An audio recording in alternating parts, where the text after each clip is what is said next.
Test tower. The fire was burning in the hall. The swords were stuck into the floor. The number of attempts was reported to be 79, and the number of deaths was 315,850. This was all the result that humanity achieved. It was reported that the destruction of humanity would occur in 58 minutes and 33 seconds. In the office of the guy who saw this message, he scattered all the documents and hit the table with his hands. The destruction of humanity was reported to be in 58 minutes and 32 seconds. People on the street were very excited when they saw the message about their destruction. The destruction of humanity was reported to be in 58 minutes and 31 seconds. People looked at their phones in horror as they received a shocking notification. Test tower, 48th floor. The whole hall was on fire. Dead players lay on the floor. There were messages in the chat from Raccoon Man, who wrote that everyone did their best. His message was answered by Claymore123, who wrote, "Just a second." A man, enveloped in a strong blue aura, landed on the burning floor in a hall shrouded in flames. It was reported that a challenger had set foot on the territory of the 48th floor of the Red Dragon Destia.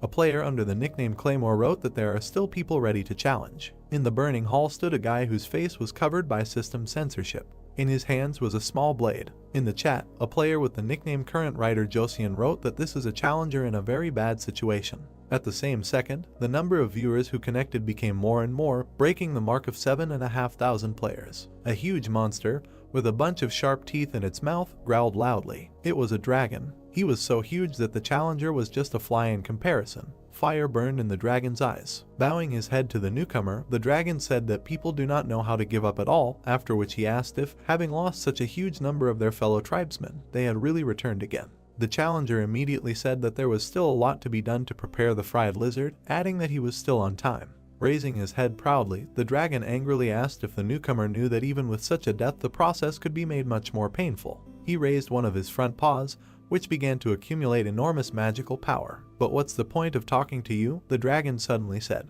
At the same second, chains began to envelop the challenger's legs. Below him was a huge magic circle. His legs were quickly wrapped in chains, preventing him from moving. "Your ending will be insignificant," the dragon added. After these words, he directed a strong blow with his paw at the last opponent, who, although he could not move, stood up. A second later, the dragon's paw crushed the challenger, breaking everything within a radius of several meters. Suddenly a voice was heard asking if driving into a corner and immediately attacking was not an obvious pattern. Hearing this, the dragon looked in the direction of the voice in shock. Not far from the point of impact stood the unharmed challenger, saying that just by looking at the movements, it becomes clear what the dragon is going to do. The dragon became enraged and fire poured out of its mouth. He asked himself if his opponent had really dispelled the effect of his skill in an instant. "Not bad, man," the dragon said angrily, after which he added that, however. After that, he majestically raised his head, preparing to spew out flames, and concluded that the challenger had simply chosen the path to a more painful death. After these words, he released a huge stream of fire at the challenger. By moving its head, the dragon controlled a stream of flame across the entire battlefield. The unharmed challenger suddenly rose above the fire. Deftly turning over in the air, he rushed towards his opponent. Suddenly, a huge and ominous force enveloped the blade in his hand. Within a second, he delivered an incredibly powerful blow to the dragon's face. Jumping into the distance, he looked at the dragon, who bowed his head and cursed. The challenger hit the monster right in the eye, from which the player's powerful magic subsequently oozed out. The dragon was angrier and stronger than before. He threw up his head, spread his wings, and shouted that he would never leave the challenger alive. A system window appeared indicating that the Red Dragon Destia was taking advantage of the features of the breast region. The voice of the challenger was heard, saying that this entire dungeon is located under the lands of Bress, however. He raised his left hand, which was enveloped in strong magic. "There are no reasons for evasion," he added. The aura enveloping the player's hand became increasingly stronger, and particles of the system appeared around it. The message window said that the memories of the world were being read. Suddenly, behind the challenger, the holographic construction of a huge building began. The player extended his hand in front of him. An alert appeared indicating that a limitless stock of recorded skills was being formed. "Hellfire," said the challenger, after which a sphere of flame appeared in his outstretched hand. Raising the blade, he told it to burst into flames with black tears. After these words, the blade of his weapon burst into black flame. "Fool," the dragon said in a terrifying voice, looking at the player. Strong fire magic enveloped him. The dragon asked the player if he really believed in the power of some skills and was now shouting at the top of his lungs, after which he added that he would never kill his kind. Raising the burning blade to his face, the challenger calmly said that at this level it was truly impossible, after which he said that this is why he would create it himself. Hellfire and black tears, the player said, waving his blade, when suddenly he shouted, ordering the two skills to unite. At that same second, the hellish flames began to mix with the dark flames. A notification immediately appeared, informing him that the S-level Hellfire skill and the S-level Black Tears skill had been combined. Both flames mixed, forming something new. In his head, the challenger said that this would be a skill higher by a whole rank. Then he added that even a dragon is not able to resist him. The notification window said that the merger was successful. The main character raised his hand, which a few minutes ago contained hellish flames. Instead of his previous skill, there was a huge cloud of magic above him, shrouded in a terrifying aura. The notification that appeared said that the breath of Etherian, an SSS-rank void dragon, had been received. The dragon looked in horror at what the challenger had done. He asked in horror if this was really the strongest breath that Etherian himself, one of the ancients, used. In his mind he imagined a huge dragon whose eyes were closed. Etherian was shrouded in a strong, terrifying and overwhelming aura. Destia shouted, asking how any person could repeat this skill. Jinhyuk, the challenger, introduced himself, throwing off his mask. There was a malicious smile on his face. He said that through trial and error you eventually become smarter. There is fire in his eyes. Jinhyuk looked at his opponent and said that this is not the first time he has killed a dragon. Old man, he suddenly called his enemy. Flop, the voice of an unknown person was heard. On the monitor screen there was a game of the MMORPG genre. Again a voice was heard saying that it is often used to mean uninteresting or unbalanced, adding that these are games with terrible controls. The guy was sitting at the table,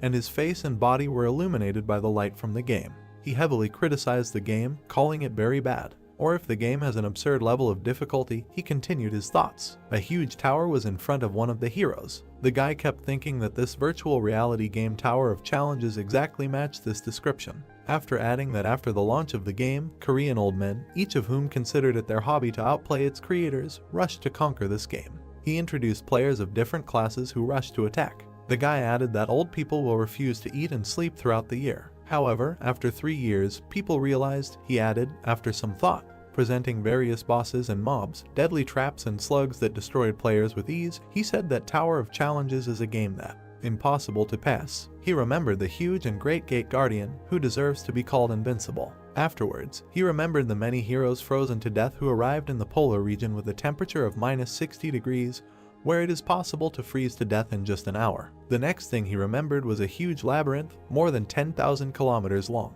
This was not entertainment, but real torture, he said suddenly. After that, he forcefully threw the virtual reality glasses to the floor. After that, the game went bankrupt, the guy said. Or rather, it almost went bankrupt, he added, remembering the destroyed wall. Everything in the hall he remembered was destroyed. There was blood and shrapnel everywhere. He continued to say that there were still a small number of old people who defied this damn difficulty. Jinhyuk was breathing heavily, huge drops of sweat running down his face. He stood at the very top of the tower. He received notifications that the 50th floor had been captured. After that, another notification appeared congratulating him that Jinhyuk was the first to clear the challenge tower. Is this really true? The main character asked himself exhaustedly, holding his hand, from which blood was flowing. He kept saying that he was just curious. He explained that, unlike others, he cleared the tower in a different way. Jinhyuk said that he repeated the same thing over and over again until he learned everything by heart and became confident that he could reach the goal. He recalled many moments of his passage through the various floors. Suddenly, he added that he spent all 11 years on this. As Jinhyuk left the tower, he looked back and said that he didn't expect to clear everything down to the last floor, and then said that he should have at least turned on the live broadcast. Opening the system screen in front of him, he asked himself whether it was worth posting it on Newdub, after which he said that even though it was a flop, the video would still get a certain number of views. Suddenly, a notice in the form of an envelope appeared next to his head. Opening it, it contained a message thanking Jinhyuk for still playing their game. The next notification that appeared stated that there would be a reboot update in 12 hours. Reading this, Jinhyuk smiled contentedly, asking himself how much money the company uses to make updates. He sat down on the floor, leaning back against the broken wall behind him. Suddenly he laughed, saying that he couldn't understand because the game didn't bring much profit, after which he said that the guys were apparently up to something. The playing space began to collapse. He said that no matter what reboot update there was, he was no longer going to return to this game. After that, the main character took off his virtual glasses and said that he was going to broadcast the broadcast, which can be considered the source of his income, for the last time. He reported that he had no family to take care of, although he was already 27 years old, after which he said that with all this, he could not live forever on only 500,000 won a month. Jin-hyuk looked at his room, which was littered with bags of trash. There were energy drink cans on the table. "It is necessary to tell the captain that he will not be involved in sports for some time," he added. The main character went to the window and opened it. Afterwards, he looked up at the night sky, dotted with stars, and said that he had once been told that he should aim to become a professional fighter, but now money is definitely more important than sports. It was late at night outside. The moon was already at its peak. Jin-hyuk started a stream, and 20 people joined in 3 minutes. In the chat they asked why he started the stream too early. The main character laughed while reading the chat. His table was filled with various foods and sodas. People in the chat noticed this and laughed and joked. Suddenly the face of the main character changed. He became very tense. He immediately turned to his chat, saying that he wanted to tell them something. People in the chat began to be outraged. The main character gathered his strength before speaking about the end of his career. Suddenly, taking a mug of alcohol, he laughed and said that he was just catching up on the atmosphere. Having emptied his glass of drink, he said to himself that tomorrow he needed to officially announce that he was winding down this business. After some time, he drank 3 bottles of alcohol and began to fall asleep. Opening his eyes, the first thing he saw were those same empty bottles, which were illuminated by the rays of the sun. Jin-hyuk lay on the bed in a depressed state. Standing up, he grabbed his aching head and stomach, saying that he needed to quickly post a video about passing the test tower. By pressing the power button on the power supply, the main character turned on the computer. Suddenly, a certain shock appeared in his eyes. He saw a stream called Tower of Challenges actually appear. There were 331,417 people attending the broadcast. He looked at it confused. "I don't know what to say. Has the Tower of Tests really appeared?" he asked himself. After that, he clicked on the login button. Once on the broadcast, he saw that all the people on the street were looking at a huge tower that had appeared in the middle of the city. The camera suddenly turned to the guy who started this broadcast. He shouted that this tower was from the game Tower of Challenges, launched 11 years ago. Immediately the camera focused on the sky, which took on a blood red color. "It can't be," the main character said to himself, who watched the broadcast in surprise, after which he said that this happens when you first start the Tower of Tests. At that very second, a notification appeared in front of him, which greatly frightened Jin-hyuk. It said that the first stage of updating the new version of the challenge tower had been completed.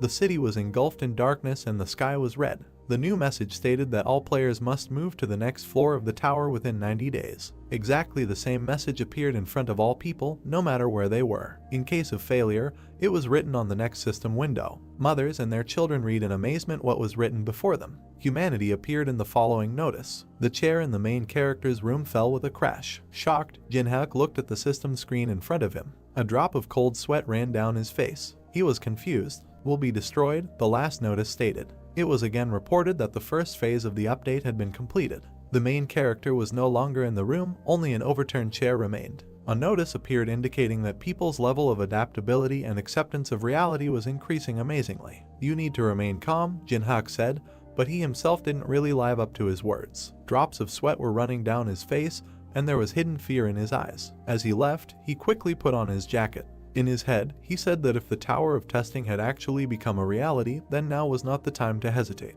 Opening the door, he ran out of the apartment like a bullet, saying to himself that he should hurry to the place where he could get this item. Running out onto the landing, he said that the world might be destroyed. Grabbing the handrail, he began to quickly descend, saying that nothing could be done. In one leap he jumped over all the steps, and there was a malicious smile on his face. Jin-hyuk said that his heart felt like it was going to jump out of his chest. Central City. There is panic on the streets. One of the guys was looking on the internet to find out what time and how quickly he could get to Busan. Another of the townspeople shouted that it was impossible to stay in Korea at all. The guy in the yellow jacket, pointing with his hand, said that you can only survive abroad. Immediately the girl, showing everyone her phone, said that there was no point in going because these towers are everywhere. The main character rushed past all the townspeople. He ran to the subway descent. Stopping, he looked down, thinking to himself that now is not the time to run, but the time to move forward. He began to hastily go down the stairs with the thought that in the north of Korea this place was chosen as one of the territories outside the tower, adding that if you look at the countries, there are only 40 of them,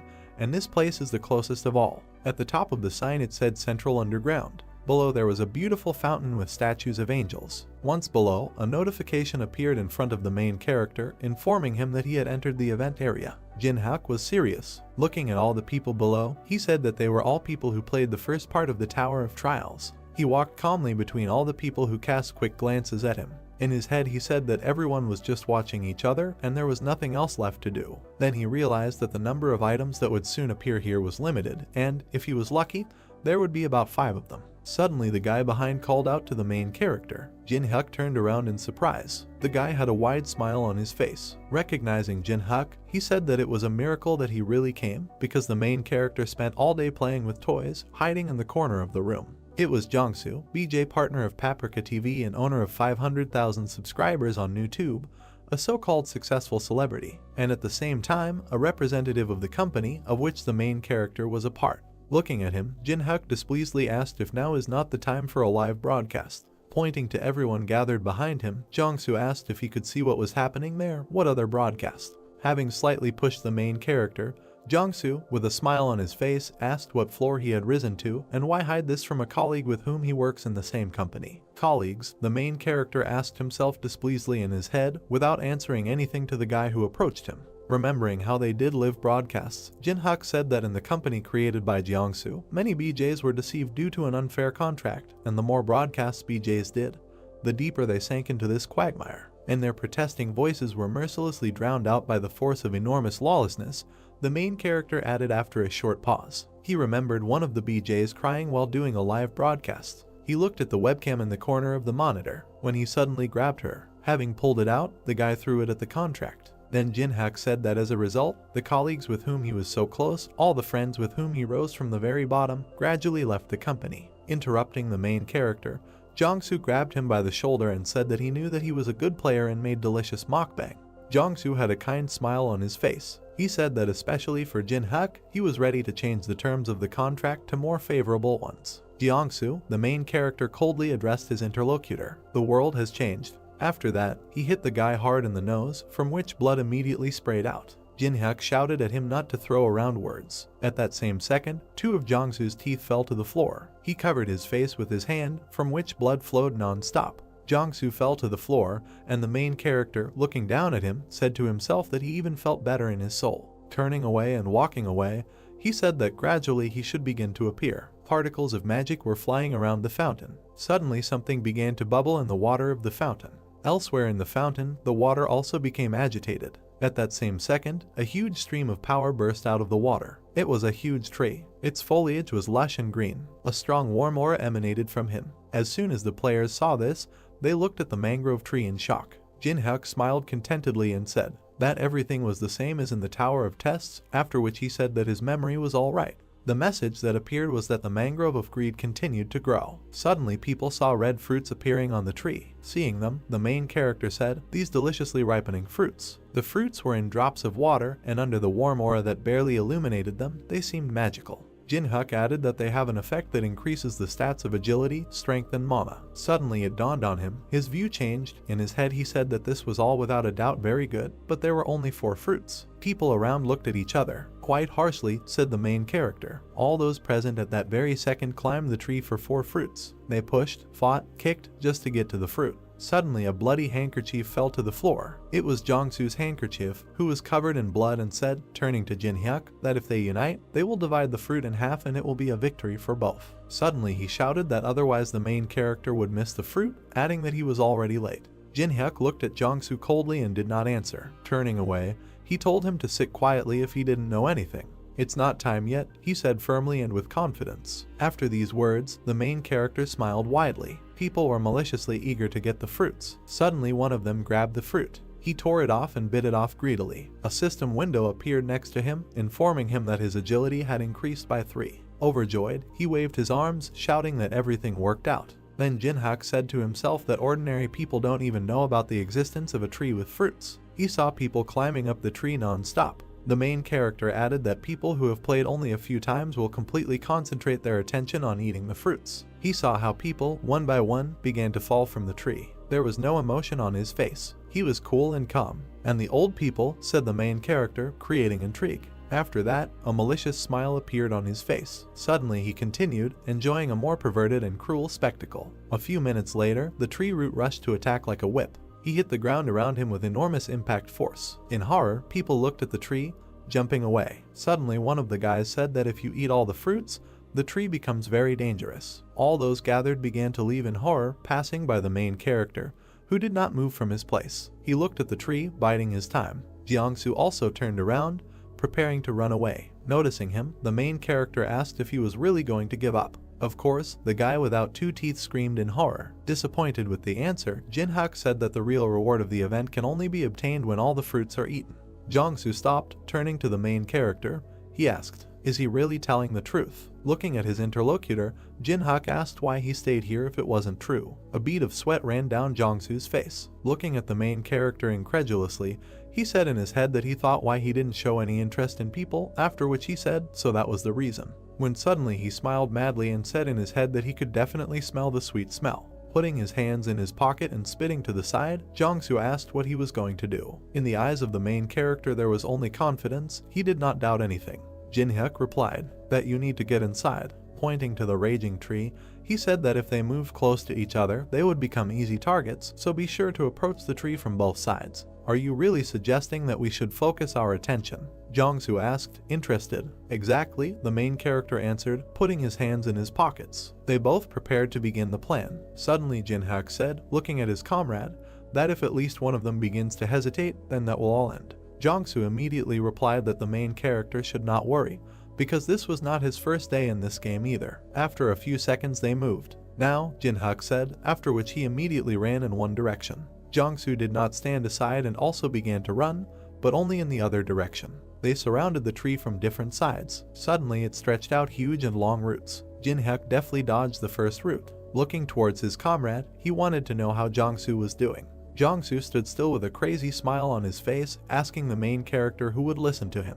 Then he said, without ceasing to smile an ugly smile, for Jinhyuk to go and become bait himself. The main character at this time easily dodged every root aimed at him. "What a relief," he said to himself. Suddenly a satisfied smile appeared on Jinhyuk's face. "That your character has not changed," he added. A sharp and large tree root was approaching the main character at high speed. He immediately dodged it, almost falling under the attack. At that very second, he said in his head that to those who would become bait. The route that Jinhyuk dodged went towards Jiangsu. "It will be you, standing there," the rather protagonist shouted in his head. At that same second, a sharp root appeared in front of the face of the uncomprehending Jiangsu. He immediately wrapped his legs, immobilizing him. The roots instantly enveloped Jiangsu's entire body. At this time, the main character was getting closer to the tree, not paying attention to the caught one. "Save!" In horror and despair, Jiangsu shouted. "Why do I need this?" the stopped protagonist asked with a malicious smile on his face. Then he said that if he wanted, Jiangsu could report him through that wonderful lawyer. Jiangsu's face became increasingly engulfed by the roots. Tears flowed from his eyes. He shouted that he did not want to die like that.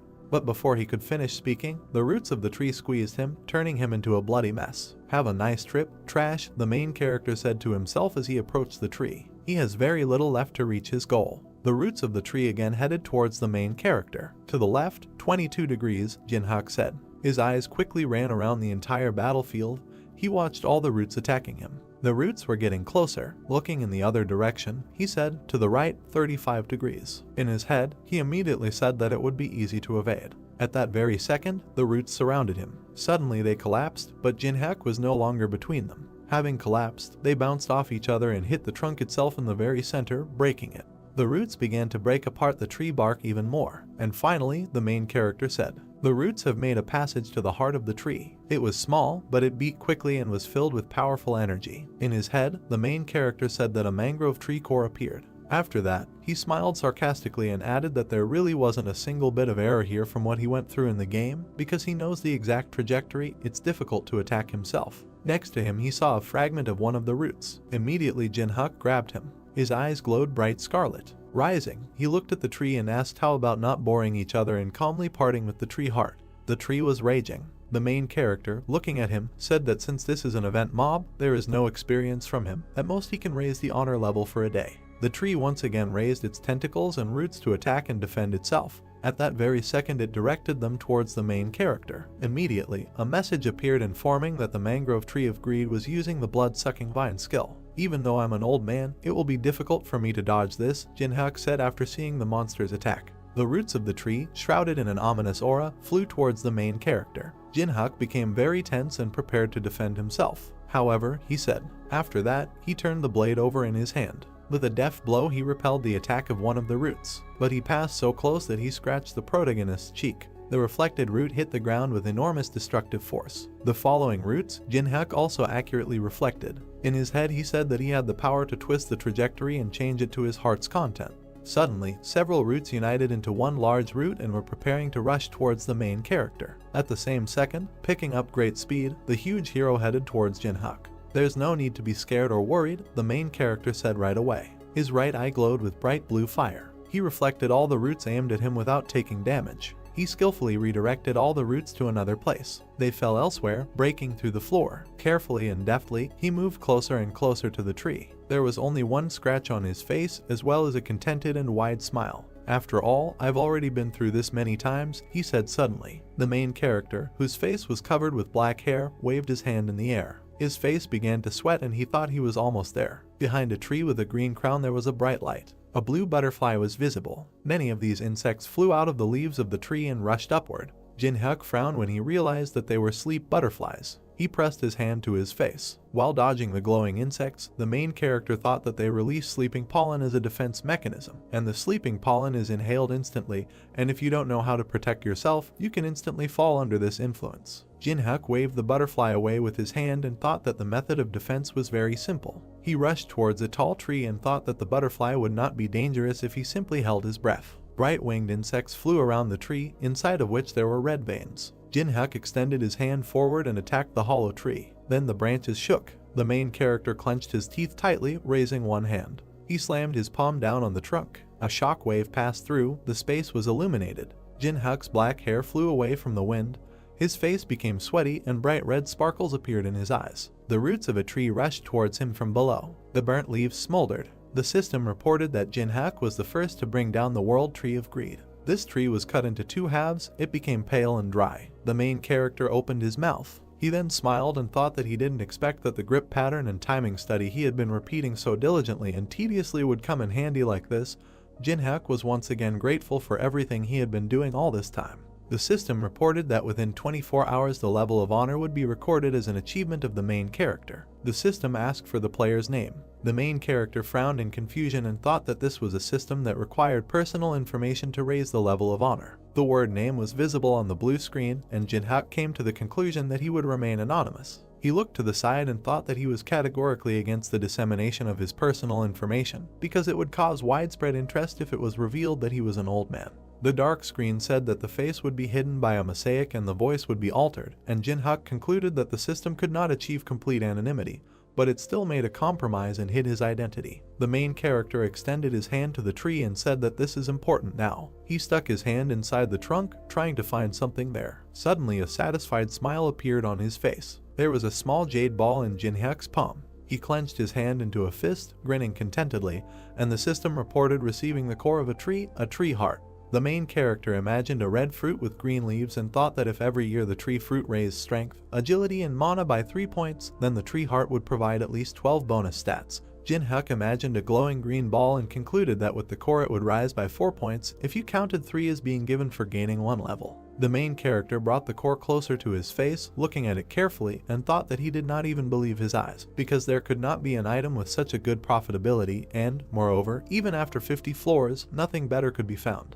Jinhyuk popped the jade ball into his mouth. Then he closed his lips and clenched his hand into a fist. A blinding flash appeared in his chest. He frowned and hummed thoughtfully. He then pressed his finger on the screen, wanting to see if the core was absorbed well. The system provided information about the main character, as well as his skills and abilities. Jinhyuk had the first level, but had 12 stats available. The main character grinned and thought that this was the strongest first level. An hour later, headlines appeared online about the first victory against the Mangrove of Greed. The system reported that a video related to this event was posted 10 minutes later. People left a lot of comments, their opinions were completely different. Jinhyuk imagined people typing on phones and computer keyboards and thought that, except for a few comments at the beginning, everyone was sure that this news was absurd. The system reported that the video was downloaded. On the screen was Jinhyuk, whose face was hidden by a mosaic. He thought that as soon as the video was uploaded online, all doubts disappeared instantly. Netizens left even more comments expressing their admiration. A shot of the main character attacking a tree appeared and Jinhyuk thought that some people were excited and some were not, but people who saw the video had the same reaction. The main character pursed his lips, his gaze looked serious. The user under the name Kingsman introduced himself as Director Park Hoshik. He offered the main character to enter into a contract. A user named Black Dragon commented that Jinhyuk would definitely contact him and that he would give him as much money as the main character asks for. Jinhyuk looked at the phone screen, asking if it was really that incredible, and then said that defeating the mangrove tree of greed while being at the first level is not easy. Sitting in his chair, he added that at the same time it was not so surprising. The main character looked to the side and thought that other people had never reached the second part of the tower. He constantly forgot that he should not judge others by himself. Jinhyuk looked at the computer and thought about the mentioned 1 billion, and then remembered that he lived a hard life during which he could hardly even earn enough to eat. There was a video camera on the windowsill, and the main character thought that he was often late on rent. There was fast food on the table. Jinhyuk thought that there were even times when, saving money for food for mukbang, he could go hungry for several days. Jinhyuk was holding a drink in his hand and eating. He thought that if he had been offered this money a day ago, he would have accepted their offer without hesitation. He remembered standing in front of the destroyed tree and thinking that now he was not going to share the information he had, even for $1 or $10 billion. Jinhyuk clenched his hand into a fist and grinned contentedly. He remembered his fight with the tree and thought that the most important thing now was the monopolization of information. Holding the phone in his hands, the main character thought about the next place he would go. He imagined a tall, dark building and thought that while he was busy playing the game, the mana flowing out of the Tower of Trials had filled all areas of Seoul. And if anything had been changed, it would be the relics that were outside the tower and subsequently became sacred.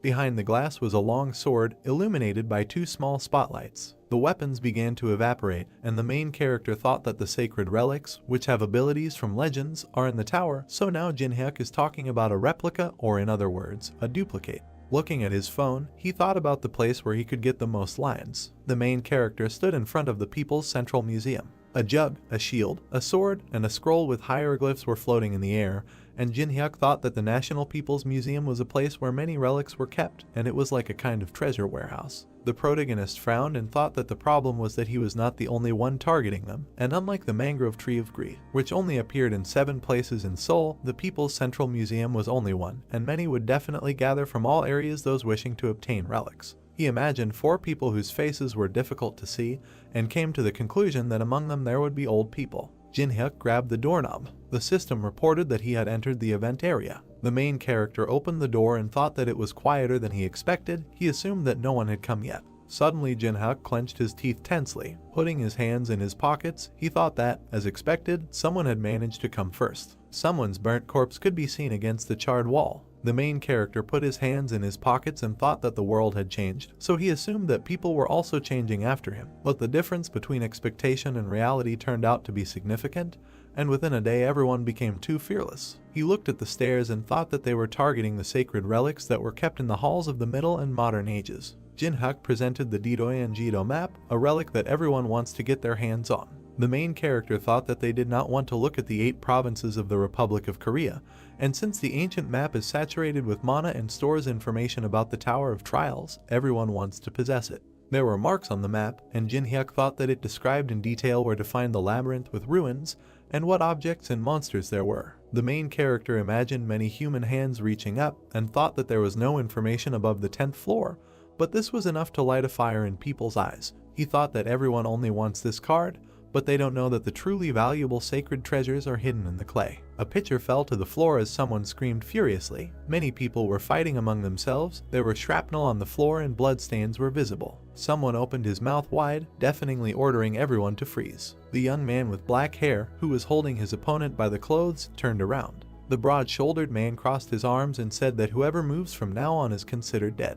The young man in the blue t-shirt frowned and told him not to talk nonsense. The young man with a plaster on his cheek said with a grin that no one here would be afraid of such words. Blood dripped from the hammer, and the man listened with a displeased look as he threatened to crush his skull. Suddenly the man clenched his teeth, his eyes turned red, and he hissed angrily that they really didn't understand the words. He clenched his hands into fists and began to scream loudly, tearing the fabric of his clothes. The girl with short hair asked in shock if this man had a personal ability, and the boy with the bandage on his face said that it was dangerous. The man turned into a gray-skinned monster and declared that the card belonged to him. He clenched his jaw angrily, his eyes emitting a red light. The old man in the blue vest closed his eyes and said with a laugh that he could not agree with these words. The man frowned, asking if he was crazy. Janu walked closer to the man and introduced himself. He frowned and yelled loudly so that the old man would already understand the situation and disappear, and that he could wring John's withered neck like a shaking chicken's head. John said with a slight smile that the man was very rude. Then he snapped his finger. With an angry expression on his face,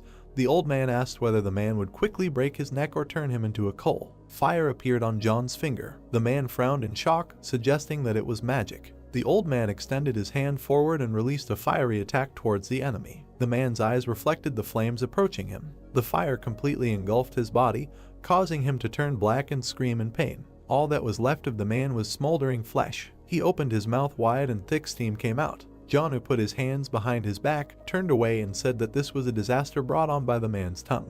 The old man smiled as Yuri came up behind him. He asked her to get the items and take care of the rest after that.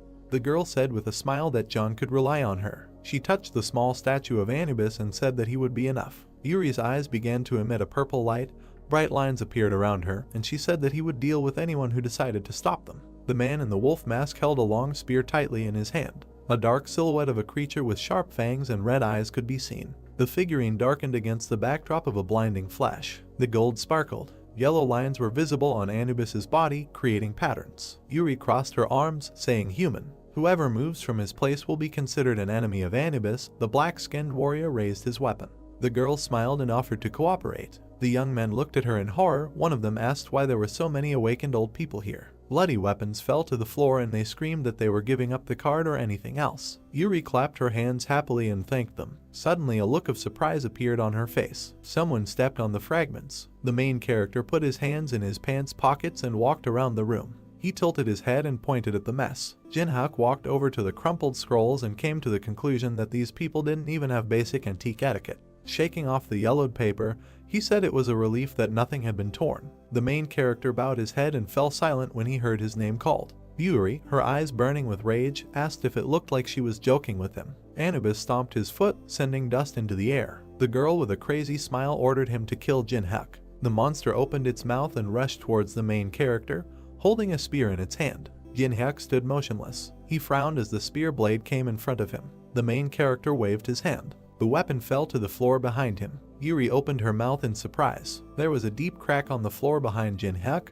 Those around him couldn't believe what he had just done. Two guys looked at him with their mouths open in surprise and discussed what had happened. They did not notice how the guy dodged. Besides, his hands were fine. The main character smiled and thought that these people did not know how much stat he had. He looked at the dark figure of the ancient Egyptian deity and asked Yuri what she was going to do after losing her only weapon. The schoolgirl bowed her head, opened her backpack and said that no one said that she only owned one figurine. She pulled out dark objects from her school bag. A magical glow surrounded the figurines of ancient Egyptian gods. They hovered in the air. The system notified that a replica of a sacred relic called the Incarnation of Anubis had awakened. The main character's eyes widened in surprise. He watched what was happening with his mouth open. Sweat flowed down the girl's face. Dark streams of energy surrounded her. She asked Jinhyuk what he thought about it. Yuri stood behind a group of dark creatures. She asked the main character if he still felt the urge to laugh. The guy smiled, called her idea a good one and thought that she had a good level if she was able to maintain 5 of these things with such a small amount of mana. The main character imagined an old man with glowing eyes and thought that there were many experienced players like John. He remembered how the fire engulfed the body of the guy who insulted the man. Yuri looked at him displeased, clenched her teeth and quoted his words. Jinhyuk raised his hand to show the approximate level and said that to be precise, he rates it somewhere between good and acceptable. The girl looked at him with displeasure and said that he was trying to act cool and that she didn't like him. The main character squinted, looked displeasantly at the schoolgirl, opened his mouth and said that in this case it would be better to show her himself. He clutched an old piece of paper in his hands and thought that it was impossible to feel the difference if the skills were too different. Jinhyuk threw a piece of paper into the air and thought that a small demonstration would be enough for Yuri to see everything with her own eyes and understand what he was talking about. A tiger was drawn on the sheet, and streams of magical energy emanated from the raised palm of the protagonist. The system window said that he had injected mana into the Pine Tiger Sacred Religion replica. The guy tilted his head forward and smiled. The system notified the appearance of the ruler of the mountain.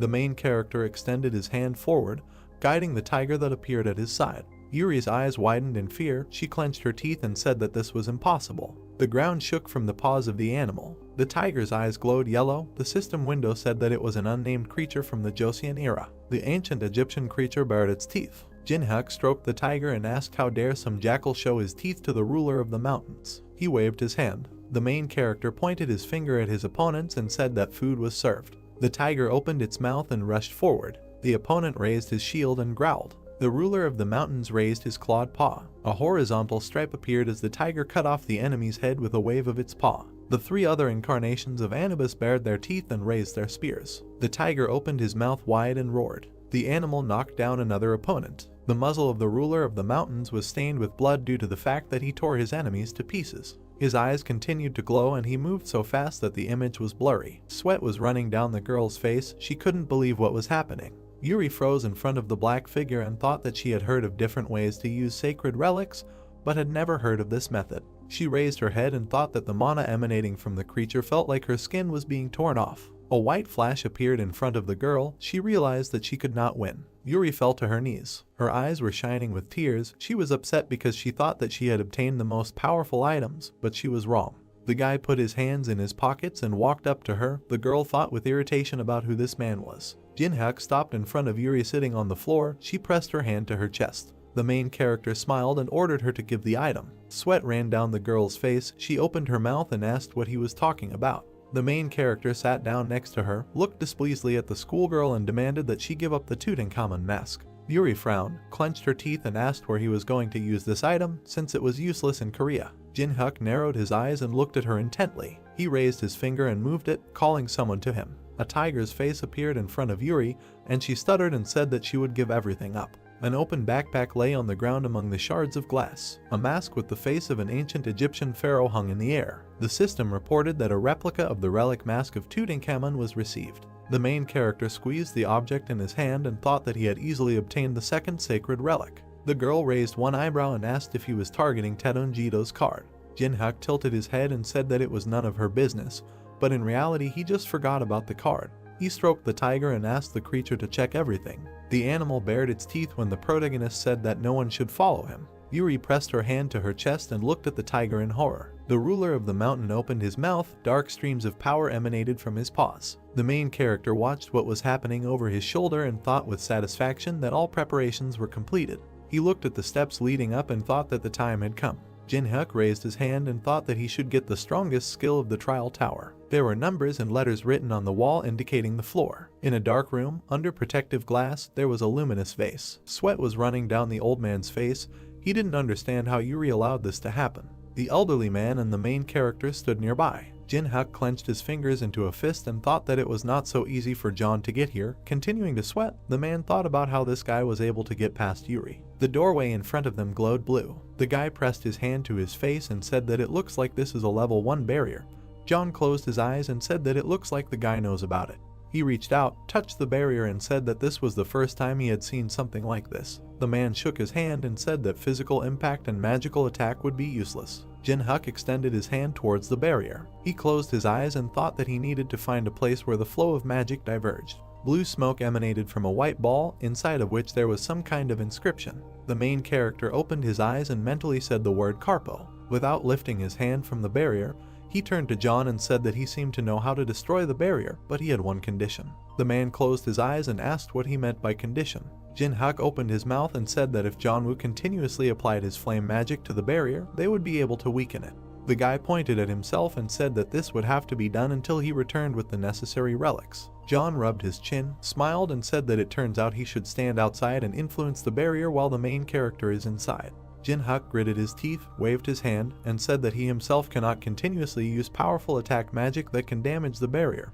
Although his proposal sounds dubious, but they have only one way out, because dawn will come soon, so he is ready to give the old man the card and take something else for yourself. John Woo frowned and thought that the worst possible outcome would be that he would receive nothing for his work. The man closed his eyes and asked the main character, and he promised that he would give the card to him. The guy smiled and said that he did not want to become an enemy of a person who possesses high-level magic. The main character narrowed his eyes and looked at Jonah in confusion, who sighed and thought that he had no other options but to trust this man.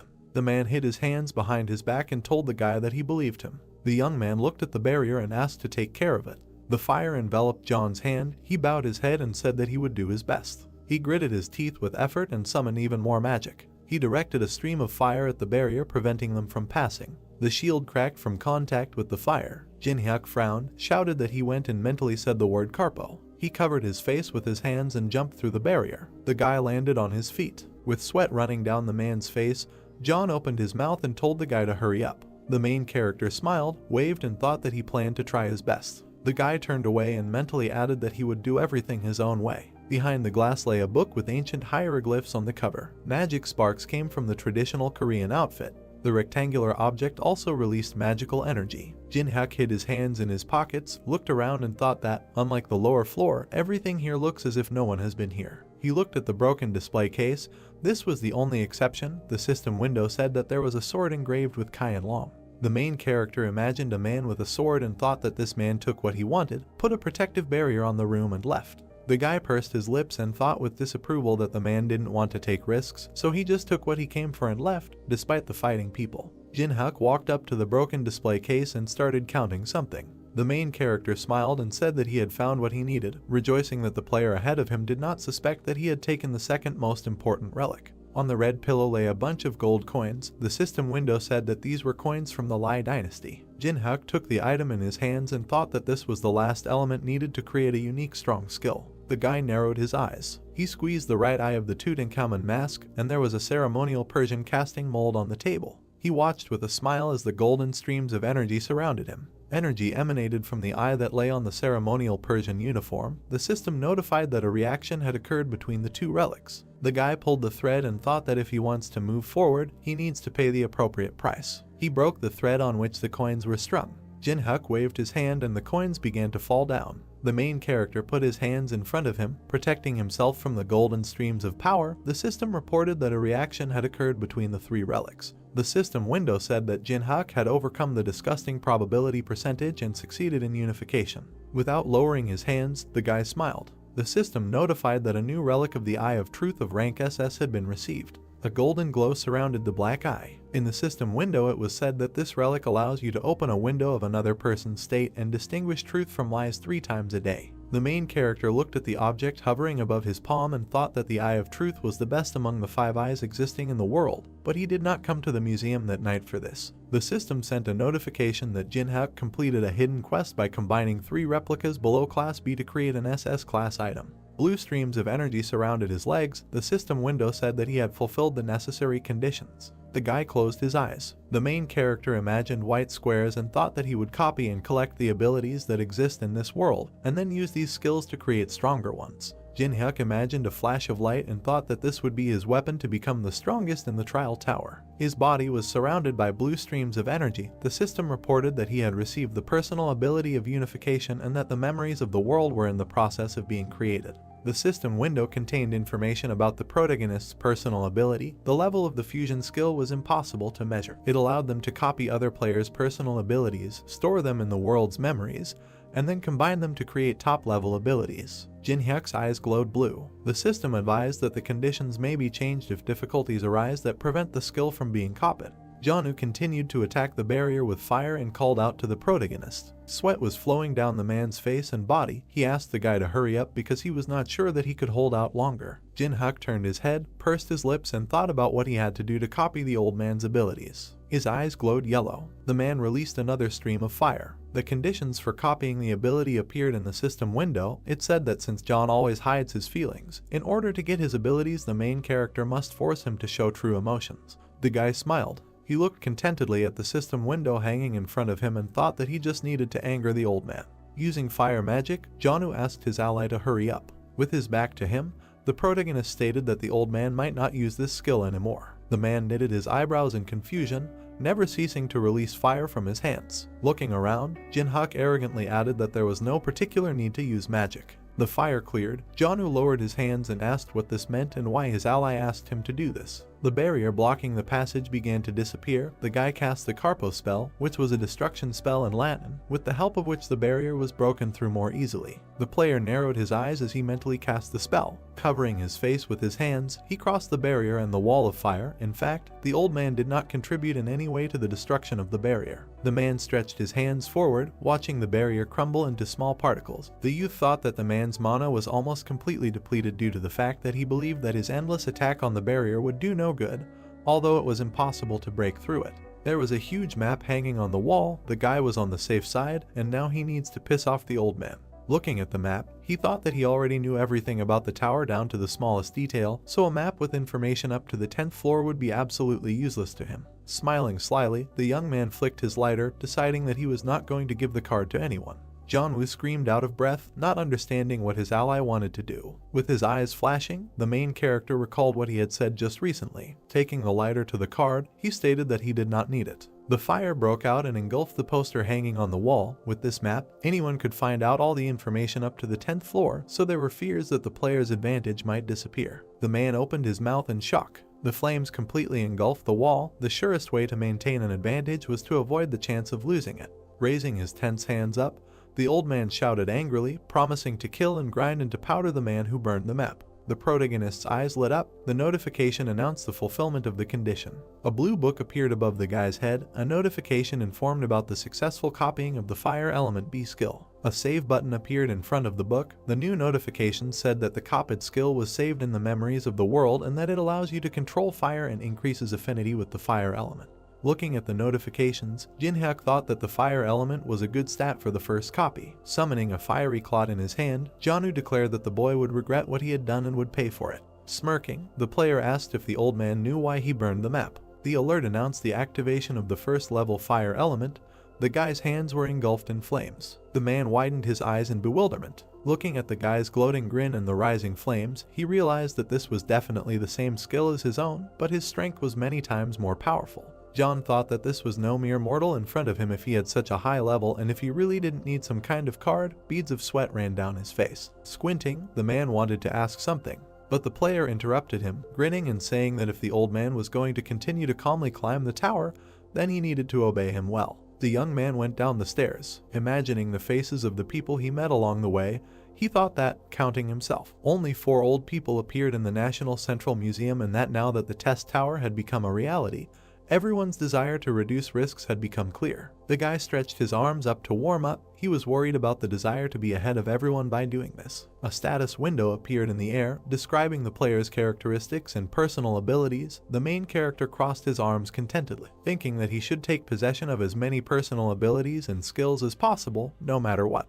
Jinhyuk hovered over Janwoo, promising to contact him later. Looking down at the old man, he asked him to raise his level with the girl on the bottom floor. The man humbly knitted his eyebrows. The player received a toy with which he could do whatever he wanted for a long time. The girl pursed her lips in fear. The skill book was covered with a blue haze. The player had a long way to go, so the first thing he needed to do was collect the most necessary abilities for him. Walking down the street, he thought that he only had one body, so he did not have the opportunity to monopolize absolutely all ironic destinies. Smiling, the guy decided that he could only get a few. Putting his hands in his pockets, he realized that the coolest and most important destinies would be in his hands. Hearing the sounds of an unhappy stomach, the young man put his hand to his stomach and said that this was his limit.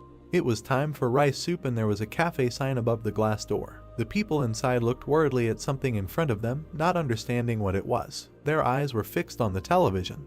The news anchor announced that an incident had occurred at the National Central Museum in which at least 23 people were killed and more than 50 were injured. The man in formal attire added that some of the victims were seriously wounded, so the death toll would continue to rise, and he said that the instigators were allegedly targeting relics kept in the museum. The news showed a destroyed building. Attacks occurred not only in South Korea, but also in the United States, Europe, China, and Japan. The next shot showed the destroyed Louvre. The news anchor stated that similar incidents were happening all over the world. Sitting down at the table, the guy thought that, as expected, players in other countries were also not sitting idle, preparing to conquer the tower. Looking to the side, the journalist suggested watching a CCTV video filmed inside the building. One of the frames showed Yuri standing next to Anubis. In another shot, a man with a blurred face waved his hand. In the third frame, a huge tiger sank its fangs into the body of the enemy. The presenter said that it was hard to believe, but all this happened in reality. One of the cafe visitors, watching what was happening on the screen, asked if an ordinary person could do this, and suggested that this was the guy who had recently appeared in the Trial Tower community. Remembering the video of the destruction of the mangrove tree, he remembered the familiar movements, scratching his temple. The main character thought that there were too many people who began to recognize him, and that he needed to think about how to hide his identity. Looking at the camera, the news anchor announced that the government was investigating the origins of a building of unknown origin called the Test Tower, and that a special department, the Association of the Awoken, had been founded for employees who could now use special abilities. Curling his fingers thoughtfully, Jinhyuk decided that the government had reacted faster than one might have thought. Pouring water into a glass, he thought that, Judging by the fact that they had formed a department of people who had already awakened personal abilities, they had decided to accept what happened in the museum as something inevitable, although, in his opinion, it would take at least a few weeks before such a decision is made. The news anchor offered to meet with the participants and listen to the details. Holding a glass of water in his hands, the guy looked at the TV. A man with a scar on his face appeared on the screen, introducing himself as Sanjin, the head of the Awoken Association. The player frowned when he saw him. The man knitted his eyebrows sternly, saying that the reason he was here was to recruit awakened ones, and that everything would depend on the level of the players. But the government promised that the pay would be that of a 7th grade civil servant, and the minimum annual salary would be 60 million won. Hearing that the people who appeared on the broadcast would be an exception, the guy looked at the TV from under his brows. Maintaining a confident look, Sanjin said that he was ready to put the name of the head of the association on the line. Raising his eyebrows, he promised that if these people joined the association, all their needs would be financed by the government, no matter what they wished for. One of the cafe visitors said that he envied these people, no matter who they were. The girl called the sharp turn in their lives incredible. Smirking, the young man thought that, in the end, he was their target, since they said about the people who appeared on the broadcast. The government considered him a serious threat. Hiding his smile with his hand, the main character thought that he was not going to belong to anyone, no matter what price they offered him. Imagining the head of the association with his hands clasped, he thought that one experienced person had much more value than 100 similar players. And since Sanjin also understood this, the man tried to lure such a person to his side by luring him with a bank check.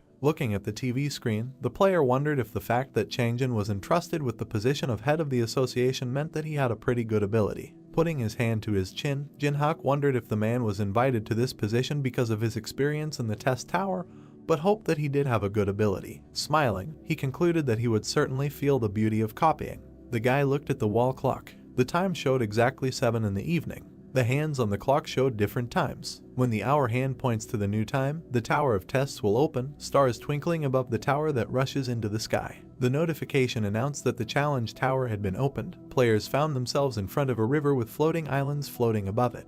The main character stood among them. People urged not to crowd. Someone said that this was completely the same as what they had done before. Smiling, the guy thought that everyone looked so much like newcomers. A bag of coins appeared in the air. A notification said that in honor of entering the tower, 100 coins were given out that could be used inside the tower. Gold coins fell from the sky.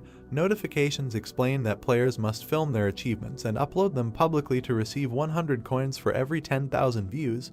The commission will vary depending on the level. A blue eye with a plus sign appeared in the air. The notification said that viewing videos by those living outside the tower only counts on the first view, so players need to be careful when choosing videos to watch. The man in the robe spread his arms in front of the army of monsters. The notification said that the live broadcast function can only be used when clearing boss monsters to get to the next floor. The old man in armor looked at his hand. The minotaur let out a loud roar. A skull with the inscription warning appeared in the air. The alert said that if falsification of views and other illegal actions are detected, appropriate measures will be taken.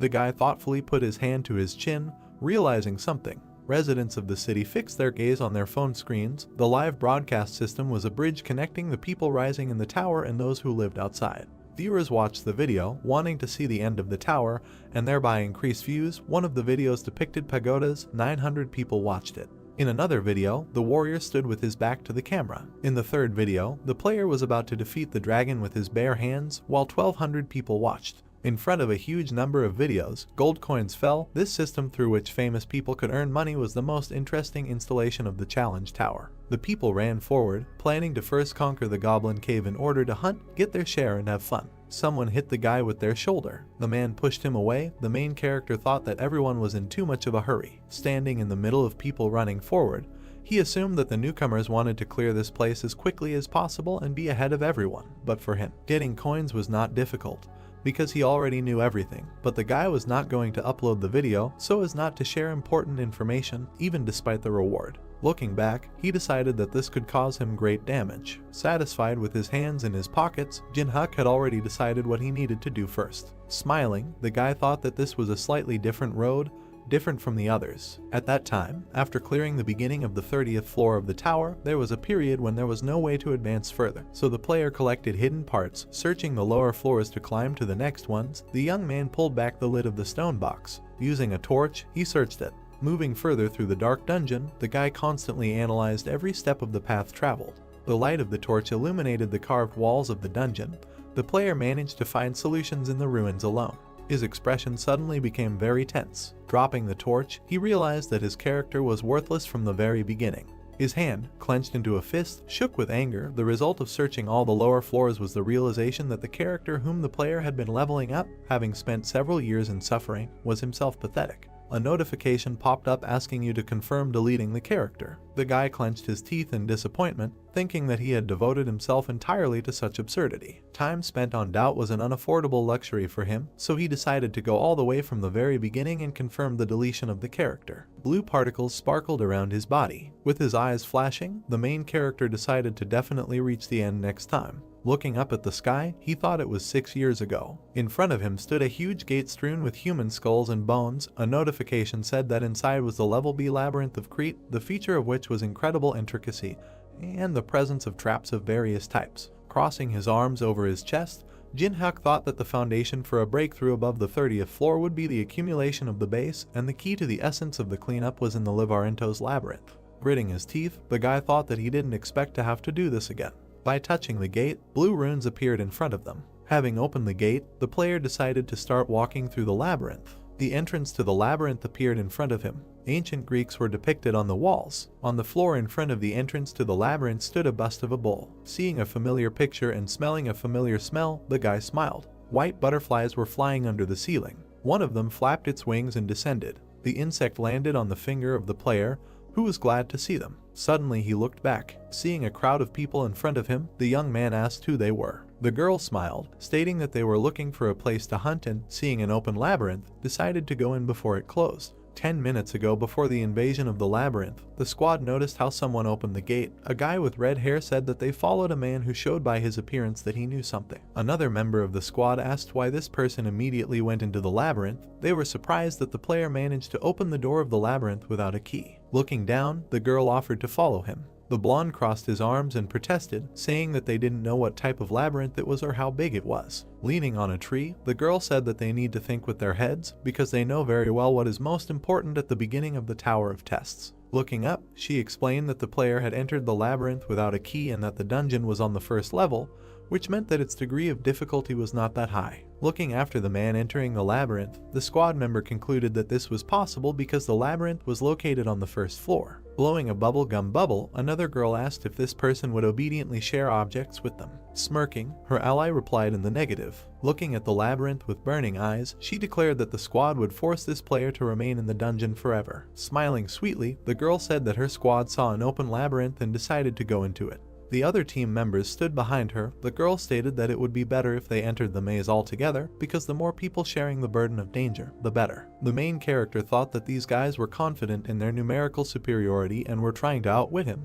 His eye lit up. A notification announced the activation of the Eye of Truth. Pointing at herself with her hand, the girl said her name and said that she was 22 years old and that earlier she had reached the second floor of the test tower. In the status window that appeared, it was said that Pakana had the skills Contact, Quick Step and Weak Healing. Seeing the inscription Skill Contact, the guy thought that this was a rather interesting ability, allowing one to get closer to an object encountered for the first time in a natural way. The notifications that popped up also suggested that a feature of this skill was the ability to get rid of the feeling of awkwardness, and the condition for copying was being alone with the owner of the ability and for 240 hours. Remembering the woman with demonic wings, the main character thought that Contact would help control her. A guy with red hair standing behind the leader of the squad introduced himself as Kalsik and said that he curled up in the process of passing the first floor. The girl in the lilac sweatshirt introduced herself as Hemin and added that she also only went to the first floor. Blowing up a bubblegum ball, the girl named Jangmina said that she went to the third floor. The blonde introduced himself as Minguk and stated that he had never played the Tower of Challenges. The guy with glasses scratched the back of his head, introducing himself to Quan and saying that this was also his first trip to the tower. The main character smiled and said his name. Turning away,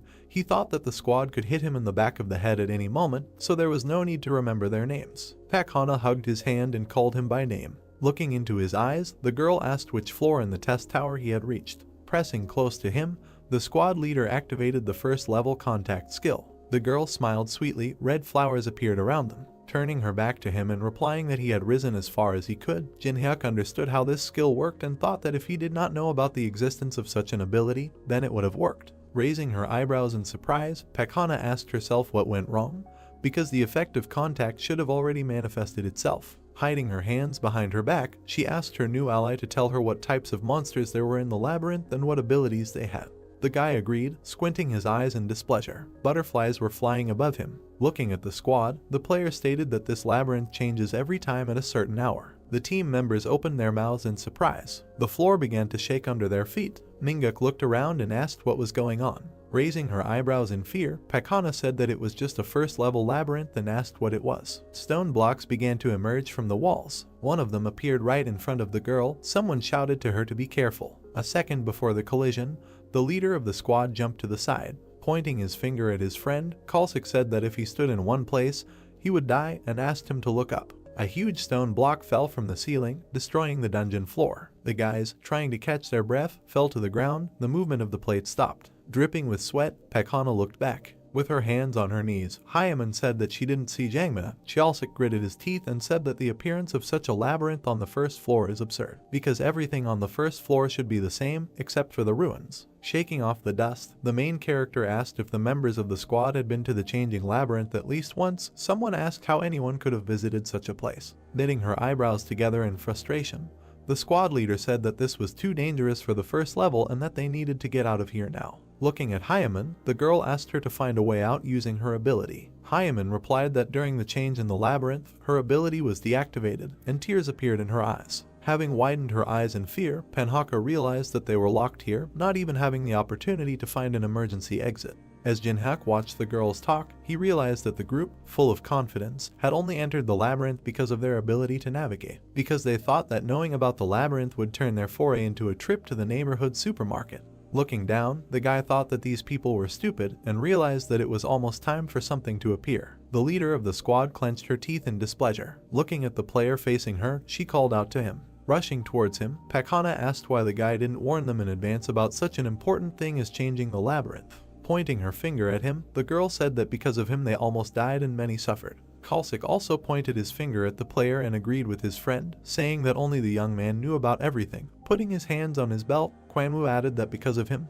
Jangmina ended up on the other side of the walls. The guy sighed. Frowning, the main character asked if he asked the squad to follow him. Pakana opened her mouth in amazement. The player with burning eyes stated that they came here on their own and no one dragged them by force. Minguk gritted his teeth angrily, saying that in addition to being locked in the maze, he was in a very bad mood. A weapon materialized in his hand. Holding a sword in his hands, the blonde shouted that he didn't like the player from the moment he first saw him. Furiously knitting his eyebrows, the boy wanted to say something, but a strange sound was heard. The axe hit the wall with a crash. Minguk fell to the ground, dropping his weapon as blood gushed from his body. Holding her hands to her chest, Hyaman fearfully called out to her friend, her mouth open. Quanwu asked how this happened. A huge hoof hit the ground. The Minotaur opened its mouth wide and let out a loud roar. The squad watched in fear as the enemy appeared. Weapons appeared in the hands of the guys. A bloody axe was sticking out of the wall. Suddenly he disappeared, leaving a crack on the wall. Taking the axe in his hands, the Minotaur swung it to strike. Raising her eyebrows in shock, Pakana thought that now they would definitely die. The main character jumped out of his seat, ordering the squad to move aside.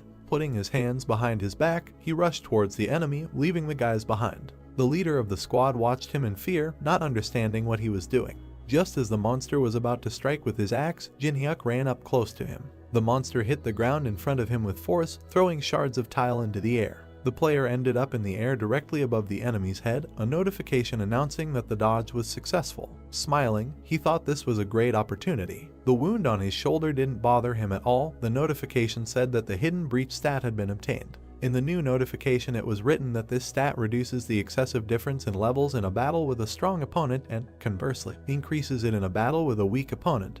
By grabbing the horn of a monster, the player thought that the difference in levels decreases for every 3 points. The Minotaur clenched his teeth in anger when he noticed him. The guy landed on the floor. This skill allowed him to grow even while remaining at the first level. The monster's eyes lit up. The young man thought that this was the only way that he had learned about through countless trials and errors. A satisfied smile appeared on his face. Opening its fanged mouth, the monster again raised the axe above its head. Having dodged the attack, the main character thought that he had already been hit by these attacks tens of thousands of times. The notification reported that the breach stat had been increased by 500s. After another evasion, another similar message appeared. The player's body remembered all the patterns of this monster. Thanks to numerous evasions, identical notifications appeared in the air one after another. The Minotaur once again swung his axe. Jumping at the right moment to dodge, Jinhyuk thought that he was an old man. The breach stat was increased again.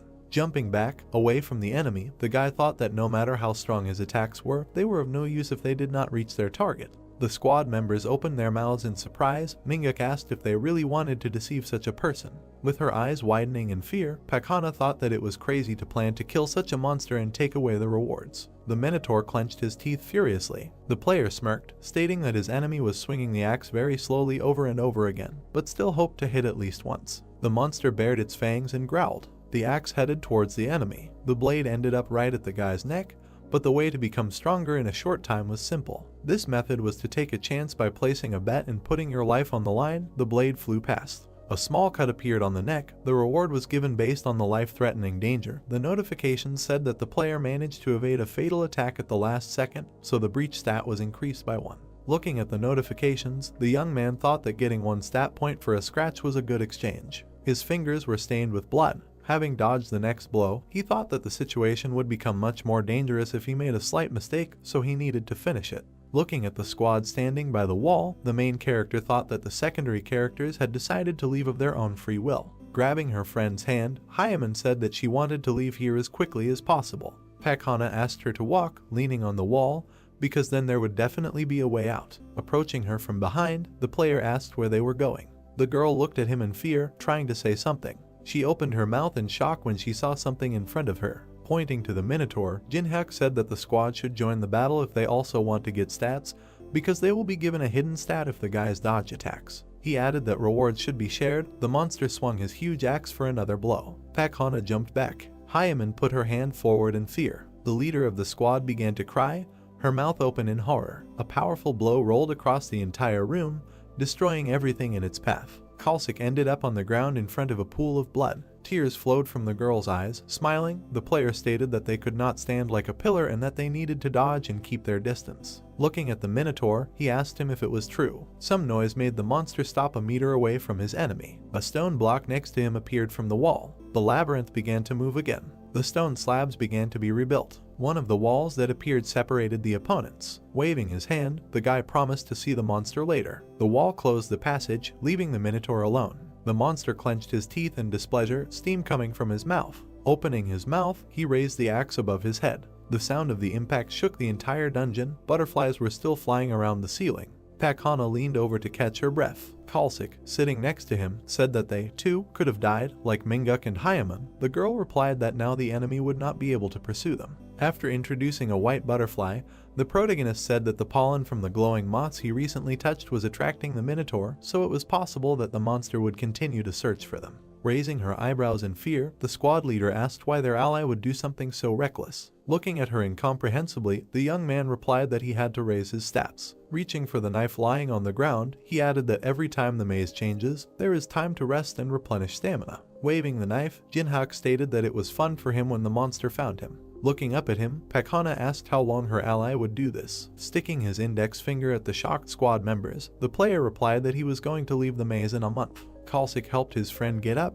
The girl, thinking that this hell could not last a whole month, said that they would go separately. She decided that if they went on their own, the monster would not chase them. The guy thoughtfully put his hand to his chin, saying that, most likely, this would be the case. Smiling, he asked which direction the survivors were going to go. The guys walked forward along the corridor, but moving without a landmark is many times more dangerous. Kalsik pursed his lips tightly. Someone asked if their ally knew where the exit was. Touching the tip of the knife, the player replied that he knew more about this labyrinth than anyone else, and accordingly he knew the location of the exit. Frowning with displeasure, Pakana thought that they had no other choice. Closing her eyes, the girl said that there was nothing more to do, but the guy interrupted her. Waving his finger, he said that in this world you cannot get something for free, because even for the bus fare you have to pay. The knife was a centimeter from the face of the squad leader. Holding a sparkling knife in his hands, the young man ordered to give him all the available coins. The man, holding a shield in his hands, rushed forward with a sword. The goblins jumped back in fear. A powerful blow from the shield threw them aside.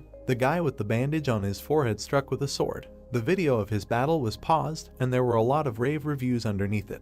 The video became popular, gaining more than 1 million views, and someone laughed. Smiling, the hero of the video said that this would be enough. The squad members smiled happily. The guy sitting in front of the laptop adjusted his glasses and said that all the headlines on the message board were only about him and that his fierce battle with the goblins brought in 1,000 coins just from views. Putting his finger to his upper lip, the guy with the headband said that it was all thanks to our common efforts and thanked his team. Another member of the squad, summoning blue arrows pointing upward in his hands, said that the audience probably thought that his friend did everything solo. Because they edited the video very well, the guy with glasses said that no one noticed that the swordsman added buffs. Suddenly the guy in the blindfold raised an eyebrow questioningly. Seeing that a user under the nickname Bald Guy left a negative comment, the person at the computer said that he was ruining everything. Putting his hand to his forehead, the guy in the bandage said not to be upset, because life in this world initially assumed its monopolization by outstanding discoverers. The boy with glasses worriedly called his friend. The notification said that a new video had been uploaded to the Walk of Fame. Because of the new video, the squad's video ratings immediately dropped. Approaching the screen, the guy in the blindfold asked why this happened. The preview video, titled "For the First Time in the World," succeeded in strengthening an object tenfold, showed a shining knife. Looking at the many positive reviews, the young man called it absurd. The number of views exceeded 1 million. 10 minutes ago, the main character crossed his arms over his chest and asked everyone to mind their own business. Waving his hand, he asked the squad to pick moss and prepare a sleeping place, as well as find logs to start a fire. Kalsik agreed and walked away. Gritting his teeth in dissatisfaction, he looked back at his maliciously smiling ally. Looking to the side, Jinhyuk called up the status window and opened the exchange. The message that popped up in front of him said "Welcome to the exchange." Moving his hand over the notification, the guy thought about what he needed to buy. Enchanted tarot cards worth 70 coins appeared in the air. Then a fragment of an old worn bronze key appeared, worth 80 coins. Behind him appeared a piece of a wooden cartwheel worth 300 coins. Then a scroll appeared, a lotto booster worth 10 coins. The player smiled contentedly. These items were no different from garbage that no one would buy. His finger pointed at the purchase confirmation button. The notification thanked for the purchase. The most important thing was the knowledge of how to use these items. Holding his hand over the wave of blue energy, the guy decided to combine the key, tarot cards, and a piece of the wheel. Blue energy surged through his body, a notification announcing that the merger was successful. A wheel of fortune appeared in the air with a picture of fortune in the center. The notice said that this artifact could raise luck to its highest value for 10 minutes, but since it was not completed, the scope of use was limited. The wheel of fortune shone in the air above the young man. Summoning a knife in his hand, he thought that if you do not know the limit of its use, then, to the best of your ability, the luck you receive can be what pushes a person from heaven to earth. Grasping the wheel with his hand, the main character thought that its limit was known to him because his life remembered everything. The wheel spun in the air. A notification announced that the highest luck value had been reached. Sealed scrolls rained down from the sky. The value of the number of scrolls in the inventory was 10. The enhancement lotto was famous for its worst chance of successful enhancement, but now luck was at its maximum level. The probability of success was 100%. The guy raised his sword to the spinning wheel of fortune. Smiling, he decided to use all the scrolls on the dagger, and a flurry of notifications about the successful enhancement began to pour in. The tip of the dagger began to sparkle. It flashed in the owner's hands, a notification announcing that an old level 10 dagger had been received. The new notification said that the player became the first on the Korean server to succeed in creating a level 10 item, for which he was awarded 5,000 coins. The corresponding achievement appeared on the pedestal. The notification stated that starting tomorrow it will be placed on the Walk of Fame for the whole day. The main character swung his new weapon several times. Placing it on his shoulder, he thought that finally a truly worthwhile thing had fallen into his hands. The 10th day of life in hell, Kalsik and Pakana sat on the floor, hugging their knees. There was a fire made from collected branches on the floor. A moss bed lay nearby. There was no food in the dungeon except mushrooms and moss. The girl watched with disgust as her friend ate fly agaric. She looked away. Jinhyuk was lying on a bed next to the fire. A memory surfaced in her head of how they were attacked by a minotaur who regularly came at a certain time. Pakana remembered how she barely managed to slip under a falling stone block. Because of the changing labyrinth, their life turned into a constant struggle on the brink of death. Imagining her forced ally swinging his sword, the girl was amazed at how easily he took it all. Holding her knees tightly, she said that they would die if this continued. Kalsik agreed, saying that this demon would use them and abandon them at the first opportunity. Anonymous comments began to appear before the eyes of the squad leader, giving advice or simply discussing the situation in the labyrinth. Knitting her eyebrows, the girl asked in a whisper if anyone had found information about this man. Users said that no information could be found because YouTube, personal blog, and all information were blocked, and he did not have a broadcast channel. Seeing this, Pakana lowered her head, thinking that they had chosen terrible people for the support group outside the tower. Frowning, she asked if they had passed on the information to the Elder and what the Raven Guild was saying. The anonymous man replied that nothing was known about this labyrinth and that it would take the guild 3 weeks to find them. Putting her hand to her face in disappointment, the girl thought that 3 weeks was too long. Throwing the last piece of mushroom into his mouth, Kalsik asked what they were saying in the guild. His friend replied that there was no information. Looking at her ally sleeping on the floor, she decided to share her thoughts with her friend. The guy was lying on his side with his back to the fire. Pakahana said that if you kill him and hold out a little longer until the Elder arrives, you can survive and get out of this hell. Knitting her eyebrows decisively, the girl said that the main question was how exactly to get rid of the guy. Kalsik picked up a stone lying on the ground, saying that killing it while he was sleeping was the best solution. Raising his hand, the young man said that few people could live with a broken skull. His girlfriend suddenly stopped him, grabbing his arm. Kalsik looked at her incomprehensibly. The girl said that this man has a reaction speed like a real monster. The main character did not move. Lying on a moss bed, the leader of the squad said that they were powerless, because there was a high probability of a counterattack, even if they attacked on the sly. Throwing an incredulous look at her, the guy asked what they should do then, because they could not just tolerate this and continue to suffer. Starting to look for something in her purse, Pakana recalled that her friend was a member of the Black Raven Guild and said that he had given her something in case of danger. The leader of the troop took out from her bag the poisonous sting of a giant immature pumpkin wasp, 1 drop of which could kill 100 trolls. Smiling evilly, she proposed to act in a way that could not be resisted. The main character lowered his eyes in displeasure. In his hands was a wooden board with fried moss and mushrooms. It felt like they were making a survival movie. Taking the mushroom with improvised sticks made from mouse bones, the girl said that she needed to catch a mouse or a moth, then there would be something edible besides mushrooms. Jinhyuk, sitting farthest from the fire, asked to give him some more mushrooms and water. The guys immediately fulfilled his request. Putting more mushrooms on the plate, Kalsik noticed that they still had plenty of this nasty stuff. Throwing a disapproving glance at him, the girl mentally called him weak-willed. The main character put a piece of mushroom in his mouth. Anonymous comments were glad that he swallowed the poison. Pakana smiled contentedly. Kalsik watched him, chewing his portion. The plate of mushrooms fell to the floor. Black liquid gushed out of Kalsik's mouth. The guy grabbed his throat. The veins on his body swelled. Jumping up from her seat, the leader of the squad was frightened to see her friend squirming in unbearable pain. Looking at the player, the girl asked if he knew about the poison. The guy asked the counter whether they really thought that he would mindlessly accept food from their hands. Kalsik's body turned black. The player explained that he changed the plates as soon as they were distracted. Summoning the report button in front of him, the young man said that secretly broadcasting live is definitely illegal. Furrowing her brows, Pakna asked what evidence he had. The anonymous users were surprised that anyone had managed to notice this. Looking at the status window, the main character read that the live broadcast can only be turned on during a boss battle, and if cheating and illegal actions are detected, the perpetrators will be punished. The notification clarifies whether the player wants to file a statement about the discovery of illegal actions. Tears appeared in the girl's eyes. Jinhyuk said that during the broadcast you need to watch your facial expression. Smiling maliciously, he added that the disappointment on her face was too noticeable. The guy pressed the confirmation button. A notification with the inscription warning sparkled around the frightened Pakna. The notification said that the application had been successfully submitted and all anonymous names had been deleted.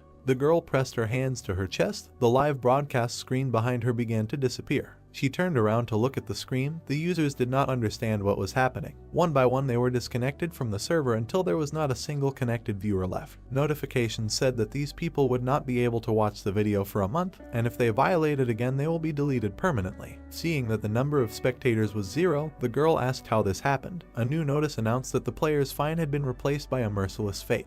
Kalsik's body melted. Pakana turned around, noticing something behind her. The Minotaur walked along the corridor, holding an axe in his hands. The next moment he came around the bend. Seeing the enemies, the monster opened its mouth and let out a battle cry. The monster rushed forward at full speed. Hiding behind the player, the girl asked if he would fight this time. Slapping him on the back, she asked him to tell him where she should hide. The young man turned around, calling her impudent because the girl had recently tried to poison him, and now she was asking for help. Holding her hands to her chest in fear, Pakana stated that he always told them what to do. A plea for help was written on her face, and a notification popped up stating that the conditions for copying the contact skill had been met. The main character gave her an arrogant look and said that he no longer needed her. A skill book materialized above his head. Knitting her eyebrows, the girl said that the guy would regret it. Putting her hand to her chest, she said that her older brother served in the Raven Guild. The thrown axe hit the ground, causing Pakna to jump back. Jinhyuk jumped into the air, ending up above the monster's head.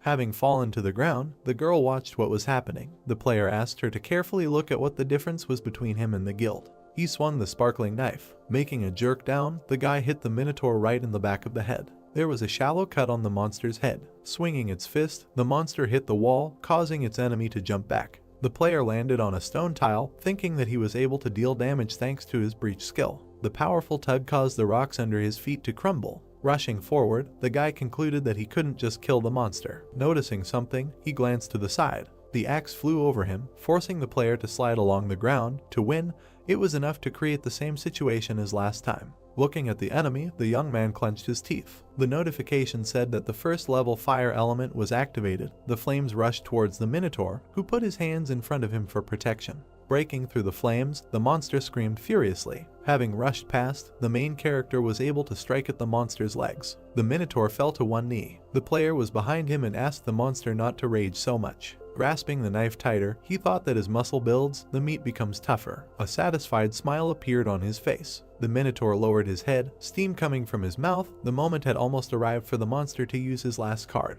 The monster's eyes lit up. The notification announced that the Guardian of the Labyrinth had activated the 10th level frenzy. The Minotaur straightened his arms and opened his mouth. The muscles in his arms became larger. The hoof pressed through the floor, breaking it into small fragments. Its horns and axe became covered with green energy. The monster bared its fangs and growled furiously. Jinhyuk confidently held the knife in front of him. Pakana clenched her teeth in fear, wondering if it was possible to somehow defeat such an enemy. The monster's eyes lit up with red fire. His mane stood on end. The 10th level frenzy icon appeared. This skill increased strength, attack speed, and movement speed by 30%. An additional ability was an increase in intelligence, allowing you to speak human language. Opening his mouth, the Minotaur declared that he would tear the man into small pieces. Holding an axe in front of him, he added that he would trample him into dust so that he could never encroach on this place again. The knife was enveloped in a purple haze. The guy said that his mana efficiency had improved a lot compared to before. Holding his weapon out in front of him, the player smiled and called on the enemy to attack. The monster swung his axe, wanting to get even with his opponent. The young man was able to block the attack by raising his knife in time. His blade was able to deflect the blow of even such a powerful weapon. The axe slipped, crashing into the ground. The next blow was blocked by a precise swing of the knife. The Minotaur continued to attack, but all his blows were reflected. Watching the battle from the side, Pakana could not believe her eyes. Opening her mouth in surprise, she realized that her ally had stopped dodging and began to take the full power of the blows. The monster swung its axe with renewed vigor. Even if all the guild members were here, they would not be able to defeat a boss-level monster that had activated a level 10 skill. The girl called the guy crazy, a drop of sweat running down her tense face. The blades of the two weapons crossed again. The young man parried the blow. Pakana did not understand how he could smile in such a situation. Frowning, the main character thought that he was stuck. Imagining how he was drowning in a bottomless abyss, Jinhyuk thought that with all his soul he hated the reality in which he felt helpless. The notification said that the player had died. That in reality, that in the game the difficulty was like hell. The notification said that the number the breach stats received were 57. Memories of the battle flashed through his mind. The guy clenched his fist victoriously. A huge tiger burst out from behind him. This world reacted to him. Smiling, the player parried another blow, and a notification about increasing the breach stat popped up. Thanks to the knife, he managed to avoid being hit. The axe made a hole in the stone slab. The Minotaur raised one eyebrow in confusion. Stone fragments rose into the air. The young man put a knife in front of him and rushed to attack. Thanks to his lightning-fast strikes, the monster's body was covered with wounds from the knife. The main character rushed forward decisively, his knife covered in purple energy. Raising his fist, the monster declared that his opponent was only capable of tricks. Declaring that there was not even a scratch left on him, the monster aimed his fist at the enemy. A bright flash appeared in front of him. A shockwave swept across the room. The player landed on the stone floor. The monster's fist stopped right in front of his face. The notification said that the Labyrinth Guard's level 10 frenzy time had expired. Looking at the immobilized enemy, Jinhyuk stated that 5 minutes had passed. The Minotaur clenched his teeth in irritation. The demon with horns was shrouded in flames. Frenzy was capable of exerting its maximum strength in 5 minutes. but after that there would be a penalty where the user would fall into a state of suspended animation for 24 hours. A corresponding notification popped up warning of a penalty. The Minotaur fell to the ground, causing a status window. The guy said that he had 50 breach stat points, which could reduce the difference of 19 levels. Smiling, he thought that over the next few days he would reach 100 points. Pakana looked out from behind the stone, asking if the battle was over. The player replied that the rage was over, but they managed to get rid of the monster only for a while. Hearing that the monster would appear again if the labyrinth changed and a day passed, the girl opened her mouth in horror. Sticking 2 fingers forward, the young man declared that there were still 20 days left. 20 days later, the stone floor of the dungeon was destroyed. The Minotaur raised his axe over his head. The young man easily dodged a sharp cutting blow from the right. The notification reported an increase in the breach stat. Jumping up, he avoided the lower blow. A notification appeared saying that the number of breach stats received was equal to 100. Furiously opening its fanged mouth, the monster rushed to attack. The enemy's fist slammed into his chin, the Minotaur becoming weaker with each point he gained. Throwing the enemy back, the young man said that it was all because of his mood. His foot pinned the bull's horn to the floor. Towering over the defeated monster, the main character declared that the time had come for them to part. Smiling, he looked back. Looking at Pakana, Jin-Huk said that he needed to decide how to deal with her. The girl, pressing her hand to her chest, asked what it meant to deal with her. Hearing that from now on the player was gathering interns into the company of old men, Pakana opened her mouth in surprise. Squinting, the guy asked if she really wasn't interested. Knitting her eyebrows, the girl shouted that she was very interested in such an offer because she had long wanted to join something like this. The player praised her for her determination. Approaching her, he asked to tell her how the girl could be useful for the company in the future. Putting her hand to her chest, Pakana replied that her personal contact ability would definitely be useful in managing the company. Thinking that he had already mastered this ability, the guy raised his eyebrows questioningly. The girl replied that she would never betray him. Taking a step forward, the young man asked what other proposals there would be. Hovering over his ally, he called her a complete disappointment. Hearing that the main character was ready to make a verdict, Pakana began to cry, begging him to give her more time. Smiling evilly, the player stated that there were no interns who had joined the company of old men. Raising her eyebrows in fear, the girl shouted that she would give him Braham's ring. Clutching his leg, she asked for her life and stated that her older brother had made a deal with China and provided ginseng to Koryo as payment. Looking at her from under his brows, Jin-Hyuk wondered how Braham's ring could have fallen into the hands of the Black Crow Guild. In the center of the golden ring, a red gem sparkled. It was one of the best items that can be obtained on the first floor. The ring increased movement speed, resistance to magic, and allowed it to restrain the mana of monsters. The guy's eye sparkled. Thanks to the Eye of Truth, it became clear that the girl's words were true. The corresponding notifications reported this. Putting his hand on her shoulder, the player congratulated her on gaining the status of an intern in the company of old men. Holding out 3 fingers in front of him, he said that the interns were not paid and that the interns should arrive whenever and wherever they were called. Hearing that the contract remained to be signed, Pakana widened her eyes in surprise, not understanding what she was talking about. The notification announced the reading of the memories of the world, and the powers of the contact and fire element skills appeared in the guy's hands. A plus sign appeared between the skill icons. A notification indicated that the merging of 2 skills had begun. A ball of blue energy appeared in the player's hand. He stated that it would be a little hot. The notification said that the soul brand skill had been obtained. The young man put his hand on the girl's shoulder. She asked in fear if this was really a contract. Raising his hand over her, shrouded in energy, the protagonist asked if Pakana really thought that she would just need to put a stamp on a piece of paper. Tears appeared in the girl's eyes. The player congratulated her on joining the Black Enterprise. The notice stated that the soul brand was carved on the intern's face, and a woman's scream was heard in the depths of the labyrinth. An icon for the soul brand skill appeared. The description said that the object on which the mark was placed was obliged to obey the orders of the owner of the skill. If the rules were violated, the object's body would ignite. The gates of the labyrinth opened. The notice said that the first floor maze had been completed for the first time. The girl fell on the grass, rejoicing that she managed to survive. The notification said that players would be on the honor list for 1 day and would receive 5,000 coins. Looking at the notification, Pakana was surprised by such a reward for all the torment. Hearing the young man calling her, she looked back. Putting his hand in front of her, the main character ordered to give all the money. The coins flew into his status window. Now he had more than 10,000 coins, and there was most likely no player with more money yet. Pointing his finger at the intern, Jin-Huk ordered Braham's ring to be brought within 3 days. The girl objected, saying that 3 days was too little. Gathering blue energy in his hand, the guy stated that the time had been reduced to 2 days. A burn in the shape of a human palm appeared on Pakana's face, and she promised to bring the ring. The news was broadcast on a huge screen on the roof of the building. A man in an official suit announced that in a week, the strongest guild in Korea, Tangun, plans to defeat the boss of the third floor. Emblems of different guilds appeared. The Tangun Guild was the leading guild of the country, raising its stakes in the international competition to conquer the tower. The characters walked down the street past the screen.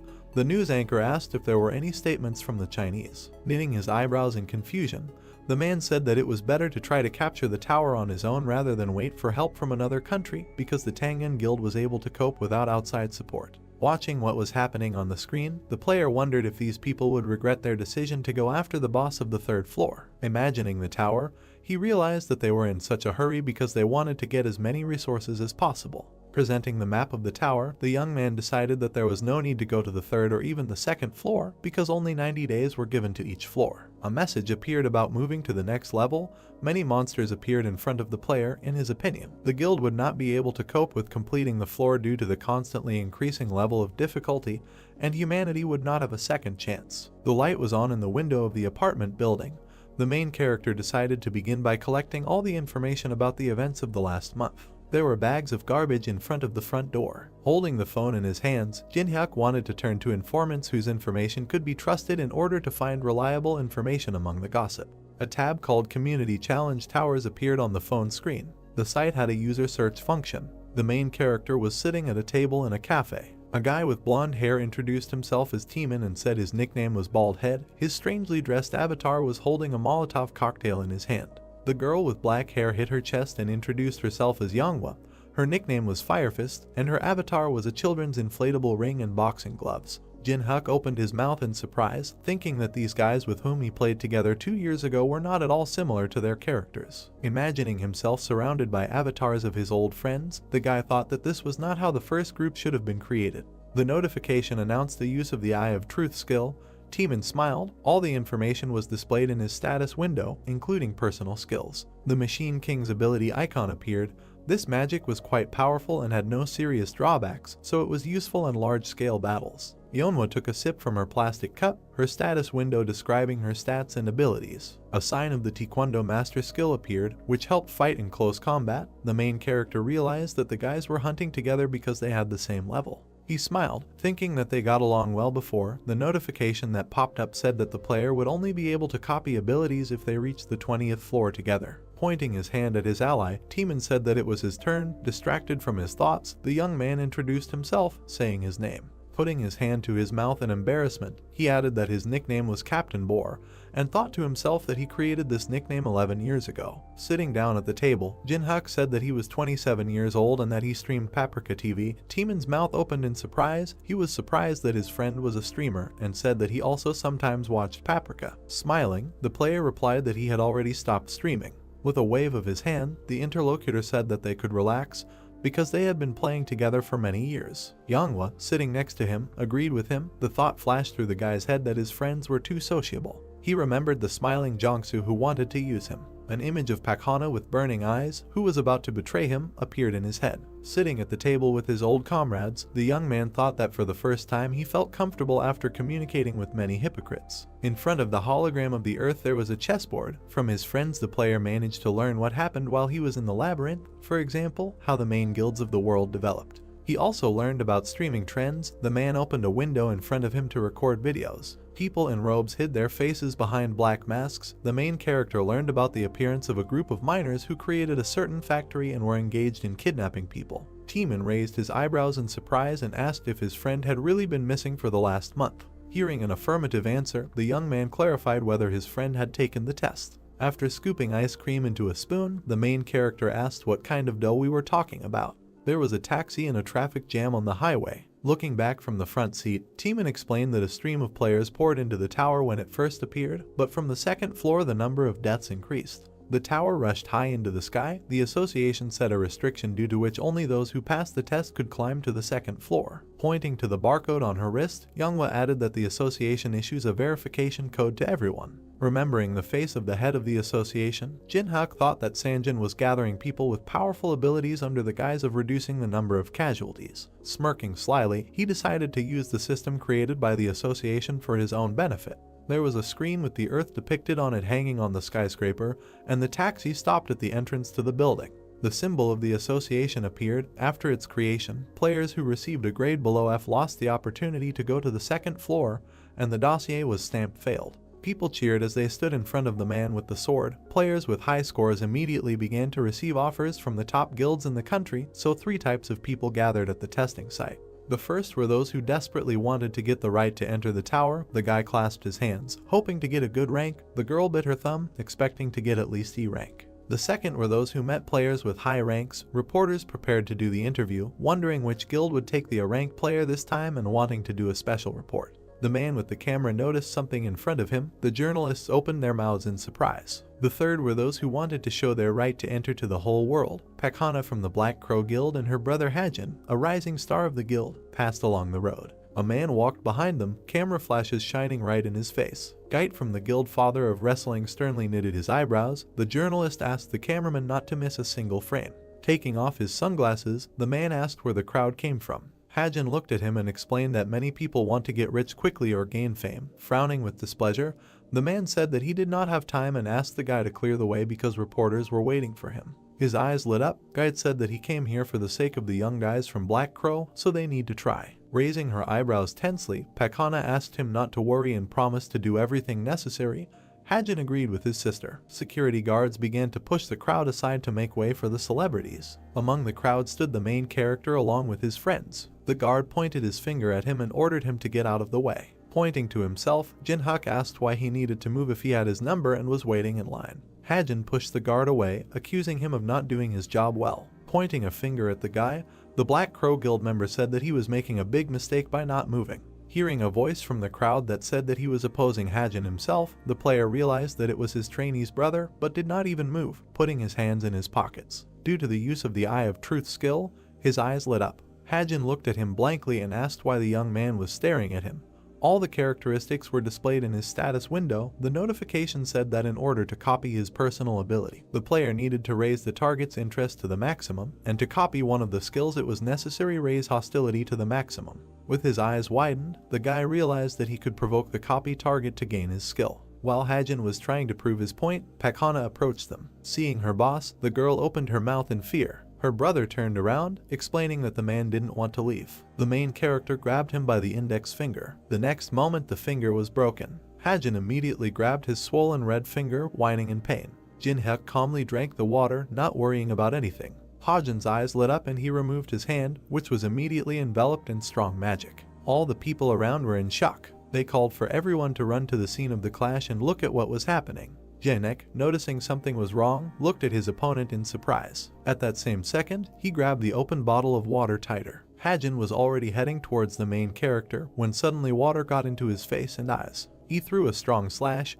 but Jinhyuk was no longer there. All that was left was the bottle, which flew towards the attacker, when suddenly he received a strong blow to his leg, causing his stance to buckle. Within a second, Hajin fell to the floor with a loud cry, holding his knee. Not far from him, with his back turned, stood the main character. Everyone around was in shock. No one understood what happened. Among the uncomprehending crowd was Hana. She looked at Jinhyuk in horror. Drops of sweat were running down her face, and there was fear in her eyes. She asked herself why the main character was here. Quite suddenly it was heard from the crowd. It was Gait, who was holding his hands on his chest with displeasure. Jinhyuk looked at Gait emotionlessly. He immediately tried to use the level 1 Eye of Truth skill. At the same second, an error appeared with the inscription, Failure. Immediately another error appeared, informing that the use of the skill was impossible due to the difference in levels. There was rage on Gait's face. Gritting his teeth in anger, he advanced on the main character. His eyes burned with a bright, warm flame. This guy's level was reported to be above 20. As soon as Gait approached the main character,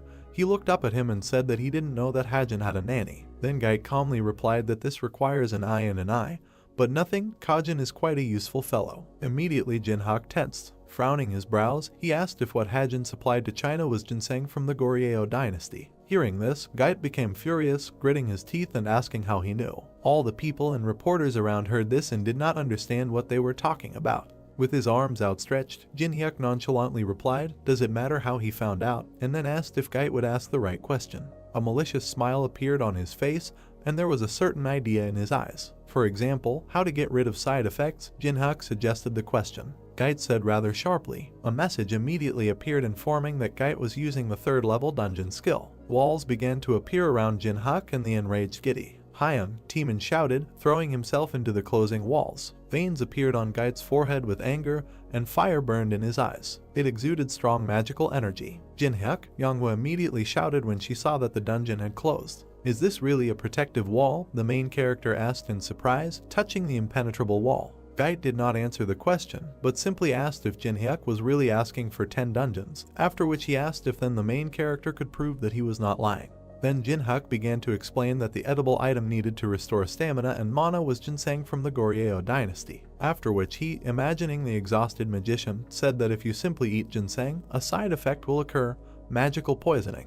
After that, he raised 3 fingers and said that the guys were probably suffering about this right now, but 3 objects could help with this. These were Carasian juice, moonstone, and most importantly, mandrake root, after which he said that he thought that the guys were now looking for the mandrake root. After thinking a little and throwing out his hand, he said that he would tell him where he was, after which he asked if Gait now believed him. Drops of sweat were running down Gait's face, and it was clear from his face that he was very excited. He said to himself that everything he said coincided with the words of the scouts and researchers. "Well, I agree," the main character asked with a malicious smile on his face. After thinking a little, Gait replied that he would believe Jinhyuk. But, he suddenly said, sharply holding out the knife that appeared in his hand. "I'm warning you, no tricks," Gait said in an angry and threatening voice, adding that otherwise it wouldn't seem like much. He clenched his teeth in anger and said to himself that the main character had asked for as many as 10 of the most valuable dungeons, and this was an excessively high fee. He held the blade shrouded in strong magic in front of Jinhyuk's face and said in his head that he needed to end everything here. Suddenly fear and shock appeared in his eyes. Jinhyuk smiled madly, his eyes glowing with a bright purple flame. Looking at his opponent, he said that it seemed that Gait had not yet understood. "Both our deal and your life," the main character continued to say. "In my hands," he added, raising the blade, which was shrouded in strong, terrifying magic. And at this time one of the guards broke through the floor. Jinhyuk's comrades were surrounded, but they successfully defended themselves. "Get away," Yenba shouted furiously, adding that unless, of course, they want to die. There was a raging fire in her eyes. Suddenly a notification appeared saying that the level 3 dungeon skill had been cancelled. The magic has dissipated. The guys went in different directions. The main character, with a smile on his face, shouted to Inui to calm down the girl. "Are you okay?" The guy's voice was immediately heard. They immediately ran up to him, shouting that he had been kidnapped just like that, and they would kill everyone, he said. Waving his hands, the main character said that everything was fine. Pointing to the departing Gait, Jinhyuk told them not to worry because he and Gait had found a common language. At that same second, Hajin rushed to the enraged Gait in a rage and asked if he would really just let the main character go. Bowing, Hajin, with a drop of sweat on his face, said that if he gave him a chance, he would come up with a good plan. At that same second, he received a strong blow to the neck from Gait. Raising him with one hand high above the ground, he told him to understand that Jinhyuk is stronger than everyone, after which he said that if Hajin does something like this again, he will greatly regret it. The guy was already out of breath, veins stood out on his neck, and saliva was flowing from his mouth. "I understand," Hajin said in a trembling voice and out of breath. Throwing the guy on the floor, Gait and his guys left. Hajin asked himself in horror what happened in that dungeon. A fire immediately lit up in his eyes. He was angrier than before. In his head he screamed that no one could humiliate him, which means he would kill him.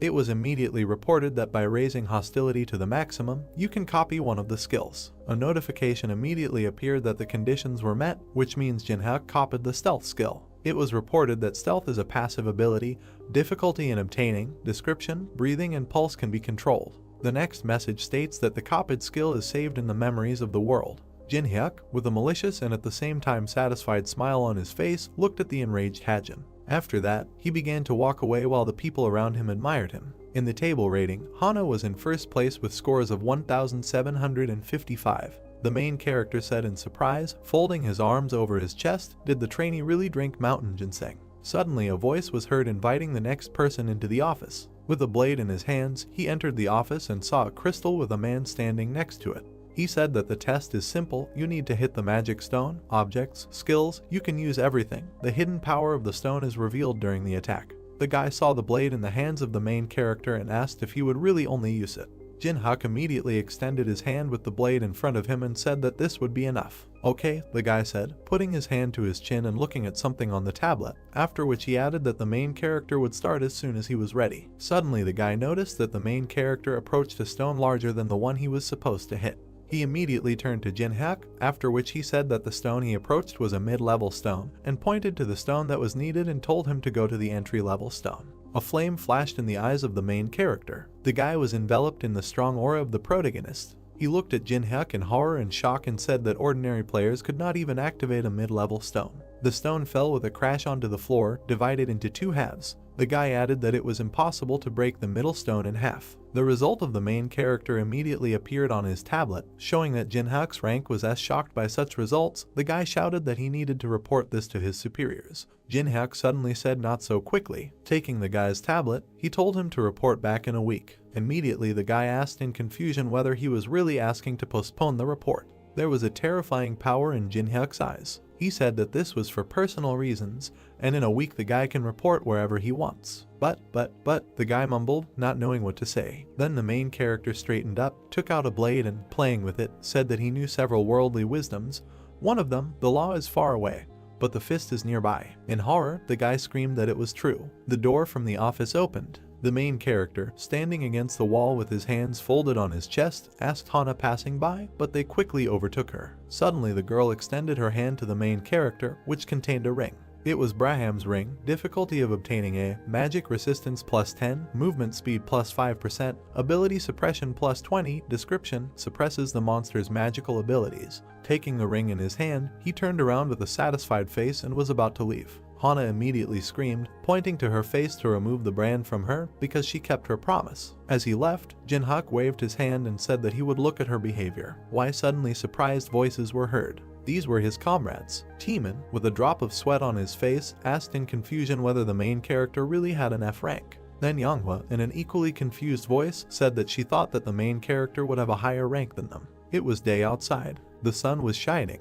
The voices of the protagonist's company were heard from the huge building. Jinhyuk replied that this was just a temporary result, after which he said that he needed to take a repeat test in a week. They left the building. A taxi immediately pulled up to the guys. Yanghwa, walking to the car, said that the second test was in the dungeon, after which she asked the main character how it would pass. Jinhyuk, getting into the car, said that he needed information, after which he added that there was no need to worry about him because he would write later, and let the guys go to the tower. After sitting in the car and buckling down, the main character folded his arms across his chest and said to himself that the first test determines the rank based on magical power, and the one who passes this test moves on to the second.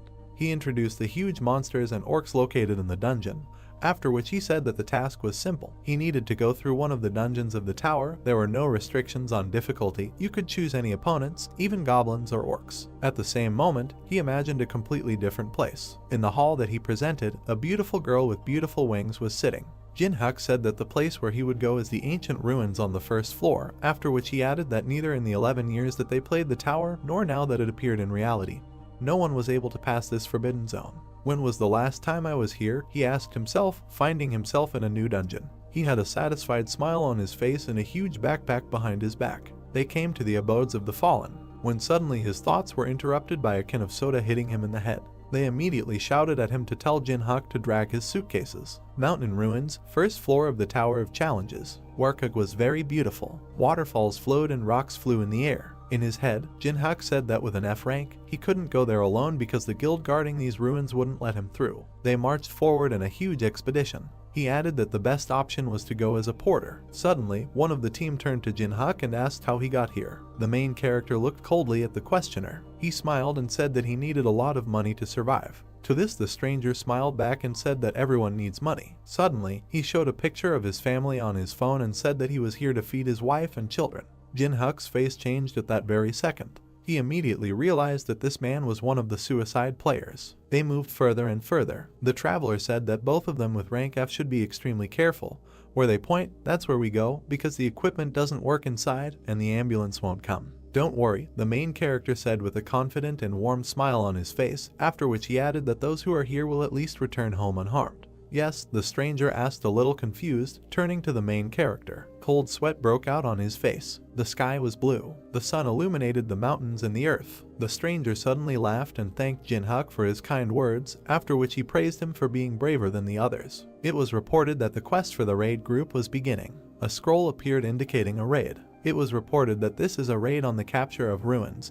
Difficulty S, conditions, kill the boss of the location, free the prince who is deep in the ruins, reward, relic of your choice. We are there, it was heard from up front. Then everyone threw their huge backpacks onto the ground. The leader's voice said that everyone was doing well, so now they can rest while they wait for the raid group. Jinhyuk put down his backpack and looked at the huge temple in front of them. The golden chest was a special reward. The notification that appeared announced a special reward for the first conqueror of the tower. Special, the main character asked himself in surprise, looking at the notification that appeared in front of his face. Is it really only me who can see this? He asked himself. The next notice was about receiving the award. The hero now has stats for plus 10 points of luck and plus 10 points of adaptability. The next message said that the luck and adaptability stats had been increased by 10. Frozen was also obtained. The lock under the frozen emblem was opened. It has been reported that Cold Heart is the ability to remain calm even in a critical situation, but may have trouble showing emotions. It was also reported that the passive skill Monopolization was obtained. The lock under the Monopolization emblem was opened. It was reported that if Jinhyuk completed the quest alone, the reward for completing it would be the highest possible. This, the main character said in confusion. Suddenly a crazy smile appeared on his face, and madness was also visible in his eyes. He asked himself how cool this was. He put his hand to his mouth and thought. Jinhyuk presented several chests behind him with various rewards. He said to himself that even though there were an incredible number of awards in the tower, to receive at least one was great luck. With such passiveness, I don't even need luck, he joyfully said to himself. While he was thinking, a bright light suddenly shone in the center of the temple. It illuminated everything around. After a few seconds, barely visible figures appeared in it. It was a raiding party. One of the guys was loudly indignant, saying that he couldn't get used to teleportation, after which he asked what the others were doing. More soldiers appeared behind him. One of them reported that all 50 people were alive. Ordinary workers looked with some horror and distrust at the arriving raid group. It was immediately reported that the Eye of Truth of the first level was being used. We are moving forward, the leader shouted, adding that they will form the formation on the move. The raid group is in the vanguard. It was reported that this guy's name was Jeonghwan, age 29, level 14. Ability, Relief. Jinhyuk was informed that the condition for copying the ability was to gain Jeonghwan's trust during the raid. The main character's eyes exuded strong magical power. Damn, he said, biting his lip in worry. He looked at Jeonghwan, who was gathering a squad, and then said that gaining trust would be difficult. Wait a minute, he suddenly said. His eyes showed that he had something in mind. Jeonghwan didn't even realize that the main character was watching him so closely. In his head, Jinhyuk was asking himself if the guild leader of the top 10 was only at such a low level. He stood with his arms crossed and watched, saying in his head that he would not be noticed. Destroyed temple. There was devastation everywhere, nothing was whole. The roots of the trees have already sprouted everywhere. A mage from the squad, stopping in front of pitch darkness, turned to everyone and told everyone to follow her, because if someone gets lost, no one will save him. It was reported that the lamp skill of the first level is activated. The staff in the woman's hand glowed bright red. Strong magic was released from the staff, lighting up part of the corridor. The corpses and bones of other raiders and monsters appeared in it. Ordinary workers, going inside, were very frightened. Looking around, they asked if these were ruins. The guys walked past monsters that had long been killed by the raid group.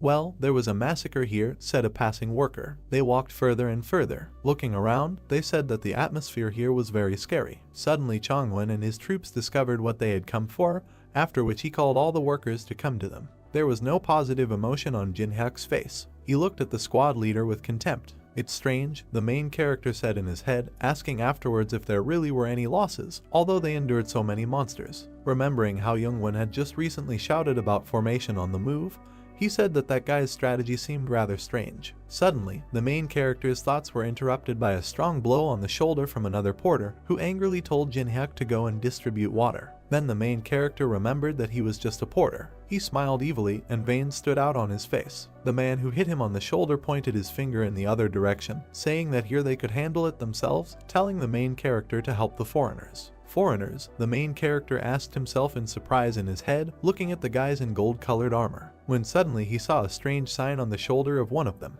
After thinking a little, he remembered that these were warriors of the Sion Guild. Suddenly he saw one of the soldiers in white robes and armor, which was unlike the others. Jinhyuk smiled mockingly, saying in his head that they were such fragile creatures, and then asked himself if it was worth making friends with someone. After a while, he handed over a mug of cold water. The knight in white robes looked at the main character in surprise. Jinhyuk said that the knight did a good job. The warrior thanked him. It was reported that level 1 communication was being activated.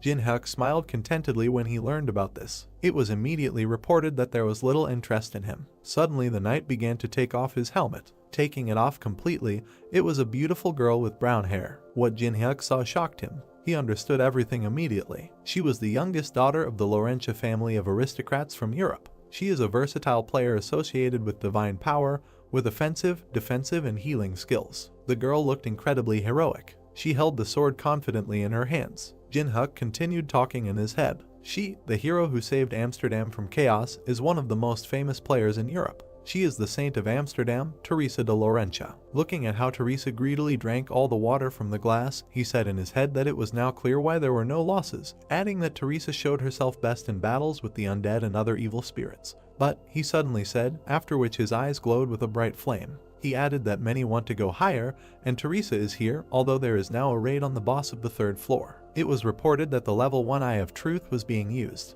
The girl, holding an empty mug in her hand, blushed because she was refreshed. Suddenly an error appeared saying that using the skill was impossible due to the difference in levels. Is she really higher than the 20th level? The main character asked himself in surprise. Suddenly, another message appeared on top of the error, informing that the luck and adaptability stats compensated for the difference in levels. The Eye of Truth of the 2nd level was immediately used. Cool, Jin-hyuk shouted joyfully in his head. It was reported that the main character can view the status of the target.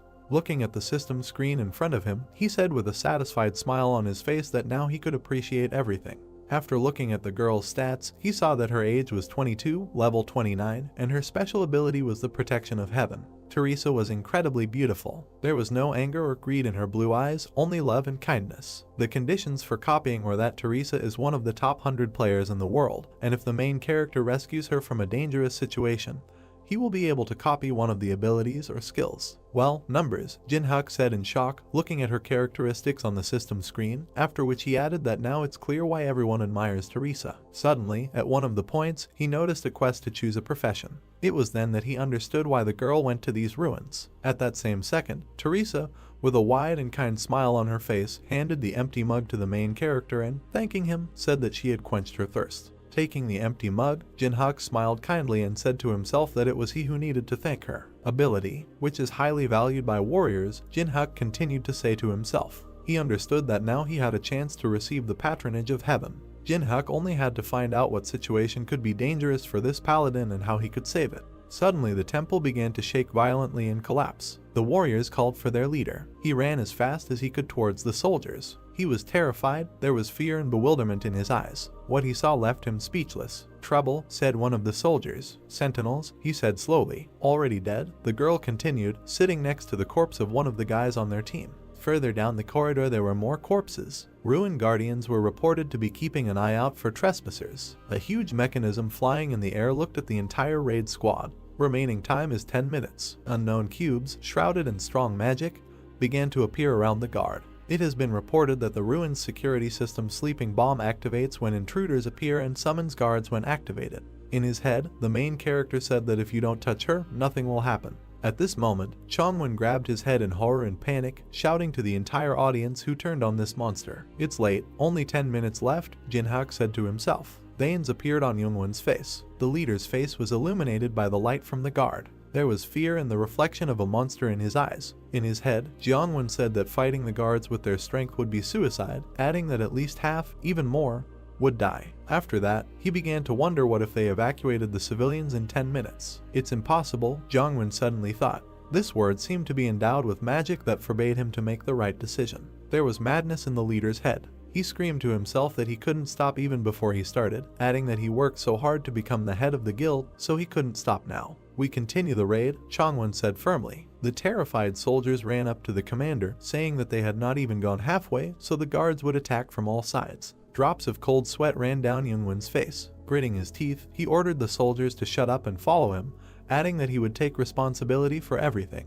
Even without a second team there is a chance for success, he said. Pointing to Teresa, he said that they had her. At this time, one of the soldiers ran up to a gathering of guys resting nearby and told them that the guards had woken up. One of the vacationers indifferently said that the one who reported about everything was worried, explaining that such a huge guild as Parhi would not act without countermeasures. True, the informer asked in surprise. Of course, the archer said, jumping up from his seat, adding that loners like them just need to obey the head, after which he said that most likely, the guild had probably already destroyed all the guards. Suddenly, a huge hand appeared behind him. A second later, the archer was turned into a bloody mess. The remaining frightened guys stood in a circle, preparing to defend themselves. We are in a very bad situation, the informer realized. Huge magical armor appeared around the guys, the main forces of the raid group. We are preparing for battle, Chongwon shouted, after which he added that the tanks are forward and the bearers are back. Quickly, he shouted, ordering the porters to distribute buffs to the tanks and the healers to get ready. People immediately began to rush from side to side, following the commander's orders. Taking a stance and raising his shield in front of him, he suddenly began to glow. It was reported that Youngwon would activate level 3 steel defense. It was also reported that Jiangwon had activated level 2 combat concentration.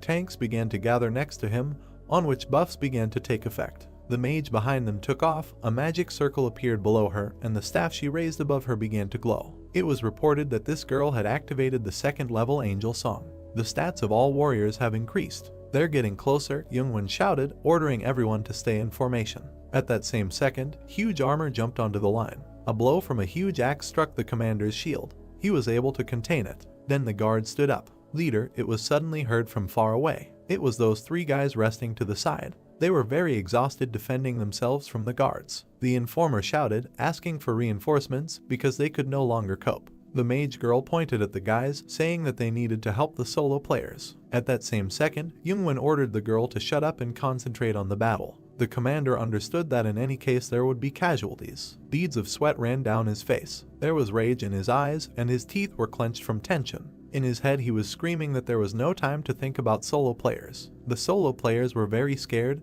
They held on with all their strength. Jiangwon explained that, unlike guild players who act coherently, solo players are immediately lost in such battles. They heard it, but, said one of the solo players, lowering his head in disappointment. He realized that they had been abandoned. Tears flowed from his eyes. He screamed, begging for help. Suddenly, quick steps were heard. Teresa soared above the guards, swinging a sword shrouded in powerful magic. It was reported that the 4th level cross skill was activated.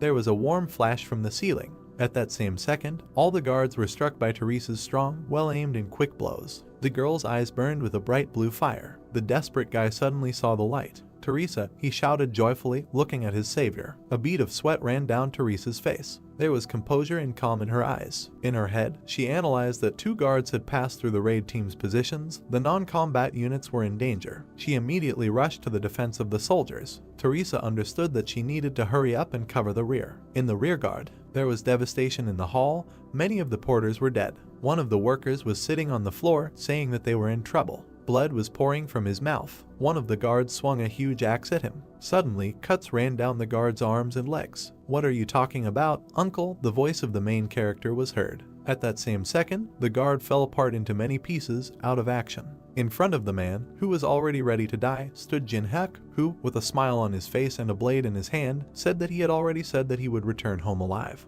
Jin-hyuk, from behind, a man suddenly shouted. A huge hand of a guard was flying towards the main character from behind. Jin-hyuk avoided her without an iota of fear. It was reported that the level 1 fire element was being activated. At that same second, the protagonist's hand caught fire. He smiled madly and shouted, "What else?" Throwing his hand forward, a strong stream of fire was released from it, which was directed towards the hand. All that was left of her was fragments, although the fingers on her hand were twitching. Jin-hyuk, shaking off his hand, turned away and said that he would not finish off, let others do it, after which he said that he needed to remain at the 1st level so he could not kill. "Where did you get such strength?" asked the surviving man, holding his wounds. Scratching his head, Jin-hyuk smiled and said that he was just lucky. In his head, he wondered who woke up the high-level guards of the ruins, because there was no point. The old man looked at his savior in shock, in no hurry to get up. Suddenly, Teresa grabbed the man. A second later, he was already standing 10 meters away from the main character. Teresa stood with her back to the main character and said that she thought Jin-hyuk was a good person, but he turned out to be threatening the man with a knife. Suddenly, she said that perhaps it was he who woke up the guards. There was anger and contempt in her eyes. Turning to the main character and raising her shield, she said that Jin-hyuk was arrested. The main character was very confused when he heard the accusations. At the same second, a strong blow from a girl's sword flashed next to him. The main character barely managed to dodge. She turned to face Jin-hyuk, telling him not to move because she didn't want to hurt anyone. After thinking a little, the guy said that there was a misunderstanding. The girl again struck a strong blow, but missed. She shouted that she would listen to him later. In his head, the main character said that it seemed that Teresa was too angry and was not listening to him at all. He understood that he no longer had a choice. Teresa swung her shield at the protagonist again, wanting to deal a strong blow. She threw a strong punch, but missed again, so Jin-hyuk pushed with force. Teresa flew into the floor with enormous force, breaking a crater. There were stones on her face. She lay exhausted in the hole, holding back the pain. Jin-hyuk put a blade to the girl's face, saying that he would not be a guard. Teresa looked in horror at the main character, whose eyes glowed with a bright blue light, and there was calmness and composure on his face. Jin-hyuk said that if he had to, he would kill with his own hands. Mrs. Teresa, Mr. Jin-hyuk, the rescued man suddenly started screaming. With his arms outstretched, he ran up to the enemies and shouted that Jin-hyuk had saved him. Hearing this, Teresa was speechless. After a while, the man left, and non-stop apologies were heard in the hall. The girl bowed to the main character, apologizing. Jin-hyuk asked her to stop, saying that his actions really seemed suspicious. He began to leave, and Teresa followed him, asking why the main character was hiding his identity. For what reason, Jin-hyuk wondered, calmly walking forward. "The same as you," he answered after thinking. After that, he said that Teresa invited the Sion Guild as a cover, after which he added that the girl wanted to secretly obtain the contract of St. Peter for the quest to choose a profession. After thinking a little, he admitted that he also needed one item, the receipt of which no one should know. Teresa was shocked by what she just heard. Drops of cold sweat ran down her face. She asked herself in her head how the main character knew about everything. Jin-hyuk smiled and said that he knows all the strategies for passing these ruins, so Teresa will help him with her skills, and the items they need are in one place. Turning to the girl, he asked with warmth in his voice if she would join forces with him. Teresa looked at the main character in confusion, wondering what to answer. The guards were defeated. In the crowd of vacationers, the commander shouted, saying that it was impossible. Throwing his arms forward, he furiously shouted that they should move forward in coordination, and then asked if they really wanted to go alone. Teresa, standing in front of him with her hand to her chest, explained that according to their map there were only 20 kilometers left. The strategy was known to everyone. Nothing would change if it didn't exist, after which she said that, in addition, according to the agreement before the battle with Boss, all squad leaders have the same rights. Hearing this, Youngwon broke out in a cold sweat and didn't know what to answer. Teresa stood silently opposite him, waiting for an answer. Exhaling heavily, he hit himself on the forehead and allowed the girl to separate from the group, after which he said that she should return before they reached the boss's room. Joyful Teresa, clasping her hands, said that she would join them before the battle began. Remembering something, she asked to take one porter with her. Then Youngwon began to walk away, waving the girl away, telling her to do whatever she wanted. Hearing this, happiness and joy appeared in Teresa's eyes. "This is a one-way ticket," the voice of the workers was heard. The porters stood in a huge crowd, praying that they would not be chosen to march with Teresa. Suddenly the main character raised his hand. Coming out of the crowd, he said with a serious face that he was ready to go. Immediately all the workers threw themselves on his shoulders, begging the guy not to follow the lead of youth and to stay with everyone. In his head, Jin-hyuk said that no matter what he said, the workers still wouldn't understand. "Uncle," he said suddenly. The main character stopped. A strong, terrifying aura emanated from him. In his head, he asked if it had ever happened to him that when he was young, he was struck by an idea. The porters immediately released the guy, not understanding what he was talking about. At that very second, Jin-hyuk turned to the workers and, clutching his heart, shouted that love was burning inside him now, even if he lost his life because of his weakness. Hearing this, everyone present was shocked. Jin-hyuk and Teresa started to leave. The porters looked at the guy, saying that he was such a romantic. Exhaling heavily, the main character said that he was tired. Next to him walked Teresa, looking at the main character. After a while they came out into a hall full of monsters. They walked to the edge of the platform and looked down. Teresa pointed to the crypt, surrounded by a magical barrier, and said that the Treaty of St. Peter was in that sarcophagus. "Yes, I noticed that too," Jin-hyuk answered immediately. Looking at the girl, he calmly asked her if she understood that she needed to remove the protection. "Yes, I know," she answered immediately. Suddenly a warning flashed in front of them. Teresa looked in shock at the system window in front of her, in which it was written that the master of the abode of the fallen was watching them. Reading the same thing on his screen, Jin-hyuk was calm, rubbing his chin. In his head he said that this was definitely about the boss, after which he thoughtfully said that the boss had never been interested in the players, and now he decided to show himself. Drops of cold sweat appeared on the girl's face. Pointing to the warning, she stammered and asked if the main character saw the same thing, after which she said that it was definitely from the boss, but what did these words mean? Did he really see us as enemies? Teresa asked in confusion and fear, to which Jinhyuk immediately replied that this was not so. Pointing his finger at himself, he said that the boss was a sign of him. The girl looked at her friend in shock and asked herself in her head where such confidence came from. Turning to Jinhyuk, Teresa decided to ask if he really knew the way through. Putting his hands in his pockets, the main character replied that he had known him for a long time. Then, the girl said slowly and shyly. Jinhyuk was unhappy waiting for his companion's question. Then what should I do? She asked, putting her hand to her chest. There was fear in her eyes, but she was still ready to do anything. There were many dangerous monsters walking below, protecting the grave. Suddenly, Teresa jumped from the balcony. She landed among the monsters. The monsters immediately paid attention to her. Teresa was reported to be activating a level 5 battle song. For 10 minutes, all stats increased threefold. There was a powerful and terrifying aura around the girl. Her eyes glowed with a bright blue light. She was ready for a fight. What happened a few minutes ago was that the main character said with a smile on his face that her task was simple, saying that Teresa must attract the attention of the undead.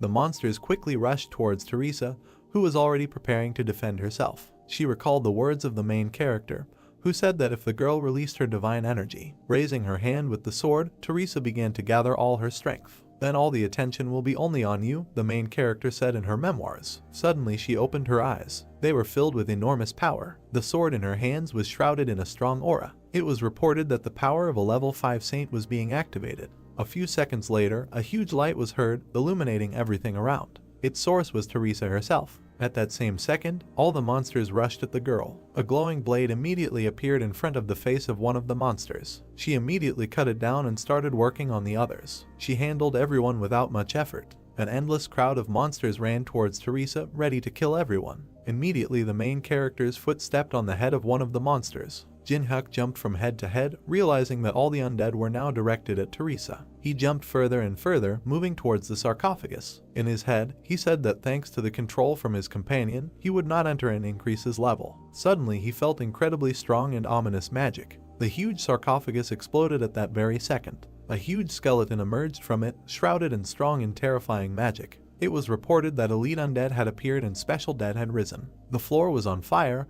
and the main character was covered with debris. A few seconds later, Jinhyuk stood up from the rubble. There was a satisfied smile on his face. In his head he said happily, the mini-boss had finally appeared. At that same second, a huge guard sword appeared from behind a column of smoke. Noticing him in time, the main character deftly dodged without receiving damage. As he dodged the sword, he said in his head that Durahan shouldn't have been here or the conditions had changed because of Teresa. He immediately began to run away from the guards who surrounded him. A few seconds later, he jumped on the guard, starting to attack him, and at this time the lick used strong magic, destroying everything around him. The main character understood that it would be easy to deal with him. Then he added that you need to be careful with flying monsters. At that same second, the lick raised the staff in his hand above himself and began to accumulate enormous power in the weapon.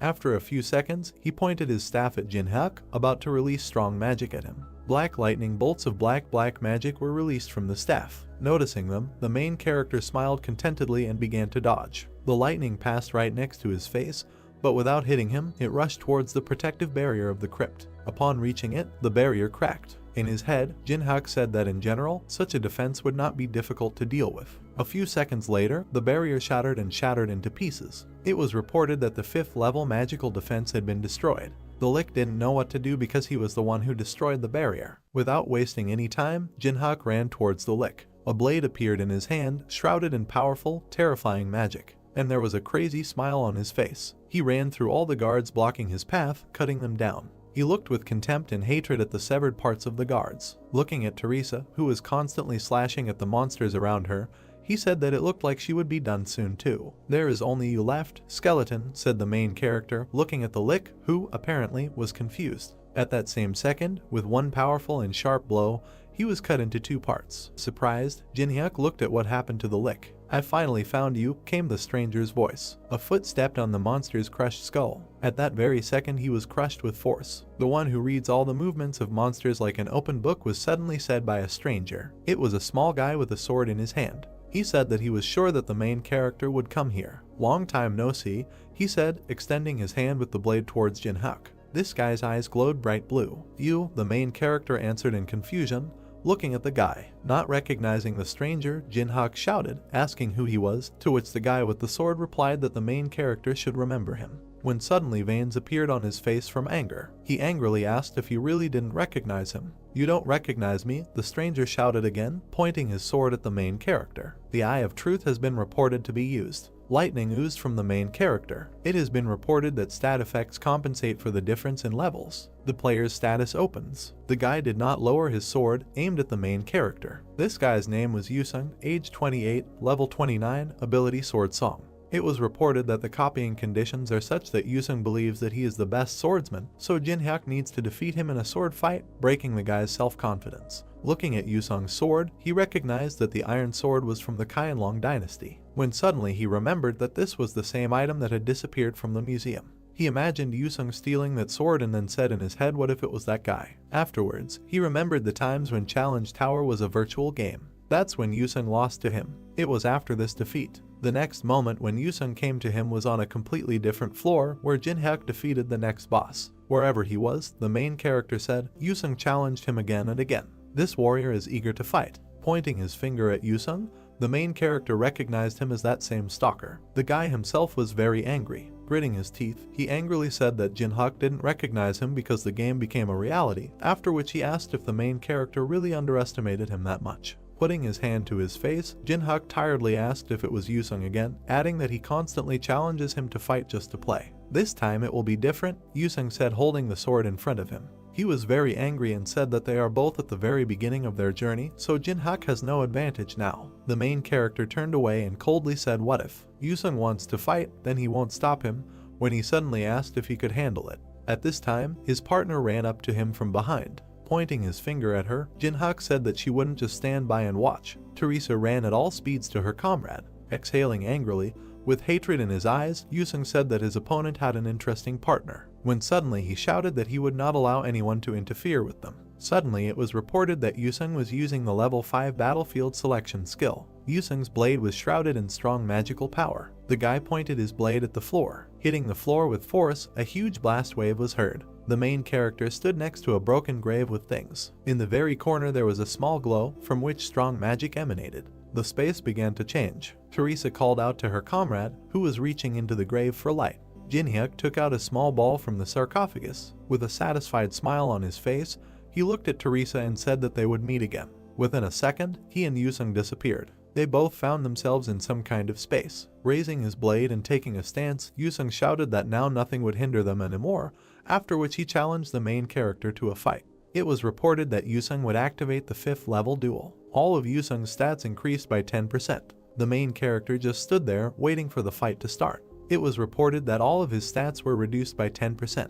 Yusung advanced towards Jinhyuk. The main character himself looked at the approaching opponent and said to himself that Yusung's special skills, choosing the battlefield and the duel, had significantly weakened him. That is why the situation has become extremely unfavorable. It has also been reported that special conditions for the synthesis skill are activated. In the message that appeared, it was written that when the situation for copying is unfavorable, the conditions are adjusted in accordance with the changing situation. Copying conditions can be met after obtaining the skill. Stretching his hand out in front of him, he pointed his finger at his opponent. The main character was shrouded in strong magic. Suddenly he said that he was copying Yusung's unique ability. It has been reported that the unique ability Sword Song is being copied. Right there in the notification it was written, Song of the Sword, Jinhyuk's skills as a swordsman are enhanced by 200%. The body itself uses sword fighting techniques and also significantly enhances the player's perception. Behind Jinhyuk, the protagonist's strong skill began to be used. There was a smile on his face. It has been reported that the copied ability is retained in the memories of the world.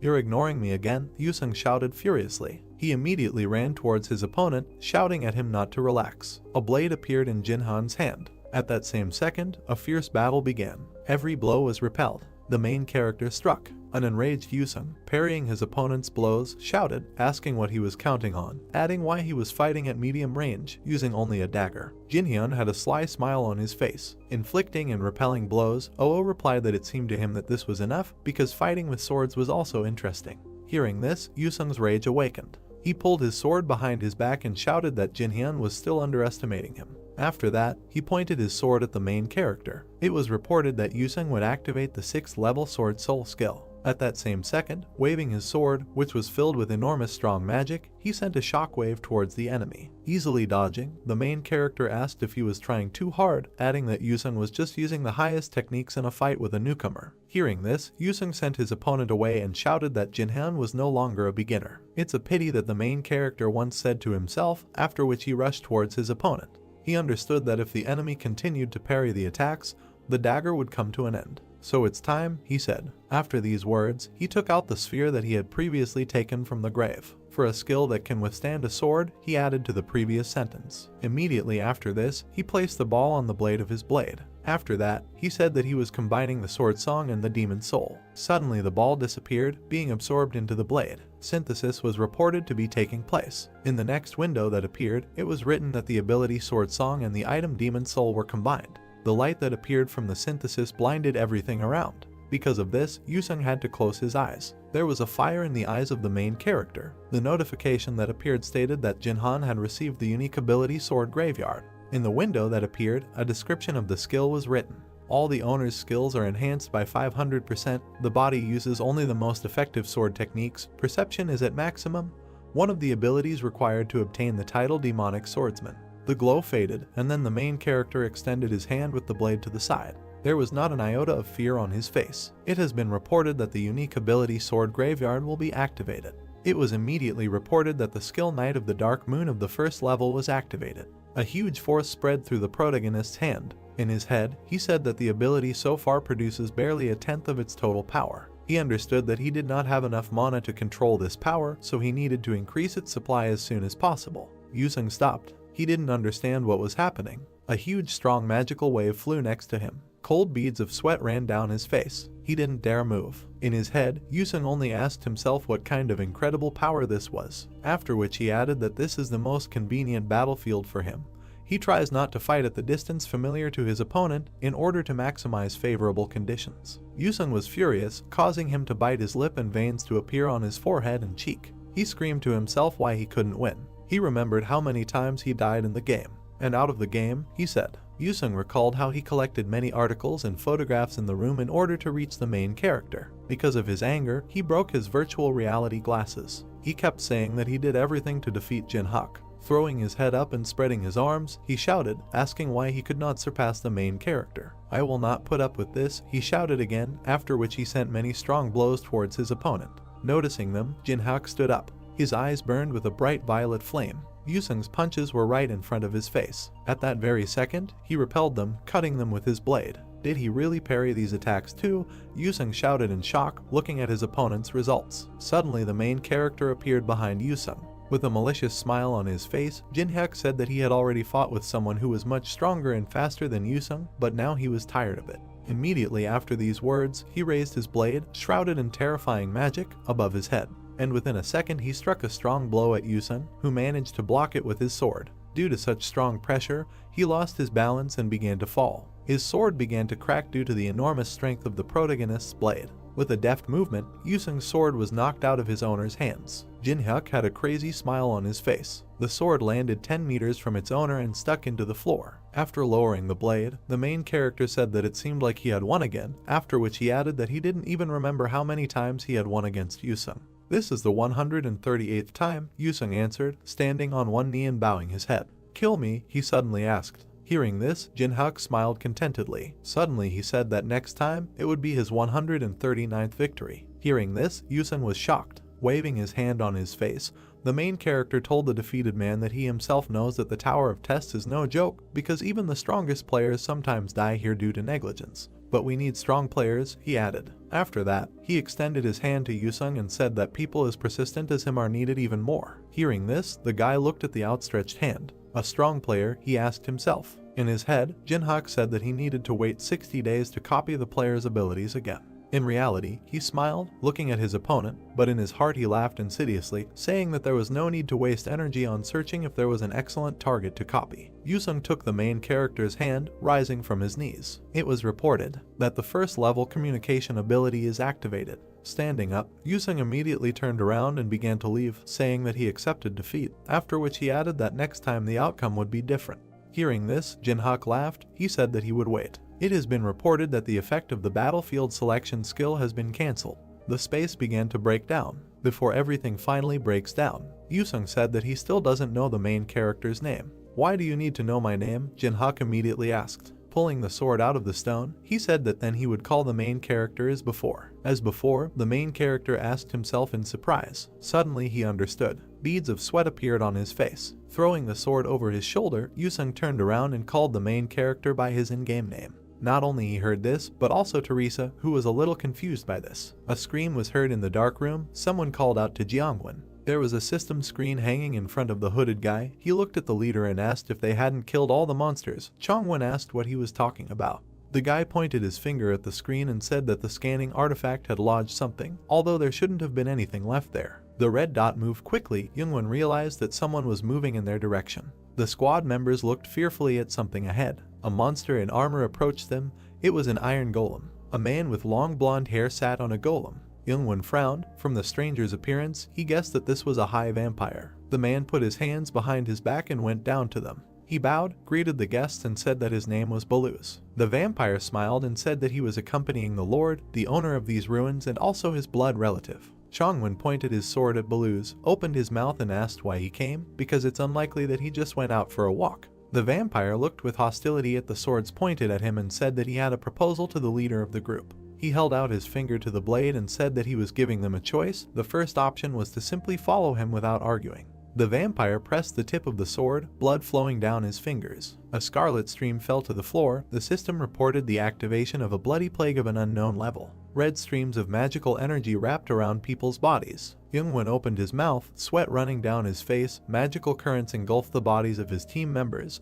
They screamed, not understanding what was happening to their bodies. A dark human silhouette was inside a red cocoon. The guy opened his mouth and looked to the side in fear. Baluz raised his hand, smiled, and said that if the leader chooses the second option, then only half of the squad will go with him, and he will eat the rest. Magic sparks illuminated the stone object. Kneeling down, Teresa cast a spell. Jin-hyuk sat next to her. The system reported that the power of a level 5 saint was being used. The girl closed her eyes. The crystal hovered in front of her. The blue stone was decorated with silver patterns. The system window said that this is an icy tear, which, when absorbed, enhances magic, but if purification is not applied, it can seriously harm the player. The system reported this. That mana is increased by 12. The main character looked at his palms. He could not believe that he was able to get an icy tear, which is usually difficult to get, along with the Demon Soul Stone, and thanks to the holy power, Teresa had already received 12 stats. He gave the girl a thumbs up when she asked if everything worked out and said he was happy with the result.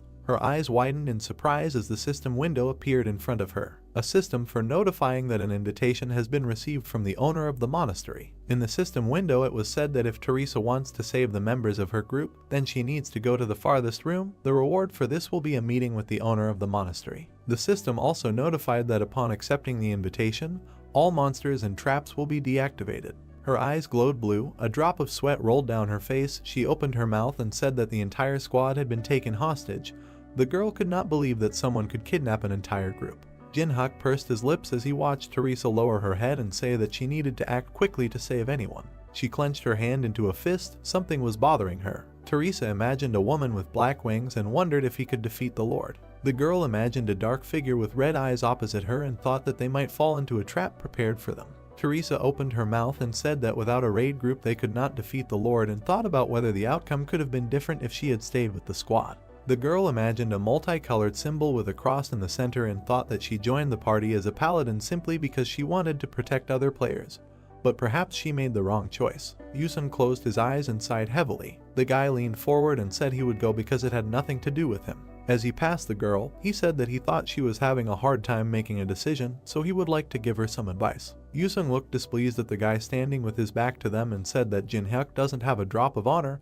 He's simply selfish and in general he hates him. The young man frowned, clenched his teeth, and said that he could only guarantee one thing. The main character smiled and crossed his arms over his chest. Yusung said that if anyone could defeat the Lord, it was only him. Teresa pursed her lips and looked ahead in confusion. The swordsman went further and said that he was leaving. The girl clenched her teeth. She smiled and thanked Yusung for the advice. Teresa clenched her hand into a fist and told Jin-hyuk that she was going to accept the invitation of the owner of the monastery. The main character put his hands on his hips, warned that his services were expensive, and asked if she was sure that she could do it. The girl continued to clench her fingers into a fist, opened her mouth and said with determination that she was ready to pay as much as necessary for his help. Jin-hyuk smiled and thought that she would go there anyway. He slammed his fist against hers and said he agreed. The system reported that 2 players accepted the quest. The system window said that the monsters were hibernating. They approached the steps that led to huge doors. A drop of sweat rolled down Teresa's face.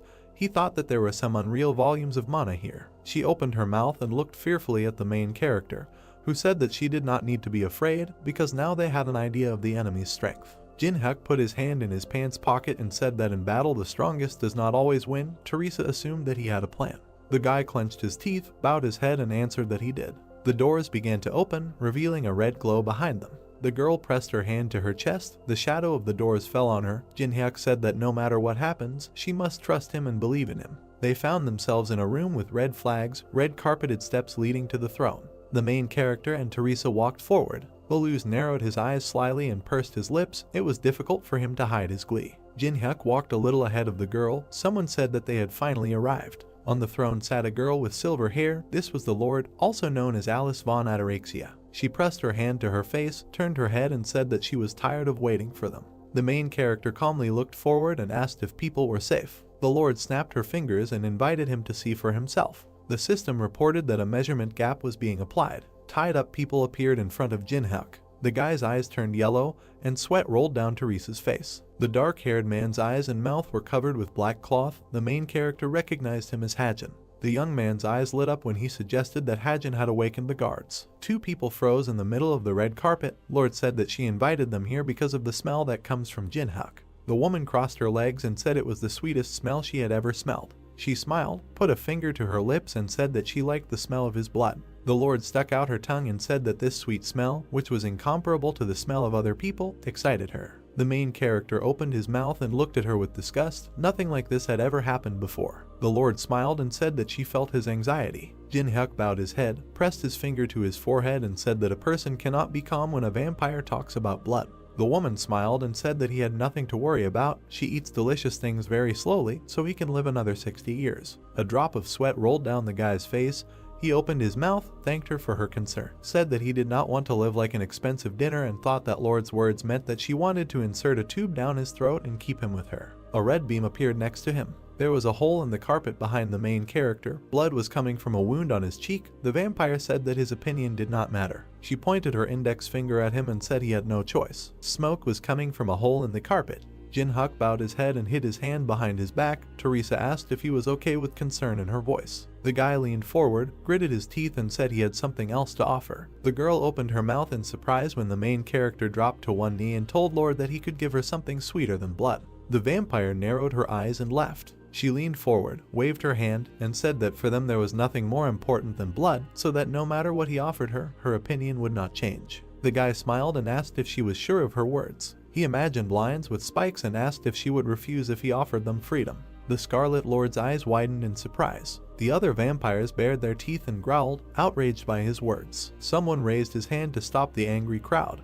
The woman put her hand on her hip, opened her mouth and said that Jin-hyuk would regret it if he didn't back up his words with action. The guy lowered his head and said that he would not have come here if he was not ready to answer for his words. The Lord opened her mouth and allowed him to speak. The guy raised his hand, summoned some purple object and said his name. He brought the object to his face and said that he was the representative of the mains in the tower. The main character put on a mask with a purple symbol and vowed to free the Lord. 2 pairs of red eyes glowed on the red mask. Main were those who, because of money, revenge, or personal beliefs, renounced humanity. Jin-hyuk imagined a man next to the tower and thought that the mains were preventing the players from climbing the tower. The half-naked man threw his sword over his shoulder. The mains helped the monsters located in the labyrinths and ruins. The Lord pressed her finger to her chin, pursed her lips, and said that she had heard of the Mana, but she doubted that the guy was one of them. The main character in a black mask raised his head and said that he had established a connection with the temple on the 27th floor. He imagined a low building among the mountains and a red dome with a strange symbol and said that there they told him how to deceive the barrier that covered the ruins. Teresa looked at the guy's back in confusion,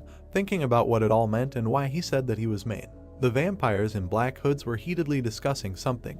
The girl did not understand why everyone was excited when they found out about the temple. The main character bowed when the Lord said that since he knew about the temple, it was not a bluff, but she was not ready to believe him. Red splashes of blood rose at her feet. She said that she didn't care whether he was main or not, but the vampires had been locked in this place for centuries, so it was all just idle chatter. Scarlet streams similar to blood changed shape. Lord said that she did not like talkers. A lot of weapons appeared behind the vampire. She said that she did not believe the talkers. The system reported that the bloody sphere was activating. The woman narrowed her eyes and said that she was sorry that everything had turned out this way because his blood smelled so delicious. The Lord waved her hand and the weapon flew forward. She wished Jinhyuk death. Red sharp objects were approaching the guy. Teresa covered him with herself and her shield. A hexagon appeared, in the center of which there was a cross. The system notified that the power of the saint was activated. The huge cross shone brightly, surrounded by smaller crosses. The weapon collided with the golden protective dome. The cloak behind Teresa developed. She told Jinhyuk not to go out. Sweat ran down the girl's face. She clenched her teeth and said that she hoped that divine power would cope with this attack. The system notified that the connected shield was activated. Many weapons hovered in front of the barrier. Teresa opened her mouth with effort, trying to hold the shield. The Lord closed her eyes, laughed and said that it was funny to see how hard a girl would work to counter a normal attack. Her smile became smaller. The vampire clenched her teeth and said that she greatly hated everything holy. The system notified that a bloody explosion had been activated. The Lord raised her hand. A red ball and a stream of energy appeared above her. She said that she would destroy them with one blow. Teresa raised her head. A drop of sweat rolled down her cheek. She realized that she could not hold out for long. The girl smiled, remembering that Jinhyuk asked her to trust him and have faith in him. A black and purple blade whistled through the air. Teresa had a dagger sticking out of her chest. Tears flowed from her eyes and blood came from her mouth. The main character stood behind her. The girl looked at him in confusion and whispered his name. The Lord froze, thoughtfully watching what was happening. Blood sprayed. Teresa fell to the floor. Jinhyuk stood next to her with a dagger in his hands. He asked if the vampire would believe him if he could prove that his words were not a bluff. The main character looked at the woman standing near the throne. She said that she liked how he betrayed the comrade who protected him, but she needed more evidence. Teresa grabbed the hem of his trousers. With the last of her strength, the bleeding paladin raised her head and said that they promised to save the squad members. The guy in the mask was watching her. She asked if this was his plan.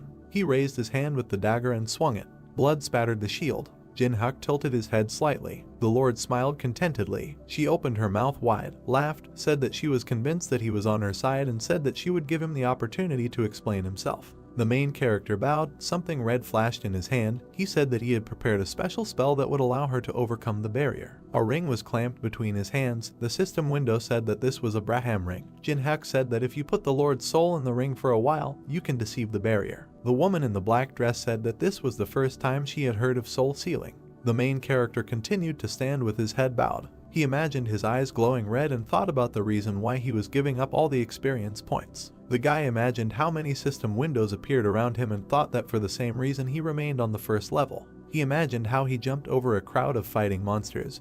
He was holding back because of the skill of moving souls. The main character knelt down on one knee and extended his hand. This special skill could only be activated by a level 1 player. The system notified that Jinhyuk met the criteria. A purple hexagon appeared, inside of which there was a white ghost. The system reported the activation of the magic circle for moving souls. Glowing circles and symbols appeared around the guy. The system window stated that recharging would only occur after 365 days and that only one soul could be sealed at a time. The system sent a warning that the skill will only work after receiving the subject's consent. Jinhyuk spread his hands to the sides and told the Lord that in a minute this magic circle will disappear forever, but if she gives her consent, the spell will work. The blonde woman froze in indecision. The main character was waiting for her decision. The other vampires watched with their mouths open.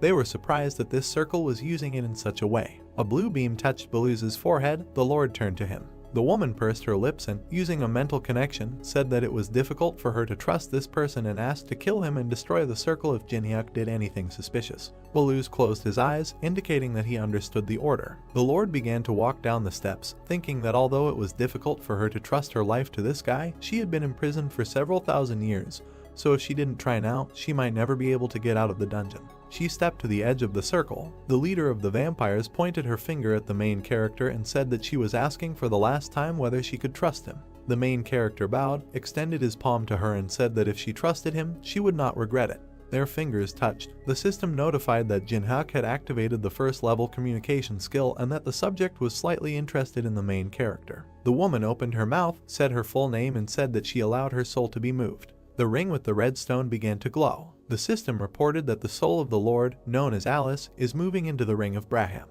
Blue smoke enveloped the woman's body. Blue smoke rose above the ring with the red stone. The woman said it was quite cozy here. The main character picked up the ring from the floor and said that he was glad. He looked at the item in his hands and told Lord that this was now her new home. The system notified that the ability to protect heaven was activated. Teresa moved her hand. The armored paladin stood up, standing behind Jin-hyuk. His mask began to disappear. He turned his head and congratulated the girl on her return.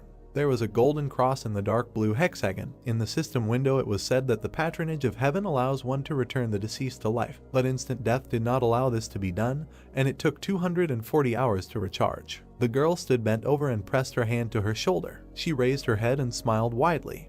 Teresa lowered her head, keeping her hand on her shoulder. She smiled when the main character congratulated her on her return. Jin-hyuk, whose face was hidden by a purple glow, looked at the ring, from which indignant cries were heard, and thought that he no longer needed it. He put the artifact in his pants pocket. Jin-hyuk then took the purple sword, and Teresa said that she had a lot of questions, but it was better to ask them later. There were enemies in front of them, and Jin-hyuk said that now was not the right time or place. Baluz gritted his teeth, raised his hand, and called Teresa and the main character stupid people. He raised his hands above his head and shouted loudly, asking if they thought they would live after betraying his master. The system reported that the 13th level blood wave was being activated. Streams of dark red energy appeared around Teresa and Jin-hyuk. The main character raised his burning hand, and the system notified that the 5th level fire element was being activated. The next second there was an explosion, causing wind. Jin-hyuk waved his weapon, looking at the fire that filled the space. Without looking at the girl, he told her about the team members. Teresa approached the tied-up warriors who were sitting on the floor. The system reported that the girl was using the 4th level cross. With a quick movement of her hand, she cut the ropes on the body of the black-haired youth. He looked at Teresa with a smile and asked her what was wrong with the vampires. While Jin-hyuk stood surrounded by enemies, the girl said that he was facing the vampires alone. Baluz tilted his head and asked with an angry expression how the man was able to reflect his magic. Jin-hyuk, holding the bright sword tightly in his hand, replied that the vampire's magic and his fire extinguished each other. His eyes began to emit a purple glow as he added that the vampires lost even when their mistress was imprisoned.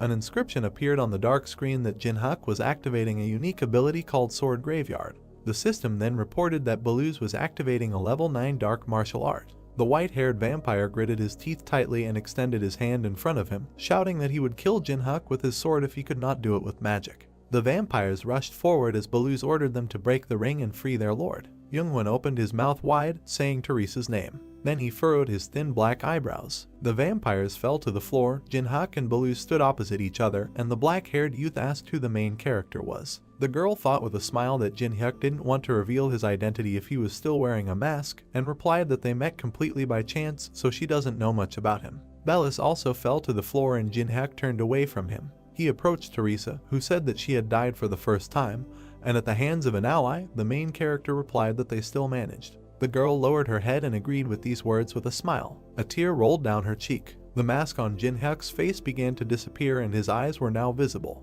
Teresa closed her eyes and with a warm smile thanked the main character for keeping them all alive. The system reported that Jin-hyuk saved the life of the owner of a unique ability called Protection of Heaven. Then messages appeared on blue screens stating that the conditions had been met and that the main character had successfully copied this ability. The system reported saving. Then a notification appeared that the ability was being stored in the world's memories. A golden cross could be seen inside the pentagon. The system provided information about the Heaven's Favor ability. When Jin-hyuk asked why Teresa was crying, the girl punched him in the chest, saying that she didn't know. The girl remembered how the main character pressed the dark screen and asked if he knew that she would be resurrected, and Jin-hyuk silently turned away. There were red tapestries hanging in the room, and the main character said that he was glad that Teresa survived. He pulled back the red curtain and invited the girl to finally take the relics and leave. Youngwon put his hand on his chest and introduced himself with a smile, and then said that the rights to the relics obtained during this raid belonged to the guild. The main character, whose face was hidden behind a black mask, asked if the young man was asking for relics after he saved his life. Youngwon explained with a smile that they would pay for the relics with money or something else, so Jin-hyuk would not be left out. The protagonist frowned, thinking that after defeat, this leader was still acting overconfident. He then pointed his finger to the side, saying that the guild could take the relics. As Youngwon walked past him, Jin-hyuk warned them not to complain if the result didn't satisfy them. The young man stopped smiling and turned around in bewilderment. On the floor lay a fragment of Merlin's staff. The black-haired youth's eyes turned red and he reached for the relic with a smile, thinking that although most of the raid group was hostage, they would be able to restore their authority by bringing back good loot. Youngwon's fingers almost touched the staff. Suddenly, he pulled his hand back and closed his eyes, screaming in pain. A bright red mark appeared on his palm. Jin-hyuk, who stood with his back to the young man, thought that this was a curse that lay on Merlin's staff. He looked to the side and thought that if Alice completely disappeared, then this relic would become safe, but Alice was now trapped in the ring. Youngwon raised his hands, asking what was happening to him. Teresa put her hand to her mouth, looking at the young man in shock. Jin-hyuk put his hand on her shoulder and turned her around while the black-haired boy screamed loudly. It was night. A tall dark tower was visible. Someone asked the head of the department whether they were standing at the entrance to the tower in vain. Ihyun, with a tired look, said that she was not sure that the guy's words could be trusted. The man opened a pack of cigarettes and replied that he just needed to wait a little. Taechun raised the cigarette to his mouth and added that they received the message, so they should at least get something. The blue-haired girl frowned and said that the experts had reported that the raid would last at least 3 weeks. The man looked down, remembering Jin-hyuk and his words and the imminent completion of the capture of the ruins. He was worried that the main character was not a member of the party. Taechun flicked his lighter. The system reported that the ruins called the Abode of the Fallen had been cleared. The man opened his mouth in shock and dropped his cigarette. A crowd of people emerged from a bright blue portal. The black-haired boy and girl next to him looked tired. People raised microphones and cameras, congratulating them for clearing the ruins and asking what strategy they used. Opposite the bald man stood a crowd in which many flashes were visible. The guild members covered the face of Jeonghyun, who had lost not only his hair, but also his eyelashes and eyebrows. The man in the suit opened his mouth in shock. Taechun and Ihyun stood in front of the crowd, asking what happened inside there. Teresa said with a wide smile that the ruins were not cleared by the Chongwon raid. People took pictures of the girl on their phones. Someone in blue pants and black sneakers took a step forward. Teresa looked at the main character and said that he managed it almost alone. Jin-hyuk's face was hidden behind a black mask, and the girl added that the others were just watching from the sidelines. Ihyun, with a bead of sweat appearing on her face, asked if she should call the association leader, and Taechun smiled, saying that was a good idea. The young man with bandages on his head clenched his teeth tightly. Then he turned around and walked away. People were moving away. White clouds swirled in the blue sky. A commentator with the nickname Truth asked who the man in the mask was. Water was pouring from the kettle into the plastic packaging. There were various news articles about how a strong player single-handedly cleared the ruins. Holding the chopsticks in his mouth, Jin-hyuk thought that people had written a lot of things. As he picked up the instant noodles, he thought that he knew this would get dark for discussion, but it was still too much. He was glad that his face was hidden behind the mask. While chewing his food, the main character remembered Teresa and thought that she had promised to keep everything a secret, so he didn't have to worry. There were chopsticks and instant noodles on the table. Jin-hyuk looked at the ring with a smile and thought it was time to talk to the locked vampire. The main character narrowed his eyes when Alice asked how he dared to put it in a dark and smelly pocket. The girl frowned angrily, asking if Jin-hyuk didn't know who she was. With a malicious smile, the main character shook the ring, and Alice asked what kind of earthquake it was. The main character began to wave his hand, and the vampire screamed that she was dizzy. Jin-hyuk looked at the ring with a smile and asked if Alice had come to her senses. The girl lay on her back, saying that vampires never forget an insult. The main character narrowed his eyes suspiciously, and Alice ordered him to stop. He waved his hand and said that she still hadn't realized anything, so he would have to explain. The girl opened her red eyes wide and screamed that she was going to throw up. With a crazy smile and burning eyes, Jin-hyuk began to rotate his hand in the air. Alice screamed loudly as her white hair flew around. A red light was visible. 3 hours later, the ring was on the table and Alice was begging it to stop. The main character raised his hand to the artifact, which began to emit a red glow, and ordered the vampire to leave. The system reported that Jin-hyuk was releasing the power from the Braham ring. Alice sat on the floor, resting her hands on it. She then smiled widely and said that it was finally time for revenge. Suddenly the vampire looked at Jin-hyuk, who was several times larger than her. She looked at herself in horror, asking what it was, and the main character explained that he had pulled out and materialized only a part of Alice. The girl looked at him in bewilderment, and he added that now she can still be called a mini version of Alice because she can use barely 1% of her powers. Jin-hyuk smiled and thought that she was still stronger than an ordinary vampire, even though he imposed a limitation. Alice fell to the floor and covered her face with her hands. The main character looked at her and informed her that what he said in the ruins was not a lie. The vampire, with tears streaming from her eyes, told him to shut up because she did not want such freedom. Jin-hyuk grinned and said that he would give Alice the true freedom she craves. The vampire opened her red eyes. She looked at the main character and asked what this meant. He crossed his arms and said that he would destroy everyone who betrayed Alice if she helped him and return her place as head of the Ataraxia clan. The system reported that a new video was uploaded to the honor roll. Alice stood half-turned. Jinhyuk held his sword out in front of him as someone said that during a raid that was supposed to fail, a masked player turned the tables. Netizens wrote comments saying they were nervous while watching the video. Jinhyuk raised his burning hand. Commentators wrote that his actions did not look like a newcomer. There was an explosion. Someone wrote that the main character's magic and technique were at an incredible level. Jinhyuk's sword blade shone as did his eyes. Belso suggested that this is the same guy from the video about the tree. Other commentators wrote that everyone should recognize the main character. Jinhyuk stood with a lot of camera flashes around him, and another viewer wrote that he is the country's new hero. A user with the nickname All the Girls in the Country asked if all the guilds wanted to get the main character. These comments were visible on the screen. Jinhyuk raised his head and said that many guilds have absolutely no money. Standing in front of a tall building, he concluded that this seemed to be true. The main character looked at the mask in his hand with a grin and thought that he was not going to get involved in the affairs of the guilds or the showdowns between them. He didn't care about them. There was a huge explosion and Jinhyuk thought that they wanted to kill him. He kicked the fragment and decided that he was not going to forgive it. In front of the main character stood a huge crowd of men in black suits. He raised his hand, creating a fireball. When his palm became covered in fire, he thought he would tear them to shreds. On the top floor of the building, a man sat with his hand on his face. The young man rested his head on the floor, gritting his teeth, while Gongsu said that Jinhyuk should have died in these runes. The man slammed his fist on the table, shouting that his subordinate had woken up the guards and had achieved nothing in the end.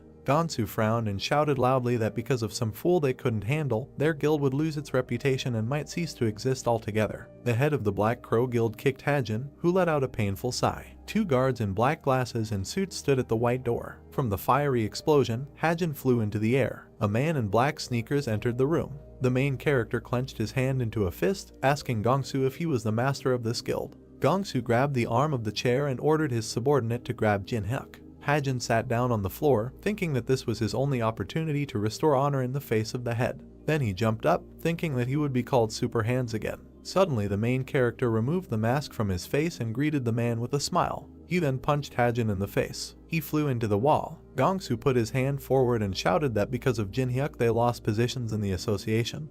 He asked if the main character thought that he could just walk around here. Jinhyuk sat down in the chair and said that this is not what Gongsu should worry about. The man frowned. His hand reached for the sword, which lay on the stand. The system reported that Gongsu was activating a level 5 flash sword. He jumped onto the table, stretching his arms out to the sides and looking at Jinhyuk. Gongsu frowned in confusion, thinking about the main character being so relaxed even though a sharp sword would pierce him right away. He brought the blade to Jinhyuk's head, deciding that he should die. The man opened his mouth in shock when something hit his sword. He frowned and broke out in sweat, looking at the fragment of the sword, and realized that it was a saber. The main character grinned contentedly. He reached into the bag of checkers and said that they were convenient to throw. Jinhyuk put his feet on the table. With a smile, he invited Gons to start a conversation. A huge level 25 scarab suddenly jumped out at them. Alice screamed in horror that the monster was very nasty. "Alice, stand behind me," the main character said, waving his hand. A moment later, Jinhyuk was surrounded by a crowd of scarabs. Without thinking twice, he extended his hand forward.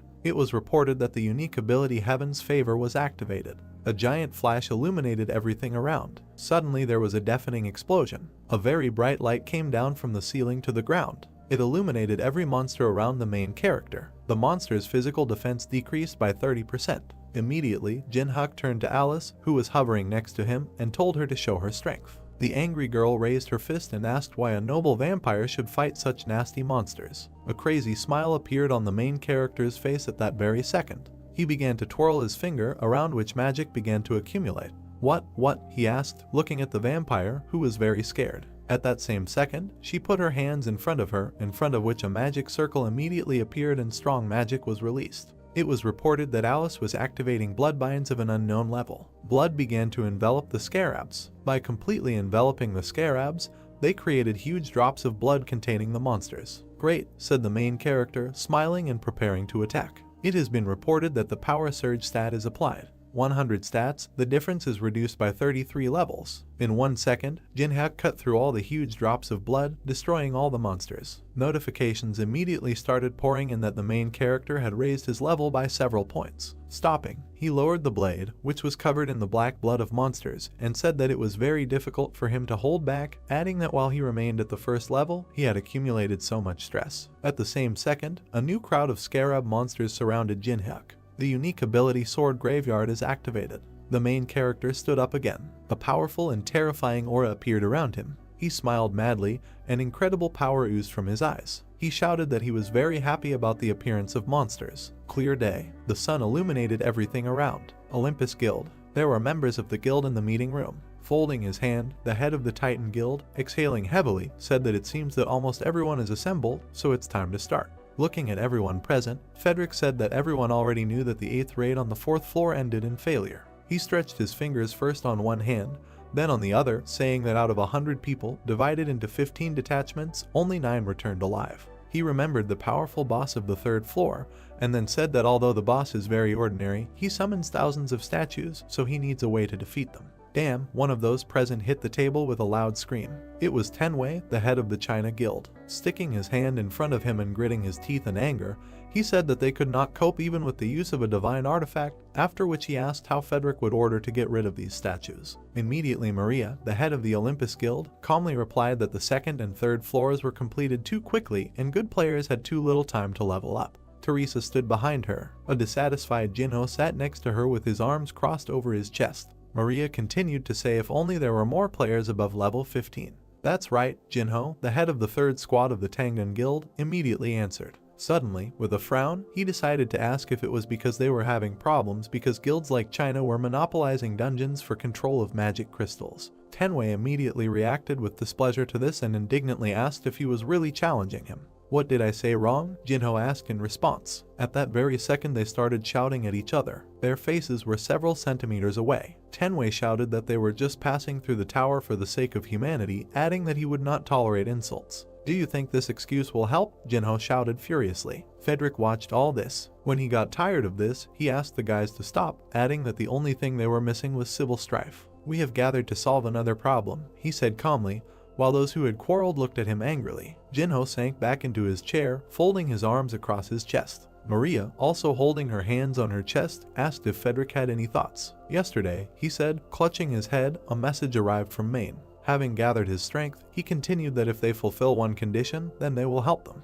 Maria, Tenwei, and Jinho were shocked when they heard this. Drops of cold sweat appeared on their faces. There was silence in the meeting room for several seconds. Suddenly everyone started screaming, furiously asking whether to cooperate with them. After all, they are all on the international wanted list. They cannot work with such non-entities as Maine. Teresa, standing behind Maria, simply listened to all this without interfering.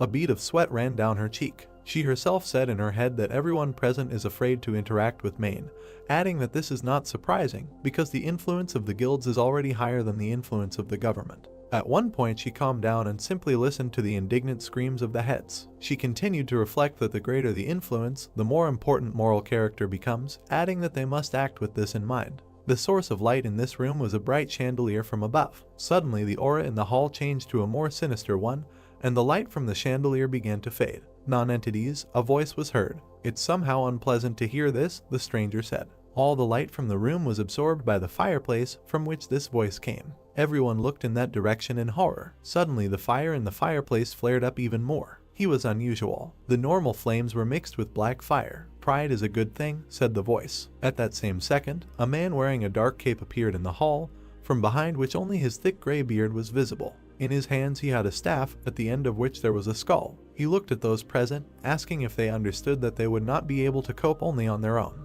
The terrifying aura emanating from the old man filled the entire room. All the heads immediately jumped up from their seats, backing away. Jinho was furious. He shouted how the damn man dared to come here. He was incredibly angry and pierced the table with his fingers. Grabbing it, Jinho swung it and ran at the old man, shouting that if he himself had come here, he would kill him. Jinho threw the table at Maine, but Tenwei suddenly appeared in front of him. He cut the table into two with his sword, after which he pointed the weapon at the old man and said that for the first time he agreed with Jinho. The old man did not move. He laughed and said, "These heads are just hotheads," adding that after hearing the proposal, they will change their minds. "Help us," he said in an intimidatingly harsh voice, after which he smiled madly, adding that they could cope with the boss of the third floor. Jinho was furious at this. He was ready to tear the old man apart. He could barely restrain himself, shouting that this was all nonsense, because if they united, they wouldn't even have 100 people.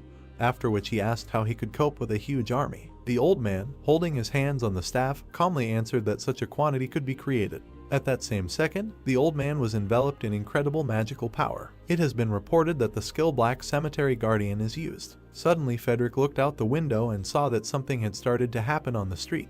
At that same second, a skeleton hand appeared from the ground. A huge horde of the dead began to emerge from the ground. The old man said that this is all thanks to the wars that have died down long ago, because of this there are a lot of useful corpses here, adding that among the main there are many strong ones, for example, necromancers. Cold sweat ran down the face of Frederick, who saw all this. Necromancer, he spoke quietly and slowly, but summoned such a quantity. Hordes of the dead stood on the walls of the building. Frederick immediately turned his head and looked at the staff in the old man's hands and asked in shock if it was all because of this artifact. The old man was surprised and asked if the head really knew about him. Picking up the staff, the old man began to examine it, proudly announcing that it can only be created by collecting 99 items.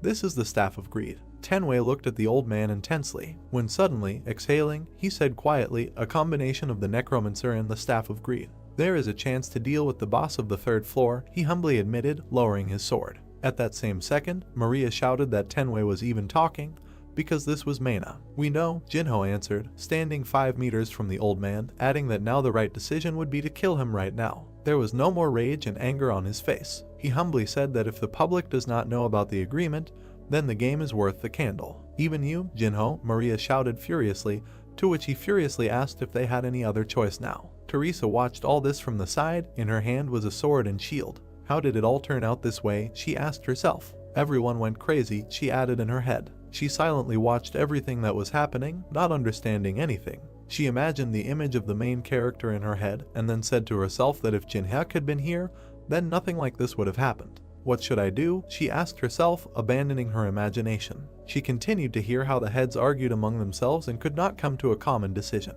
Suddenly a notification appeared informing that there was a request for a video call from the outside. Seeing the notification in front of her, Teresa was very surprised. The system window asked whether to accept the request from Jinhyuk. Teresa answered the call immediately. "Jinhyuk?" the girl shouted joyfully when she saw the main character appear on the screen, asking the girl how she was doing. When suddenly he heard screams in the hall. "What is this strange situation?" he asked, seeing nothing. Suddenly the old man heard the voice of the main character. Turning his head sharply towards the girl, he asked her who he was, adding that since he had given his voice, then let him show his face. Switch to conference mode. "As you wish," said the main character. He disappeared in Teresa's face. A huge screen appeared in the middle of the hall, with Jinhyuk's face hidden on it. Maria recognized him. Looking at the closed face of the main character, she screamed, was this really the unknown person who had cleared the first floor dungeon? Remembering his image, the image of a guy who possessed enormous power, Maria explained that this was an incredible player who cleared the dungeon alone, unknown to anyone, and large guilds from all over the world wanted to get this player. And now this super rookie is right in front of them. The heads of the guilds crowded around the screen. It was reported that they made such efforts to contact the main character. All the heads smiled madly and confusedly, and drops of sweat ran down their faces. That is why everyone concerned's mouth went dry with joy due to the unexpected appearance. "Interesting," the old man said, smiling madly, after which he added that he also heard about Jinhyuk, about the player who cleared the first floor dungeon.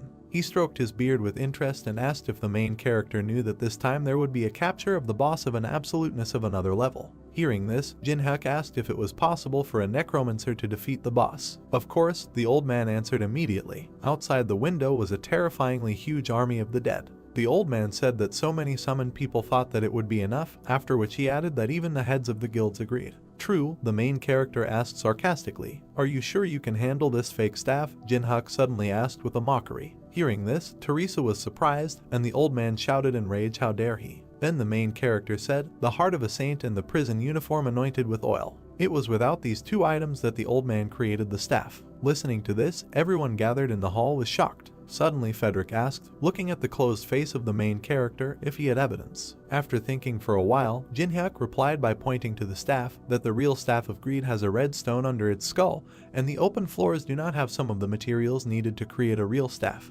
After that, he pointed to the summoned dead, who were missing an arm or leg somewhere. Jin-hyuk said that the dead were too weak and such soldiers could not even last a quarter of a day in the boss's room.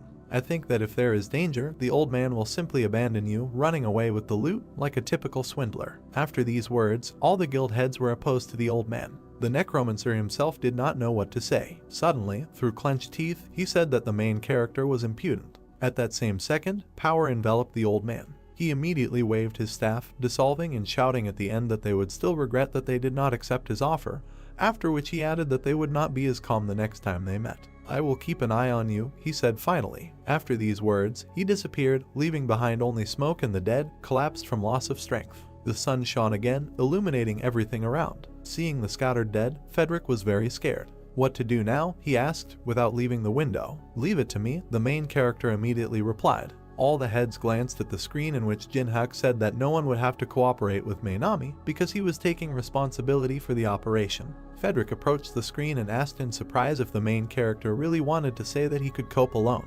"Yes, that's true," Jin-hyuk answered without a drop of doubt in his voice. Doubt and fear were visible in Frederick's face. In his head he said that even if the main character does not succeed, he will at least be closer to them. There was some excitement on Maria's face. Unlike the deal with Mainami, this one has no serious disadvantages. Frederick continued talking to himself. Tenwei smiled contentedly, realizing that they had a good opportunity. Jinho had a crazy smile on his face. They all understood that such a good moment should not be missed. At that same second, putting his hand to his chest, Tenwei asked Jin-hyuk what kind of payment would suit him.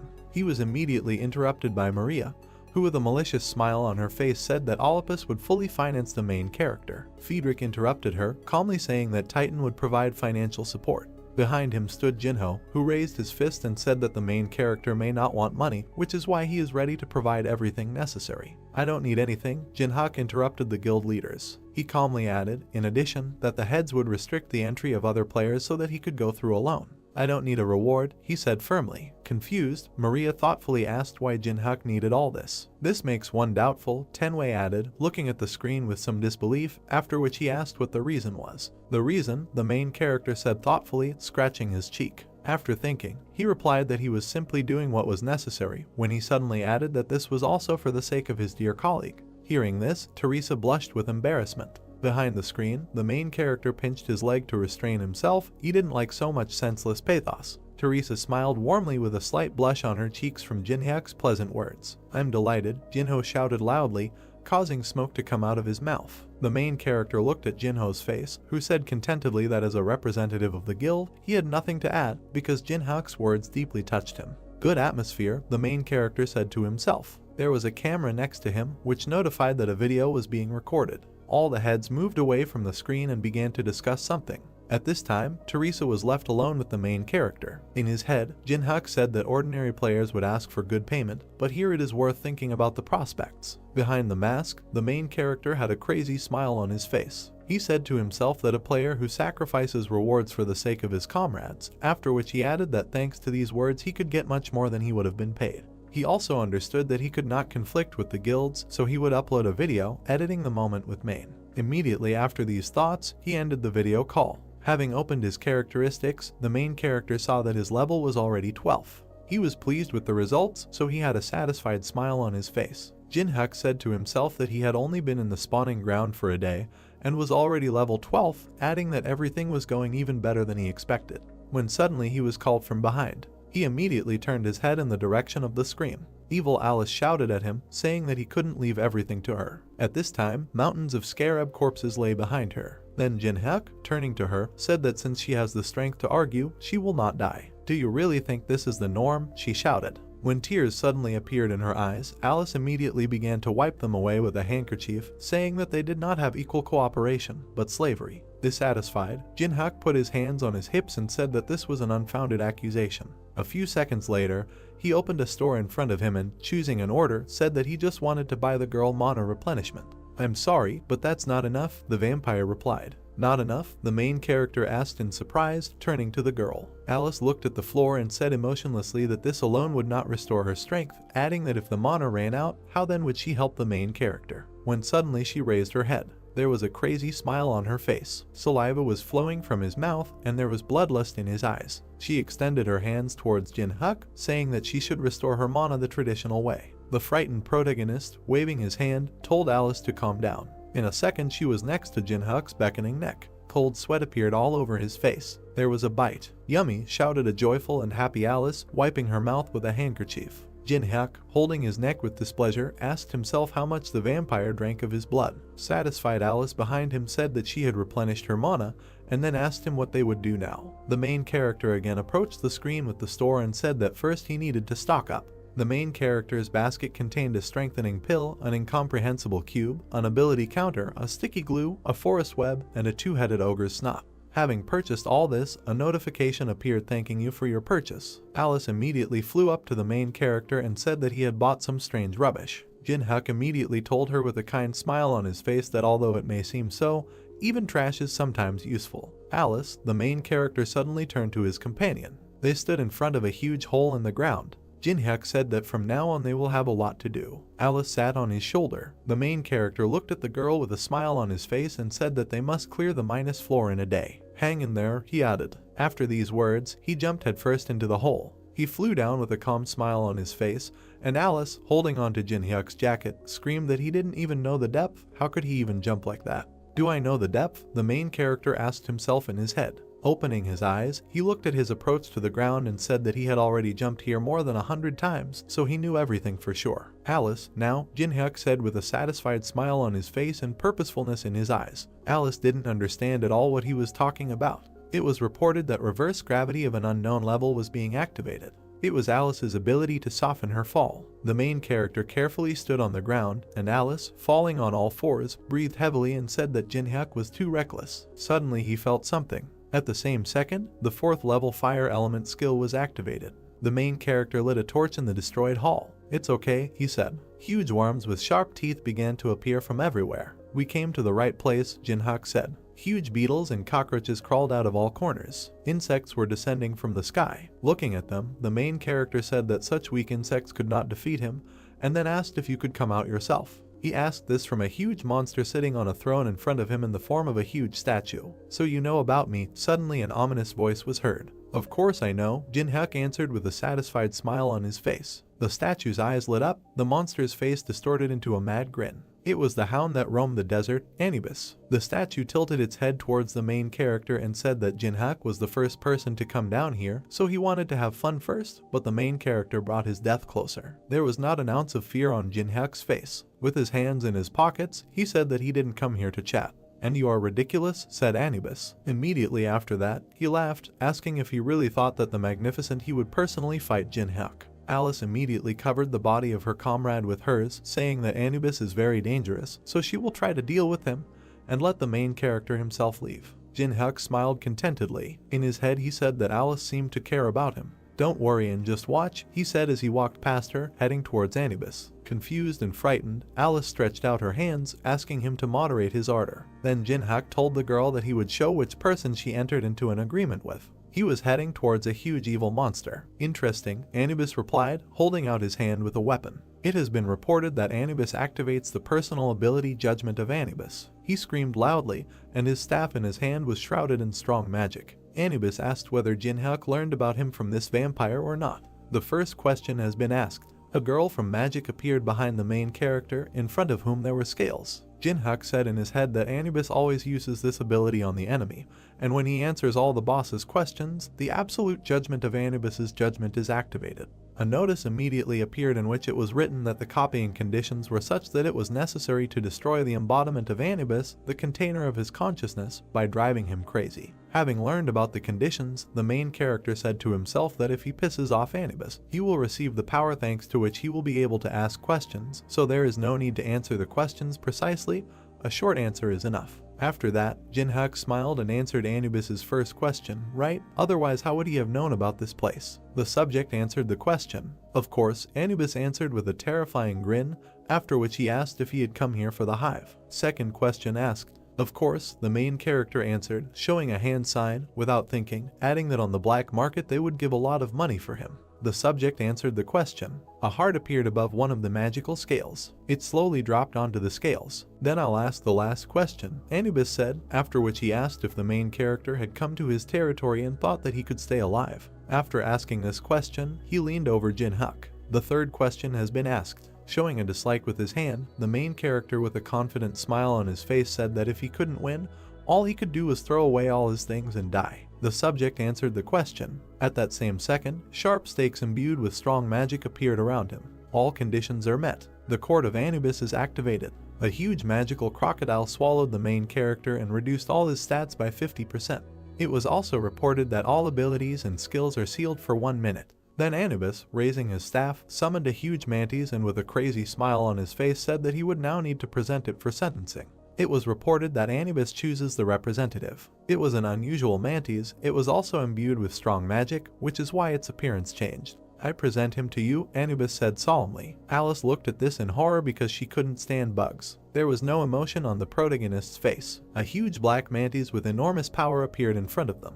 His name was Zayant. He was many times larger than the main character. Anubis said that it would be Zayant who would pass judgment on him. "How do you like my representative?" Anubis asked Jinhyuk. The huge monster crackled and buzzed. "Impressive," the main character answered, and at this time a weapon began to appear in his hand. A record player appeared in his hand, which he immediately put on the floor, saying that it would still be enough for him. It was a mini gramophone. It plays the selected music once and also cannot be turned off until the music ends. Anubis was confused. Looking at the gramophone, he asked the main character if this was human music, and then asked if he wanted to darken the mind of the representative. "Reason?" asked the main character, taking the blade in his hand and closing his eyes. "Music," he said quietly. At that very second, Zayant ran towards Jinhyuk. "She needs to give herself entirely," the main character added. After these words, he grabbed his head with one hand and raised the other with a wedge, preparing to dance. Immediately the sounds of cello playing were heard. Jinhyuk said that he found the perfect music through trial and error. The mantis struck sharply,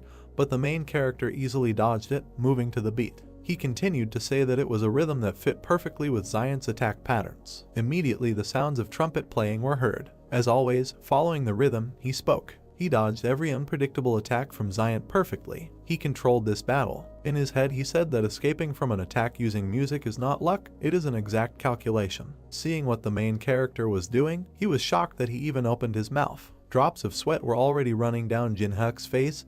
He was tired. When suddenly he said in his head, "Then about now." It was reported that 1 minute had passed, which meant that the main character could now use his skills. "The time limit is up," Jinhyuk said. Immediately after this, he landed many hard and fast strikes on Zayant. The sword cemetery skill is activated. Blood sprayed from the mantis's head. A second later, green blood also sprayed from the mantis's paws. Anubis shouted in shock, asking if the protagonist really thought he could defeat his representative. He was very angry, which is why he said through clenched teeth that Zayant recovers in seconds, and if Jinhyuk spends all his strength, then the end will come. "Yes," the main character answered the words of Anubis, after which he added that right now he cannot kill this praying mantis. After these words, he turned to the boss, raised his blade, and with a satisfied smile on his face said that he could make him no longer want to live. At that same second, the representative's paws began to be cut off one after another. The mantis screamed in pain, coughing up blood. Alice looked in surprise at what the main character was doing and said in her head that she knew, of course, that he was so strong, but not so much. Suddenly a crazy smile appeared on her face,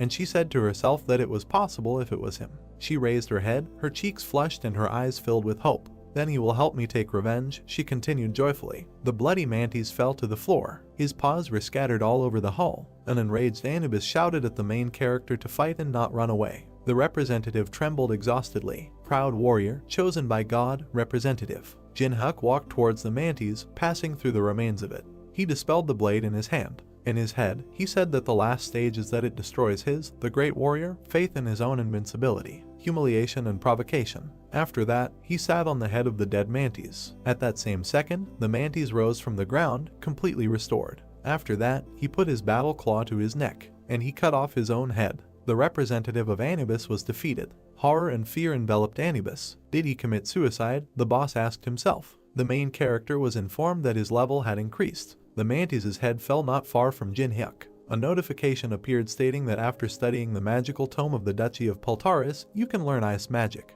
He put his finger on the ice card and said that this could only be seen on the middle floors of the tower. Madness took possession of him. He gained enormous strength and power. It was reported that he had obtained the level 1 ice creation skill. The first level ice creation skill was immediately used. The main character closed the ice book in his hands. Immediately, many pieces of ice appeared around him. Anubis was very angry. He said in full tension that he recognized that Jinhyuk was not an ordinary person, after which he asked if he really thought of winning him by betting this ice. "What are you talking about?" asked the main character, who was enveloped in strong and powerful magic, after which he continued that Anubis cannot even attack directly, because he himself is holed up on the 42nd floor. Suddenly Anubis humbly lowered his head and asked if Jinhyuk understood that he was incarnating before, then why was he challenging him? "Reason," said the main character slowly. "Well," cheerfully, throwing out his hands, he continued mockingly. You say merrily, Anubis shouted furiously. Fury and enormous power enveloped the boss. "Am I really nothing more than some kind of entertainment for you?" he shouted furiously. Disrespect, Anubis did not calm down. At the same second, a huge hive of bees appeared. The hive skill is a huge beehive in which countless insects live. It was reported that Anubis was liberating the hive. "Kill this impudent man," Anubis furiously ordered the monsters. At that same second, all the monsters that were aimed at the main character were killed by ice balls. "An incredible amount," Jinhyuk said mockingly. He extended his hand forward, which became covered with strong ice magic. At that same second, the protagonist's hand caught fire. The monsters surrounded him, but he stood in position, preparing to attack and defend. It was reported that Jinhyuk combined the fire element and ice creation skills. With their hands clasped together, the merging of skills began. A few seconds later there was a strong glow. All the monsters were absorbed by a bright glow that covered absolutely the entire room. The merger was reported to be successful. The next notification said that the main character had received the AA level daylight skill. The monsters were ready to attack the main character, who was absorbed by a bright cold light. The system notified about the activation of the first level daylight skill. 6 rays of light appeared. The light became brighter. A powerful light stream attacked the insects. The wasps looked at the light anxiously. A dark blue hexagon with a white sun inside appeared. The system window said that the daylight skill allows you to compress and release magical power, has high power and limits the enemy's field of vision, which gives a great advantage in battle. The main character closed his eyes and held the object in his hands with all his might. Anubis pressed his paw to his muzzle and thought that he needed to change his battle tactics. He raised his hand. Purple smoke appeared above his paw. The system reported that Anubis was activating the chosen creature. A creature with a yellow shell and glowing eyes appeared. The system reported that a particularly strong individual had arisen in the hive. The insect's eyes were red. It flew forward rapidly. Jinhyuk stretched his hand forward. Crystals appeared next to his fingers. The system reported that he had used level 1 ice creation. His attack left holes in the insect's body. Anubis thought that it would be too easy. From the body of one wasp another appeared. The creatures chosen by the ancient Egyptian deity do not die, but multiply. 4 insects flew towards the main character. Surrounded by ice crystals, the guy raised his head and looked at the approaching wasps. Anubis thought that no matter how skilled the main character used, it would not matter.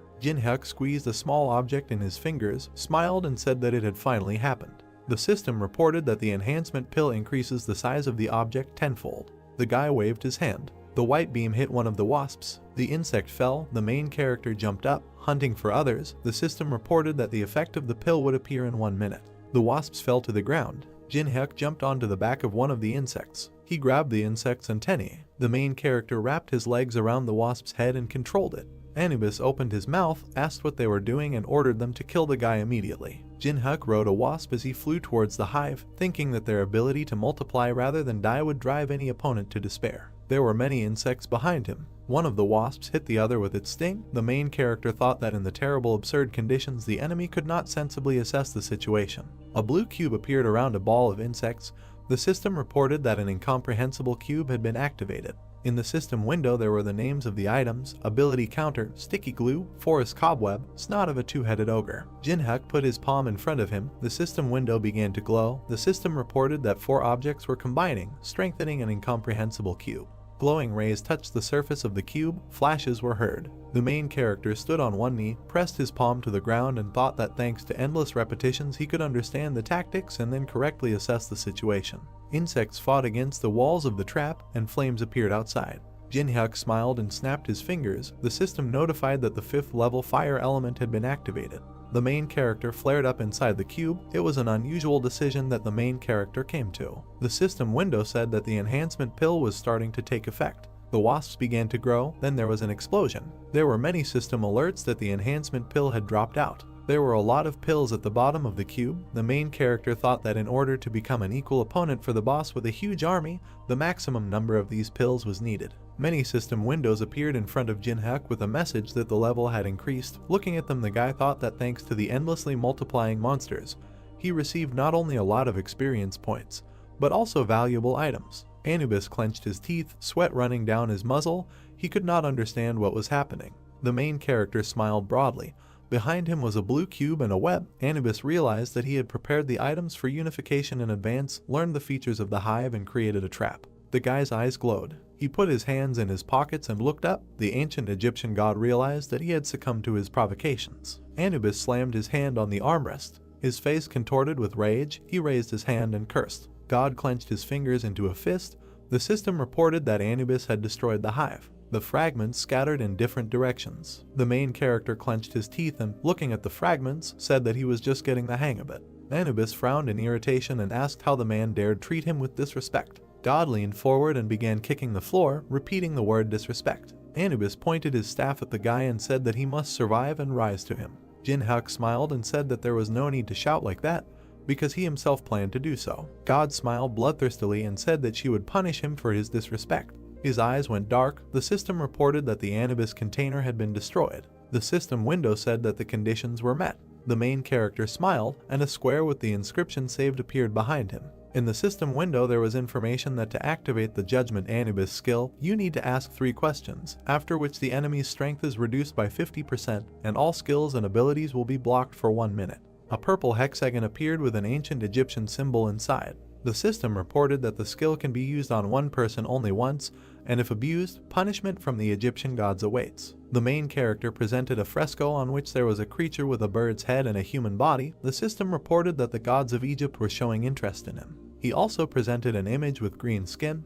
The system reported that some gods were experiencing hostility. Jinhak squinted, sighed heavily, and said that the local gods are quite picky. Lord's eyes were widened in surprise and she asked what happened here. The main character stood with his back to her and said that Anubis was tired. The characteristics of the player Jinhak were written in the system window. The Lord sat on his shoulder, studying the information. The guy thought that for the first time he was able to rise to so many levels in this place. 3 system windows appeared with a message that strength, agility, and endurance had been increased. The main character thought that he would pump up all his skills since he did not know what awaited him in the future. His eyes widened in surprise when the request for a video call came through. The guy in the dark shirt looked at the main character with displeasure when he asked why Yusung was calling him. Jinhak raised his hand when Yusung began to ask about where he was and why this place was not familiar to him. The protagonist said that it was none of his business and repeated the question about the reason for the call. A bead of sweat ran down his face when the guy on the screen said he had a proposition for him.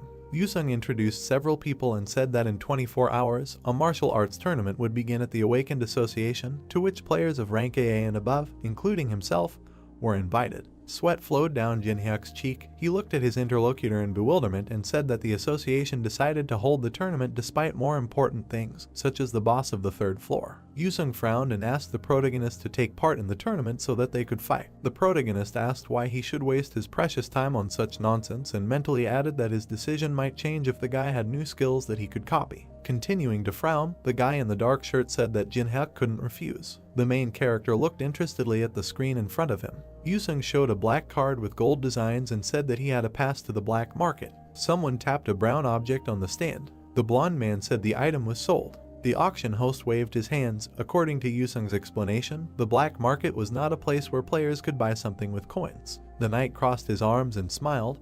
This was a secret market where invited participants could purchase items exclusively for real money. The main character leaned back in his chair and thought that the Tower of Trials had become a reality and now people began to hold such auctions. And he just needed items to pass the boss of the 3rd floor, so perhaps he could buy a lot of good things at the secret auction for the rich. The guy looked at the system window and was surprised that his actions were already being discussed. He presented a website that posted a video of the upcoming raid. It was uploaded to a new channel by Unknown, and it featured the Unknown Masked Man, Teresa, and the leaders of the other guilds. There were 4 people in the still image from the video. Since Jinhyuk edited the moment from main, no one spoke badly about the guilds. And in any case, it was unprofitable to conflict with large guilds. There was a man in a mask on the screen. People in the comments admired him and asked to show his face. The main character imagined himself with a dagger on his shoulder and thought that people reacted predictably, showing interest in the masked player, who confidently declared in front of the heads of other guilds that he would go on a raid alone. There were red numbers in the corner of the screen. The main character was pleased that the video had 50 million views and expected to receive 50 coins for it, taking into account a commission of 90%.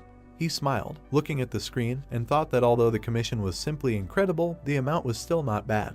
Jin-hyuk yawned and told himself that this was all clear. The guy was sitting on the podium among other people. He couldn't wait for the tournament to end. In the arena, opponents crossed swords. The dark-haired girl blew a pink bubble. The tournament organizers selected 24 players of rank AA and above. What was happening was filmed because after several failed raids on the third floor, the Association of Awakened and large guilds wanted to show the population the strength and greatness of the best players. The main character pursed his lips and thought that a show was happening before his eyes and that it was a good way to defuse the situation. He remembered how Yusung showed him the black card and said that he would give him the pass to the black market right away if Jin-hyuk agreed to the fight. The guy closed his eyes, raised his hand and said that he had not yet reached the rank of AA, so he could not participate in the tournament. Yusung on the other side of the screen ignored him and said that the winner of the tournament would be able to choose a replica relic from the National Museum. With a serious expression on his face, the guy on the screen said that the winner could invite a player who did not participate in the tournament to fight with him. The main character felt anxious. He pointed at the screen and shouted that this time he would defeat him in front of everyone. The guy smiled, waved his sword, told his friend that this was his limit and offered to surrender. His opponent replied that he was deliberately fighting half-heartedly so as not to harm him. He raised his head. Anubis stood behind them. The tournament participants could not believe that the summoning had happened. The players scattered screaming. Other participants in the tournament were caught in the fire. There was a fire burning above Janu's palm. Someone said that these two were not bad either. Guild representatives in black suits sat on the podium and discussed which player they should recruit. A blonde man, the head of the Black Fortune Guild, named Dokpyo, said that he only liked one. The man pursed his lips and thought that the guy in black clothes was gorgeous. Yusung swung his sword. Watching him, Dokpyo thought that he had control of the battle, a wide view and most importantly many types of attacks. He remembered how the assistant opened a suitcase with gold. The head of the guild invited the guy to join them, but he refused, saying that he was not interested. The man frowned in irritation and thought that it was the first person who refused to join his guild. This ambitious guy was different from the rest. Blonde Dokpyo thought that he couldn't watch the tournament anymore because he was too nervous. Another man adjusted his glasses and said that if he had participated in the tournament, he would have dealt with everyone present and forced the one who refused to join the guild to bend the knee. The man took off his glasses and asked the head of the guild if he was right. His name was Doan. He had the rank of AA and was a member of the Black Luck Guild. He put his glasses back on. Dokpyo said that he should think less about the tournament and focus on the interview because he was invested in for a reason. The player replied that he had nothing to worry about because he knew how to shine in front of the cameras. Doan opened his mouth wide and yawned. The head of the guild thought that the guy had every opportunity to rise to the S rank in a couple of years and that if everyone knew that he had raised a rising star, then the prestige of the guild would greatly increase. The fight in the arena continued. The guy in the green hat turned around. The long-haired girl arched her back and screamed in pain. Yuri put her hands in front of her, protecting herself from the air currents. Janu fell to the ground and screamed from the pain in his back. Yusung held a sword in front of him. The host announced that they had a winner. There was a live broadcast of the tournament on the phone screen. Someone was surprised that the winner had been announced and asked to let him watch. The two girls watched the video and discussed Yusung's appearance. The interview with the winner was broadcast on the big screen. The guy said that instead of a line he was choosing the right to choose an opponent. People in the square were discussing his choice. Someone suggested that he wanted to fight a master from some guild. Yusung raised his sword. People were eager to find out who he would challenge to a duel. The guy pointed his sword in the direction of the podium and demanded that the enemy come out. Doan smiled widely and said that he approved of this choice. He froze in confusion. The guild leader put his hand on his back, demanded that he sit down quickly and said that Yusung did not choose him. The dark-haired guy frowned. Dokpyo drew his ward's attention to the fact that the tip of the sword and his gaze were directed slightly above them. The dark guy looked at the arena in confusion. He did not understand why the winner of the tournament did not choose them, because no one except him and Dokpyo could become a worthy opponent to him. Behind Doan, someone slammed his hands on his knees and muttered something irritably. Jin-hyuk stood up and told Yusung that he was good at annoying people. The guy lowered his sword. People could not believe that he chose an unknown player. Kwanwoo opened his mouth and began to quickly type something on his laptop. Another man asked him to punch the main character through the bases. Information about Jin-hyuk appeared on the screen. People were surprised that he was an F-rank player. The main character jumped into the arena. Watching him, Dokpyo thought that if Yusung challenged an AA rank player, the fight would be spectacular, but for some reason he chose an unknown guy with a low rank, but there is no benefit to be gained from this. The blonde man frowned and assumed that the winner of the tournament just wanted to publicly mock the weak. Jin-hyuk closed his eyes and asked Yusung to give up if he lost this time too, because it was time to learn to admit defeat. The opponent frowned and asked how he could be so sure of his loss after seeing him win the tournament.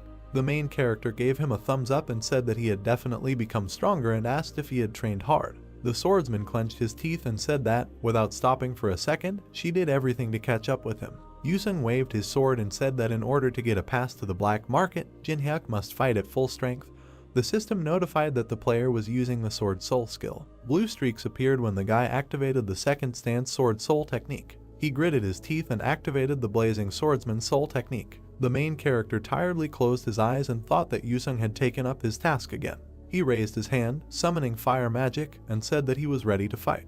Jinhyuk spread his arms to the sides and shouted that Yusung was a stalker. White clouds floated across the blue sky above the city. The beam pierced the roof of the building. The blue sky was visible through the hole. There were blocks of ice in the arena. The guy was surrounded by smoke. There were holes in the swordsman's clothes. He annoyedly asked how many skills his opponent had. Exhausted, the guy fell to the ground. The main character got down on one knee and began to look for something in Yusung's pockets.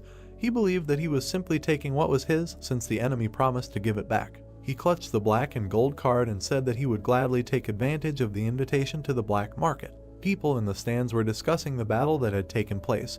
Jinhyuk used a huge ice projectile and with some kind of beam smashed the ceiling. The audience doubted that there was a person in front of them. The main character sat down in front of Yuri and John and said that they had not seen each other for a long time. The girl pressed her hand to her chest.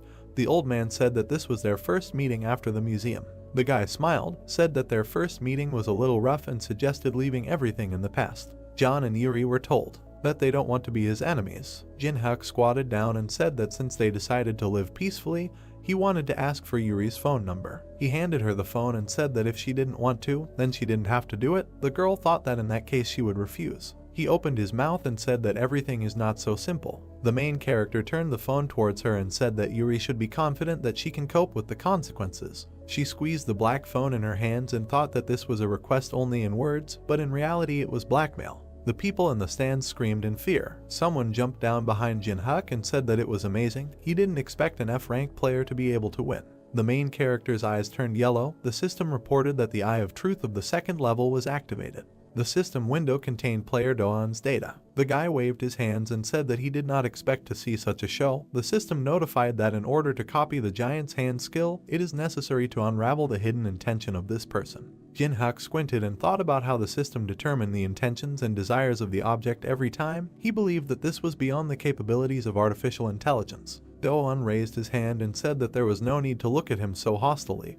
Because he didn't come to fight, the main character asked why he came in that case. The guy smiled and said that they have the same field of activity and most likely they will see each other often. He extended his hand to the main character and said that he was showing common courtesy to his colleague. Jinhyuk smiled and activated the third level Eye of Truth. The system reported that Doan's words were lies. The guy continued to smile broadly and hold out his palm. The main character thought that behind such a calm expression of face, anger, rage, and hatred were hidden. He was also embarrassed by the reporters. He imagined the blonde man and thought that the guildmaster Dark Fortune was waiting for something.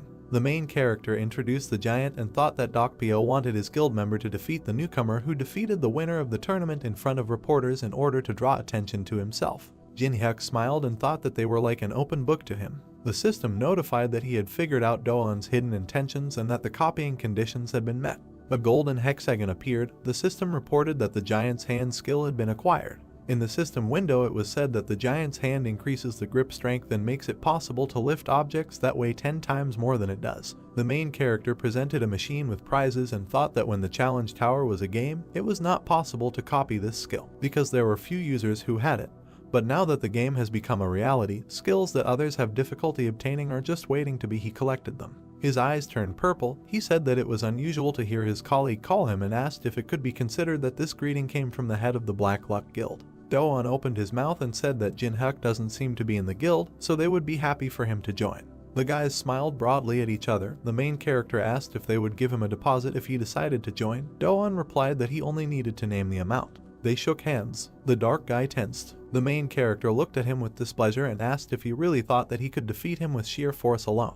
Doan smiled brightly. He stuck out his tongue and said that it goes without saying that the system sent an alert that Doan had activated the level 5 giant's arm. The guy opened his mouth wide and said it was obvious. They continued to stand holding hands. A purple silhouette of a woman with scales appeared behind him. The system reported that Anubis's court was activated. Doan could not understand why his skill did not work. The guy frowned. He got down on one knee and screamed in pain. Jin-hyuk said he had to admit he was holding up well. The main character's eyes became their normal color. He said that Do-eun seemed confident in his strength, asked if he was ashamed to writhe in pain like that and why he forgot about his pride. Purple discharges surrounded their hands. The guy opened his mouth wide and screamed in pain.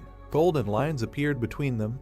Do-eun asked Jin-hyuk to stop. The main character hit the guy in the stomach and called him wretched. Something came out of his mouth. The strong blow sent Do-eun flying backwards. The protagonist clenched his hand into a fist and said that this was because he pretended to want to make friends. He squinted and looked at the red smoke. A pit appeared in the arena. The eyes of the main character turned yellow. The system reported that the Eye of Truth was activated. Red smoke came from the hand of the head of the Black Luck Guild.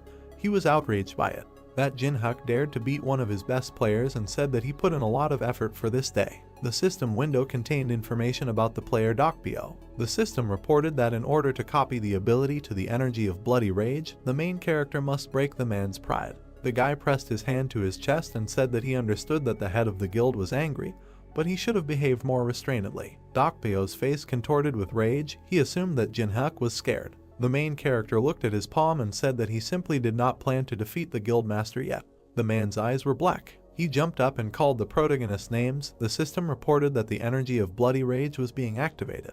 The man extended his hand forward and shouted that it was impossible to defeat the guildmaster. Jin-hyuk raised his hand. The system notified that he was using the daylight ability. The spectators covered their eyes with their hands, protecting themselves from the blinding light. They could not see what was happening in the arena. A dagger appeared in the protagonist's hand. Dokpyo clenched his fingers into a fist. The system notified that the power surge stat was being activated. The system window said that 99 points were used. The difference in level was reduced by 33. The man winced and thought that Jin-hyuk reflected his energy, although this was impossible. He imagined the white and gold armor and thought that in the raid of the boss of the second floor, the Divine Warrior, he was the leader of the Vanguard, and therefore a guy with an F rank could not even entertain the thought of competing with him. Dokpyo opened his mouth wide and told Jin-hyuk that he was just being ridiculous. The guy turned his head. Someone told them to stop. The body of the guild leader was enveloped in green smoke. The system announced that the 4th level arbiter was activating. The main character pursed his lips. Someone said that in a tournament that most of the population is watching, they must show that they deserve people's trust. Someone came down to the arena. There was green smoke coming from the man's hand. It was the head of the association, Sanjin. Jin-hyuk squinted and thought that in front of him was the head of the unification of all awakened Koreas. The man with the scar on his face looked at them disapprovingly. Dokpyo pointed at the guy and told the leader that he came on time because Jin-hyuk had just beaten up his guild player. The man turned his head when Sanjin said that they were at a tournament, not a show, so there was no need to worry about getting hurt. He approached Jin-hyuk, introduced himself and said that he was glad to meet them. He remembered sitting at the table in his office and said that, to be honest, 20 minutes ago he had no idea about the guy's existence. But the director in charge of the tournament contacted him urgently. A man sitting in the stands was talking on the phone. He told the head of the association that he had to come as soon as possible, because something incredible was happening in the arena. Sanjin introduced the man with glasses and said that he rechecked his test results due to the fact that there were many inconsistencies and found out that Jin-hyuk influenced the examiner. He looked closely at the main character and called his name. The association representatives bowed, congratulated him on receiving Korea's 16th S rank, and apologized for the association's mistake in giving him the wrong rank. Spectators jumped up in the stands upon hearing the news. People ran into the arena, eager to see the special player. Do-eun continued to lie on the ground unconscious. Dokpyo gritted his teeth and thought about what was happening, because this tournament was supposed to glorify the Guild of Black Luck, but it simply trampled them. He opened his mouth and asked them to wait when he decided he had to take control of the situation.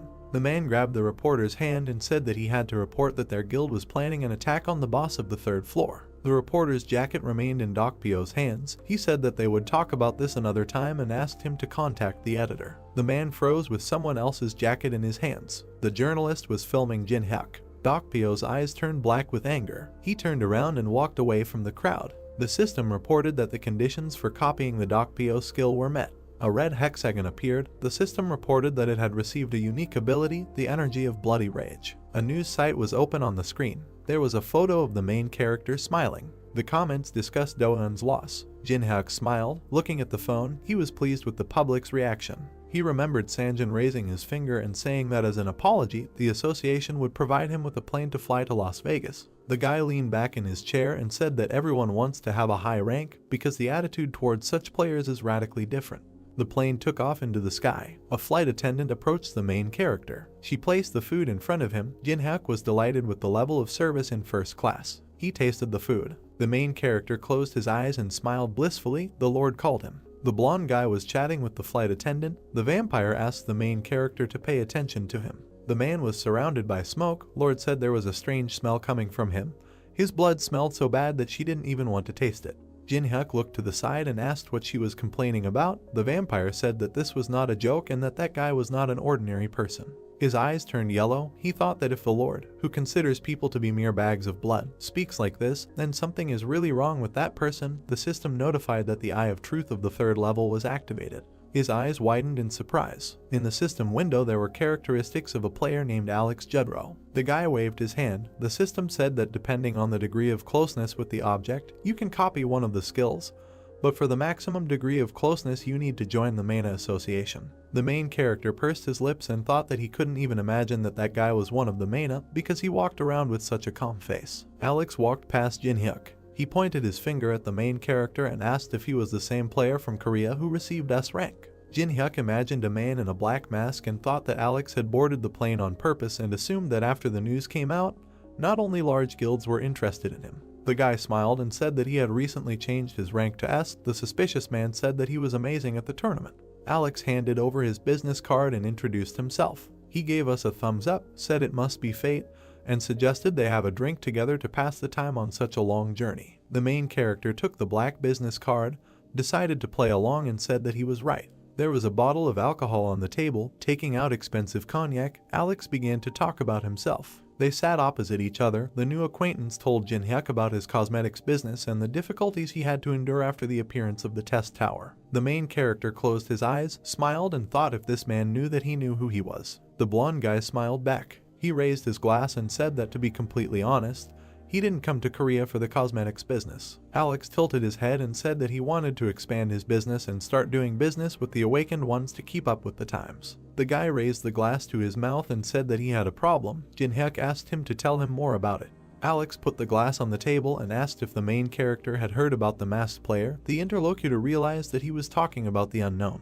Jin-hyuk raised his glass and said that he seemed to have seen a video in which the unknown suggested attacking the boss of the 3rd floor and asked Alex how he was related to him. Main smiled and said that they also wanted to take part in the raid on the boss of the 3rd floor, but the masked player got in their way, so an unpleasant situation arose. Alex narrowed his eyes and said that despite the fact that the unknown said that he was doing this to protect his comrades, he refused them, saying that he needed to do something alone, so they should not interfere with him. They continued to sit opposite each other. Jin-hyuk suggested that Alex personally knew the unknown person. The man said that it could be said that way. The main character smiled falsely and said that the unknown person turned out to be greedy. The interlocutor agreed with him. Jin-hyuk was delighted with his ability to lie with a calm expression. The man put an ice cube into a glass. He poured himself more cognac and said that the main character would provide them with invaluable help if he went with them to the 3rd floor to the room. The guy raised his hand, expressed surprise at the invitation, and said that the unknown was going to fight the boss alone.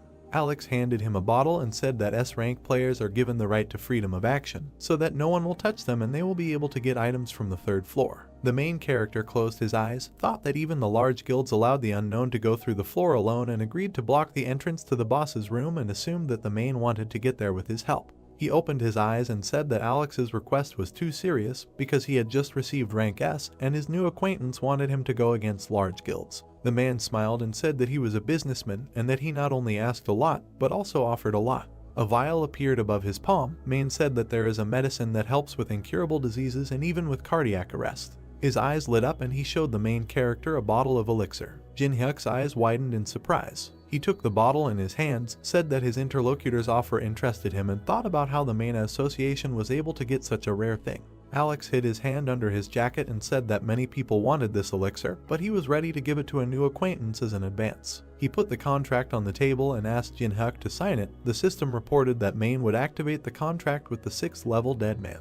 The main character's eyes turned yellow. Main Alex said that such a chance is rare. The main character extended his hand to a piece of paper and thought that visually this agreement was no different from ordinary ones. He imagined a dagger surrounded by smoke and thought that the violator of the terms of the contract would be overtaken by a mortal curse. But if he didn't sign anything, then there was nothing to worry about. The guy closed his eyes and said that he could not sign this because he was very reasonable and was not ready to confront large guilds. Alex raised one eyebrow, said that it seemed that the valuable elixir was not enough, expressed regret about his decision and said that he was counting on him. Jinhyuk clutched the bottle to himself when Main said that now he had better forget about the elixir. The man looked at him irritably and asked what he was doing. The main character showed the bottle and repeated his words that he is very reasonable. Jinhyuk's eyes glowed purple and he said that he is also very greedy and always gets what he wants. Alex clenched his teeth and said that he was talking nonsense. Passengers inside the plane began to shake. The man grabbed the armrest of his chair, thought about what the main character was going to do with so much mana and assumed that he intended to blow up the plane. The board lit up. The pilot reported that the plane had encountered sudden turbulence and asked all passengers to take their seats and fasten their seat belts. Jinhyuk closed his eyes, asked if Alex heard the alert and said that he should return to his seat. The man clenched his teeth and asked if he really knew from the very beginning which association he belonged to. The main character replied that he guessed and praised Main for her good game. Alex opened his mouth, said that he did not advise him to irritate them and that the unknown would make him pay the appropriate price for this situation. Jinhyuk turned his head and said that Main had a good sense of humor and that it was stupid to claim that he was on the same side as Unknown after they were kicked out of the Olympus meeting. The man's eyes widened in surprise. He was wondering who this guy really was and whether he knew the Unknown. He put his hand on the armrest and thought that it might just be a bluff and that the big guilds could share information with him after he was given the S rank. The guy waved the vial and said that it was possible to share information about the Unknown if Alex behaved well. The plane was landing. Jinhyuk suggested we meet another time. The plane's wheels touched the ground. The signs were shining with lights. There were many light bulbs on the ceiling. A Ferris wheel could be seen in the distance. There was an advertisement on the wall. The girl opened her mouth and asked incredulously if this was a city of people. The Lord walked next to Jinhyuk. She said that she liked it here. The main character asked her to be quiet and threatened to send her to the ring if she did not listen. He imagined the blonde-haired Main and thought that as gratitude for the fact that the Lord had smelled Main, he released her from the ring with his current amount of mana. Her height was 150 centimeters. Golden rectangles appeared. The main character evoked memories of the world. A red hexagon appeared. The main character united the Eye of Truth and the energy of Bloody Rage. Another red hexagon appeared. The system reported that the merger was successful and he received the Greedy Look skill. In the system window, it was said that the Greedy Gaze allows you not only to view the status of any player, but also to share vision and read thoughts. The system reported that due to the characteristics of the Blood Devil energy, the personality of the skill owner can be changed if used frequently. In addition, the separation of vision and mind reading can only be used on players with a lower level. The protagonist imagined a blue hexagon and thought that he wanted to combine this skill with a safer spiritual skill, but he urgently needed the Greedy Look. The guy clenched his hand into a fist. Someone called him. The Lord showed the casino and asked if they would go there. The main character reminded her that they did not come here to have fun. They went further. Jinhyuk said that it is forbidden to use magic in ordinary casinos. The hotel employee hurried to the car. The main character thought that he could take the money by force to spend it at the auction, but he could not take the earnings from ordinary people. The Lord turned to him and asked where they were going. Jinhyuk smiled and said that this place cannot be compared to a regular casino. The girl's eyes shone with delight. They approached the building where the Tortuga private gambling house was located. The Lord frowned with displeasure and said that those buildings were better. The main character once again reminded her that they did not come here to have fun. A man with a knocked-out tooth shouted that he had seen with his own eyes how some person used the skill so that he became a victim of deception. Another man slapped him in the face and said that he used the skills himself and was now trying to get out. The main character and the Lord went up the steps. The girl said that those who are beaten like that are fools. Jinhyuk looked at the back of her head and agreed with her. The girl looked at the surroundings with delight, said that there are a lot of interesting things here and asked how this place differs from others. The main character picked it up and said that you can use magic in this casino. He sat Lord down on a chair. He asked the woman behind the bar to serve the girl any drink she wanted to try. The vampire was outraged by his action. She had not gone out for a long time, and he did not allow her to have fun. The guy drank some drink in one gulp. The Lord asked what he was going to do alone. He put the glass on the counter and said that he needed to earn extra money. Streams of magical energy emanated from the hand. A red hexagon hung above the man's head. The system reported that the third level of basic blocking was being applied. The player to whom this skill was directed did not receive influence from other skills, and the skills of the object who used it remained active. The man turned over the cards. It was a Tortuga dealer named Pedro. Jinhyuk pressed his hands to his face. Looking at him, Pedro thought that he had already lost $500,000 to him and losing more would be dangerous, but he was determined to win. An employee of the establishment moved a stack of chips and said that he was raising the bets. The main character closed his eyes and twirled the chip in his fingers. He pushed the stack of chips forward. Jin-hyuk smiled. People watched his game with excitement and assumed that about $5 million were at stake. The guy's eyes turned purple and asked if everything was okay because it was a big amount. Pedro smiled and said that the dealer is always confident. The main character looked at the glass and asked which guild controls this establishment. The man replied that the guild is the cleaners. The man closed his eyes and thought why Jin-hyuk had been silent all the time before, and now he started asking so many questions. Pedro waved his hand in fear when the main character asked if he could ask so many questions. The dealer said that he must answer all the visitors' questions. The man frowned and suggested that this player had the skill of reading minds. He put the cards on the table and thought it didn't matter. Pedro waved his hand and thought that Jin-hyuk would not be able to do anything if he changed the cards at the moment of revealing. The system reported that the sleight of hand skill was being used. There were 2 jacks on the table. The dealer's eyes widened in surprise. He could not understand how this happened. Jin-hyuk smiled. Pedro didn't understand how this was possible because he used the skill and changed the cards. The main character showed his cards and said that he won thanks to this pair of kings. He imagined a red hexagon and thought that the new skill, Greedy Gaze, which allowed him to read minds, was a good ability. Jin-hyuk held out his hands to the chips and said that he was taking them. Someone was running towards them. Men in black suits surrounded the table. The man in the red shirt said that he did not know thanks to what skills he received such a win, but he would have to follow them. The main character was indignant at the way they treated visitors. The red-haired man frowned and said that they do not call those who take such winnings visitors. Jin-hyuk smiled. The man opened his mouth and ordered his subordinates to take the guy into the room. Blood began to flow from the man's nose. The main character clenched his fingers into a fist and said that he remembered the words he heard at the entrance. He raised his hand to strike and said that those who are beaten like this are fools. Jin-hyuk dodged the shots. A man with glasses shot him with a pistol. The hero dodged and stabbed him into the ground with one blow. The bar continued its work. Someone shouted for the hero to smash them all. The girl pulled out a glass of drink and asked what the drink was called, while flames rose and explosions thundered behind her. The bartender said that this drink is called the drink of fire. The girl looked at the pink drink. The bartender said that this drink expresses the emerging passionate love between their lovers. The girl frowned. Everything was on fire behind her. She said in a half-whisper ardent love. She closed her eyes, took a sip of the drink and said that all this was nonsense. The men looked nervously at the beating of people and asked if the guild leadership had arrived, but they were supposed to arrive only in 30 minutes. The red-haired guy frowned angrily. Cold sweat flowed down his face. He realized that something had gone wrong, although they were in a criminal area. The hero beat the employees with a smile. The guy looked at him and noted that even here it is difficult to find such an unstoppable fighter. The guy with the phone ran up to him, said that they had problems here and offered to look. The manager asked what was so important here. He kept his eyes glued to the phone screen. It contained a photo of a hero. He was informed that he had recently received an S rank in Korea. It was the player Jin-hyuk. The manager looked ahead anxiously, thinking that even in America there are about 20 representatives of this rank, and now one of them is right in front of him. He imagined a city on fire and a crazy hero above him and thought that if the hero continued to rage, he would simply destroy the casino. All the men froze. Someone asked everyone to stop. The manager unbuttoned his jacket. He sat down on his knees, still wearing only his shirt, and asked for forgiveness for not recognizing the hero and acting tactlessly. He asked for forgiveness again this time.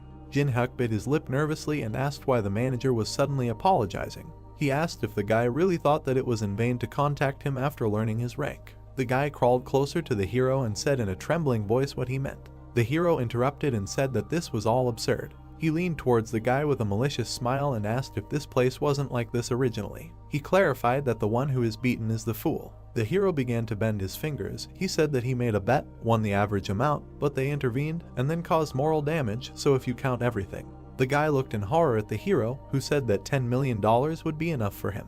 Jin-hyuk grabbed the manager by the collar and otherwise ordered the establishment to close. After a while, the hero looked at his bank account with 10 million on the balance. He thought that this amount would be enough to get the desired item at auction. He leaned against the wall. Cars were driving along the road behind him. He reminded himself that it would soon be their turn. The car stopped next to the hero. The window rolled down. A man in a jacket was sitting behind the wheel. He clarified which hero the guest was and said that they would take him to the auction hall. The car rushed forward at high speed. The hero sat in the back seat and looked out the window. He couldn't see what was outside, which meant that the auction location was being hidden. The car was approaching the mansion. The hero was full of anticipation. The hero stood in front of the open gates of an expensive mansion. They wished him a good time. The hero's pendant began to smoke red. He asked if the hero had forgotten his promise. The guy asked to wait because he was going to an inconspicuous place on purpose. The demon began to hurry the hero, but he nervously asked him not to be capricious. Alice incarnated into a human body. She was wearing a white shirt, smiled and said that she liked being outside. The hero smiled and asked if she really liked it that much. The girl said yes, and this place is suitable for someone as noble as her. The heroes began to rise. Alice asked if they were going to the auction now. The hero asked not to attract much attention to himself, and the girl asked why. There were a lot of people inside the mansion. The hero noted that there were too many eyes here. The hero walked and looked around. He had already participated 175 times. He participates every year. But now he was more worried than usual. He was interested in objects related to the tower. People drank wine and smiled at each other in anticipation of the start, and according to rumors, this time the heart of an ichthyosaur will be presented at the auction, which was made possible thanks to the appearance of the tower. Thanks to magical energy, many lost ancient jewels are being revived again. People were all waiting and wanted to at least take a look. Alice felt a foul odor. She grabbed her nose, which surprised the hero. An unknown man with a cane decorated with a skull approached the hero. An ominous smell emanated from him. An old man in black clothes appeared in front of them. He called himself Julius Cedric and said that he was the teacher of the worthless fool behind him. The hero looked at the gloomy blonde, seeing that he had been given a good treatment, because he returned without results and elixir. The hero used a greedy gaze. He looked at the smiling old man covered in a purple aura. A window of characteristics of this person appears. As the hero expected, the man had amazing abilities, necromancy, and his abilities were perfectly combined. With minimal mana expenditure, he could use a lot of magic, so everyone wants to get this skill. The conditions for copying were learning dark magic from the old man and receiving an A+ grade in order to be able to copy his skill. Jin-Hyuk frowned, thinking that the system was clearly going crazy. He realized that the old man needed to be shaken up. He smiled and said that thanks to his student he received a rare thing. And the flight was interesting. Cedric said thank heavens if so. He looked at the guy from under the hood and said that he had arrived specifically to re-clarify about the information that the hero possesses. The hero asked about the unknown and Cedric agreed, saying that for them he was a big problem. The hero smiled and walked forward, noting how straightforward the old man was. He said that they were now in such a wonderful place, so he suggested discussing this another time. Cedric blocked the hero's path with his cane. His eyes glowed purple as he expressed his regret that there wouldn't be another time and he needed to deal with it as soon as possible. Jin-Hyuk waved the cane away. His eyes glowed yellow. He pointed at himself and said that he had missed the moment when this became his concern. He and Alice went ahead. She stuck out her tongue. The blonde was terribly angry, calling him a bastard. Cedric put his hand on his shoulder with a smile and asked him to leave him, saying that there were still ways. Jin-Hyuk was annoyed, but Alice was amused and said that smelly people annoy her. She suggested getting rid of them. Jin-Hyuk asked her to leave them as there is no need to make a fuss here. They went out into a large hall where people were already sitting in their places. The guy said that he would just buy the desired item and that's all. The host on stage drew the attention of the ladies and gentlemen to himself. He said that everyone had been waiting for this for a very long time. The hero decided to hurry. The presenter raised the gavel up and said that they were starting the 175th black market auction. The screen showed a smoking meteorite that fell into Arizona, USA. The hero kept his hands in his pocket, thinking that this stone was now emitting strong magic after the tower appeared. The man pointed to the crowd and said they were starting at $100,000. The heroes sat down in their places. People began to inflate the price, and other, higher prices began to outbid them. Jin-Hyuk smiled. At the moment there was no craftsman who could process the meteorite, so this item cannot be used in any way. Now there was an opportunity to buy it cheap. Jin-Hyuk raised the sign with a smile. The host hummed approvingly and asked if anyone was ready to beat this amount. Jin-Hyuk closed his eyes with a smile, thinking that he bought a meteorite for pennies. Someone held up a sign and said the amount was $1 million. The presenter began to sweat and began to beat his fist on the table. Jin-Hyuk opened his eyes in surprise. He looked down and saw that Cedric had entered the bidding. The presenter raised his hand and said that they were starting bidding, and the new slot was a sealed catalog of mental hospitals with a price of $100,000. People started raising the price. The hero raised the sign and named the price of $300,000. Cedric raised his sign with a wicked smile and named the price at $1 million. People looked at the old man in horror, afraid of such pressure. The presenter asked if there were any more bids and hit the gavel on the stand, saying sold. Jin-Hyuk bit his lip nervously, looking at the old man, realizing that he had decided to buy everything he had his eye on. He clenched his teeth. Alice looked at the hero with slight curiosity. The hero raised the sign. The presenter offered the next lot, a relic of the Mayan civilization found in South America. The hero immediately offered $500,000. Alice looked at the hero with confusion and said that it was unreasonable, because he didn't even listen to the end, but the hero said that they had a plan. Cedric held up the table and named the price at 1 million. The host was amazed again. He asked if there were any more bets. Jinhyuk shouted 1.5 angrily. Cedric immediately raised his hand and named the price of 3 million. The presenter was pleased. He asked if there would be more bets. Jinhyuk calmly lowered his hand. The presenter asked again. Cedric smiled. The item was sold to him for 3 million. He looked the hero in the eyes. The presenter began to name the next lot. The guy and the old man immediately raised their numbers. The presenter announced that he sold the item to an elderly gentleman for 2 million. The signs waved and the whole hall was silent. The next item sold for 3 million. The presenter loudly banged his gavel on the table. Sold for 5 million. The presenter pointed to the old man and said sold again. The next lot was also great. When Columbus discovered a new world. The student looked at the teacher and asked, how about giving in? Cedric hit the student and asked, what will happen if the guy gets what he wants? Cedric gritted his teeth and thought that they had big losses, but they would have enough funds. He decided that they would get whatever he set his sights on. They will definitely exchange it for information about the unknown, and they will definitely exchange it for information about the unknown. A chessboard appeared on the screen. The presenter said that the next lot was for real connoisseurs. He showed the first chessboard. The hero was silent with displeasure. The people around did not appreciate the trinket. They were indignant that even the figures were not attached to it. Some people wanted to bury the money on the heart of the ichthyosaur. Alice looked at the hero. He raised the board and named the price at 50,000. The presenter accepted the information and announced a new price. Cedric doubled his bet. Arguments echoed throughout the room as the stakes grew inexorably. The hero, covered in sweat, has already named the price of 1 million. Cedric drooled and indicated the price at 8 million. The hero sat down. People were in shock discussing the patient who took some kind of board for 8 million. The hero, all embarrassed, raised the sign and named the price of 10 million. The old man smiled. He could not contain the gushing energy, and like a madman he named the price at $30 million. He looked at the hero with a smile, saying that 10 million was his limit, and he found what he really needed. He threatened with his fist and shouted that if he wanted to get this thing, he would have to agree to his terms. The stunned presenter asked who wants to offer even more. The hero hid his displeased face behind his hand. He understood how much Cedric had spent and was surprised that he still had something left. It exceeded his expectations. He leaned forward, thinking that he needed a new plan. The presenter said that lot number 56, the very first chessboard, was being purchased by an elderly gentleman for $30 million.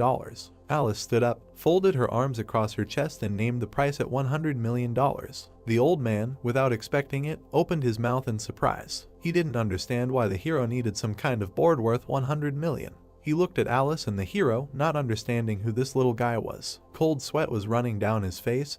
He had spent more than 70 million on all sorts of rubbish, and if he stopped now, it would be a complete failure. He shook his head and named the price at 110 million. But Alice immediately named a new price of 200 million. Cedric pointed his finger at her. She became covered in red energy. He said not to cross the line and asked if she really had $200 million. The presenter excitedly raised his hand and asked the girl to show her a certificate of her account balance. Alice began to cast a magic ball. A huge pile of gold appeared under her. The girl asked if this was enough. One man ran up with a special device and checked the gold crown for authenticity. He said the crown alone was worth more than $500 million. The old man looked at the girl in surprise. She winked at him slyly while the old man suggested that she was not an ordinary person. In this couple, Jinhyuk began to confuse him even more for keeping such a mysterious girl next to him. The old man frowned. Perhaps he had an opponent who would be more problematic than the unknown. He stood up and said that the situation had changed. He said that they were moving on to Plan B. The student smiled wickedly. His eyes glowed green and he said he had been waiting for this. The presenter smiled. The girl in a mask carried a chessboard in a glass box. Alice, uninterested, asked to hand the board over to the hero. She calmly looked at the mountain of gold and said that she was going to sort out all this rubbish anyway,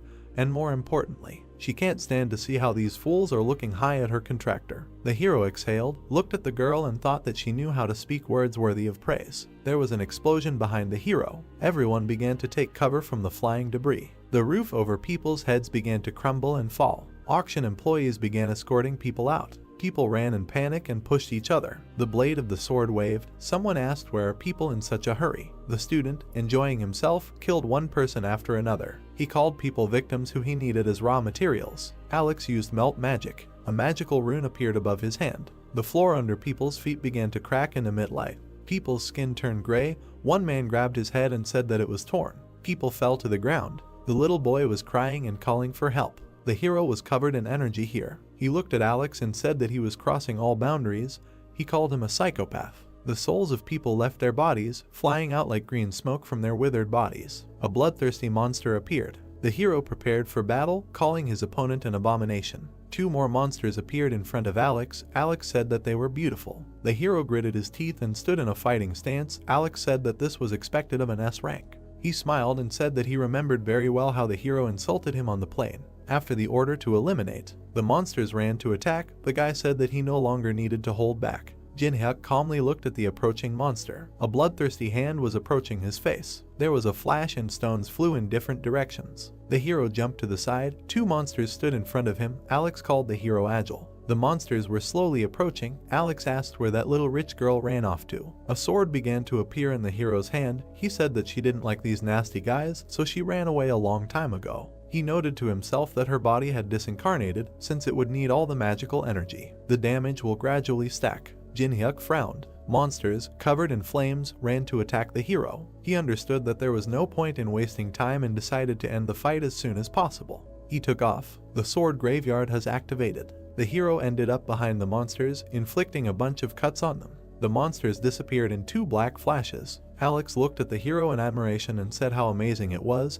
He couldn't even keep track of the hero, but another soul moved from the corpse into Alex's rune. He said that it's nice when the amount of resources exceeds expectations. He waved his hands. New monsters appeared. He said that everything was becoming nice and simple. The hero turned around. The 2 killed monsters had regenerated. He thought that Alex wanted to exhaust him and prolong the battle. Monsters surrounded the hero. They were fueled by the forces of people and therefore remained in the ranks while the enemy was running out of mana. This is their standard tactic. Alex smiled madly. This is how necromancers fight. Jin-hyuk dodged the blow and grabbed the dagger. He raised his hand to attack the blow and he slid back, asking if this was all Alex's trump cards. He pointed a glowing blade at Alex and said that he would burn them before they recovered. He used daylight. The outbreak consumed the monsters. Alex covered himself, annoyingly noting that he was using that skill again. But he had already analyzed his technique by watching a video from the tournament. A wall of darkness and huge bloodthirsty eyes appeared behind Alex. He realized that he needed to attack before the rays of light united.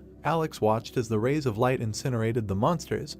He asked why they weren't moving. The monster's legs were covered with ice. Steam poured out of the hero's mouth, and his fingertips were covered with ice. Alex opened his mouth in surprise, realizing that the hero had hidden the ice skill with a flash so that he could not see anything.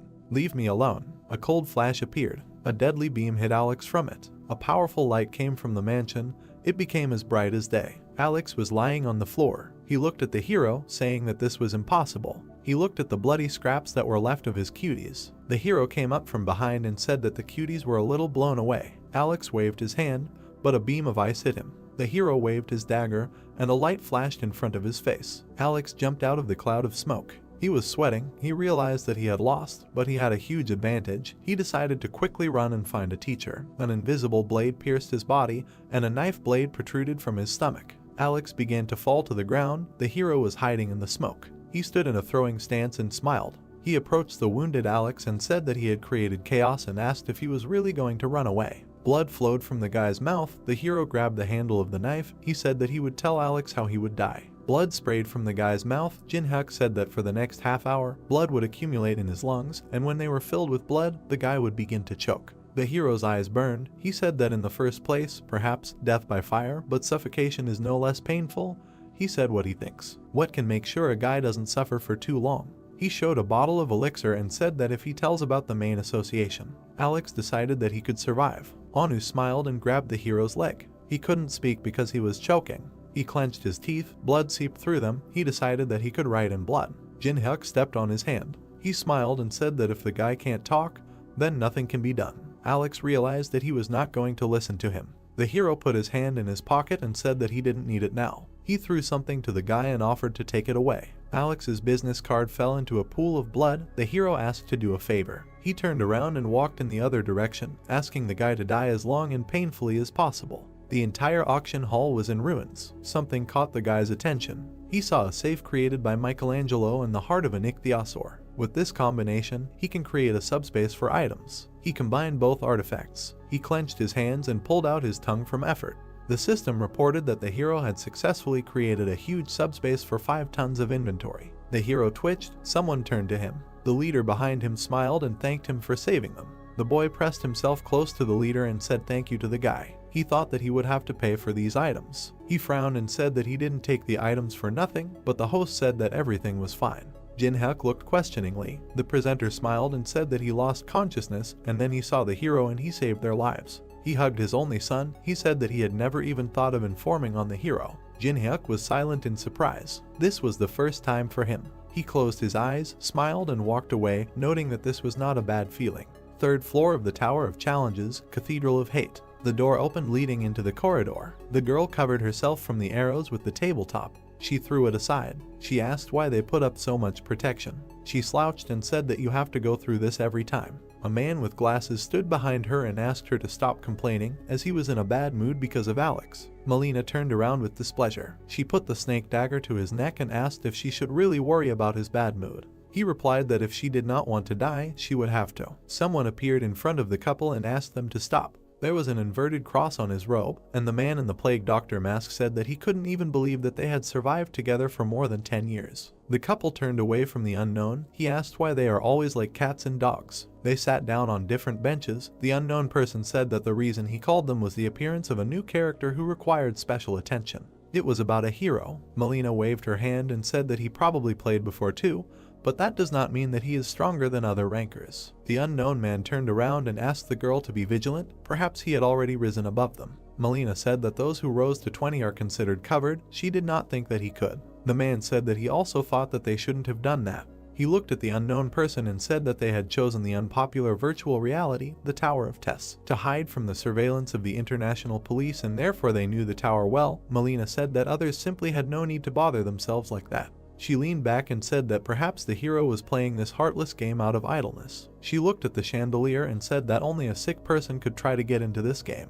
The unknown man was silent. The couple did not take his words seriously, but at least they understand each other. He understood that the hero should not be underestimated. His eyes flashed red as he knew he needed to eliminate the threat. He ordered to keep an eye on Kedrick. He disappeared and asked to be told that this was not a fiasco. Melina smiled and called the unknown man a troubled old man. It was a sunny day. Yewa swung her leg. Teeman was on the defensive. He managed to block, but the blow was too strong. The guy's defense fell off. He fell to the ground. Yangwa asked if he was okay. He raised a trembling thumb. They washed up after training. Teeman called Nuna over to him. He pointed to the screen. An unknown person was depicted there. He said that he was not so simple. Yewa sat next to him on the sofa and said that he might be bluffing like the others. Teeman said there was something special about him. They looked at the stream. Yangwa asked, "Is there really an unknown person standing in the Tree Man Temple in the boss room of the 3rd floor?" Teeman said that this place was very popular, and if you answer 3 questions from the Tree Man, he will give you a skill item as a reward.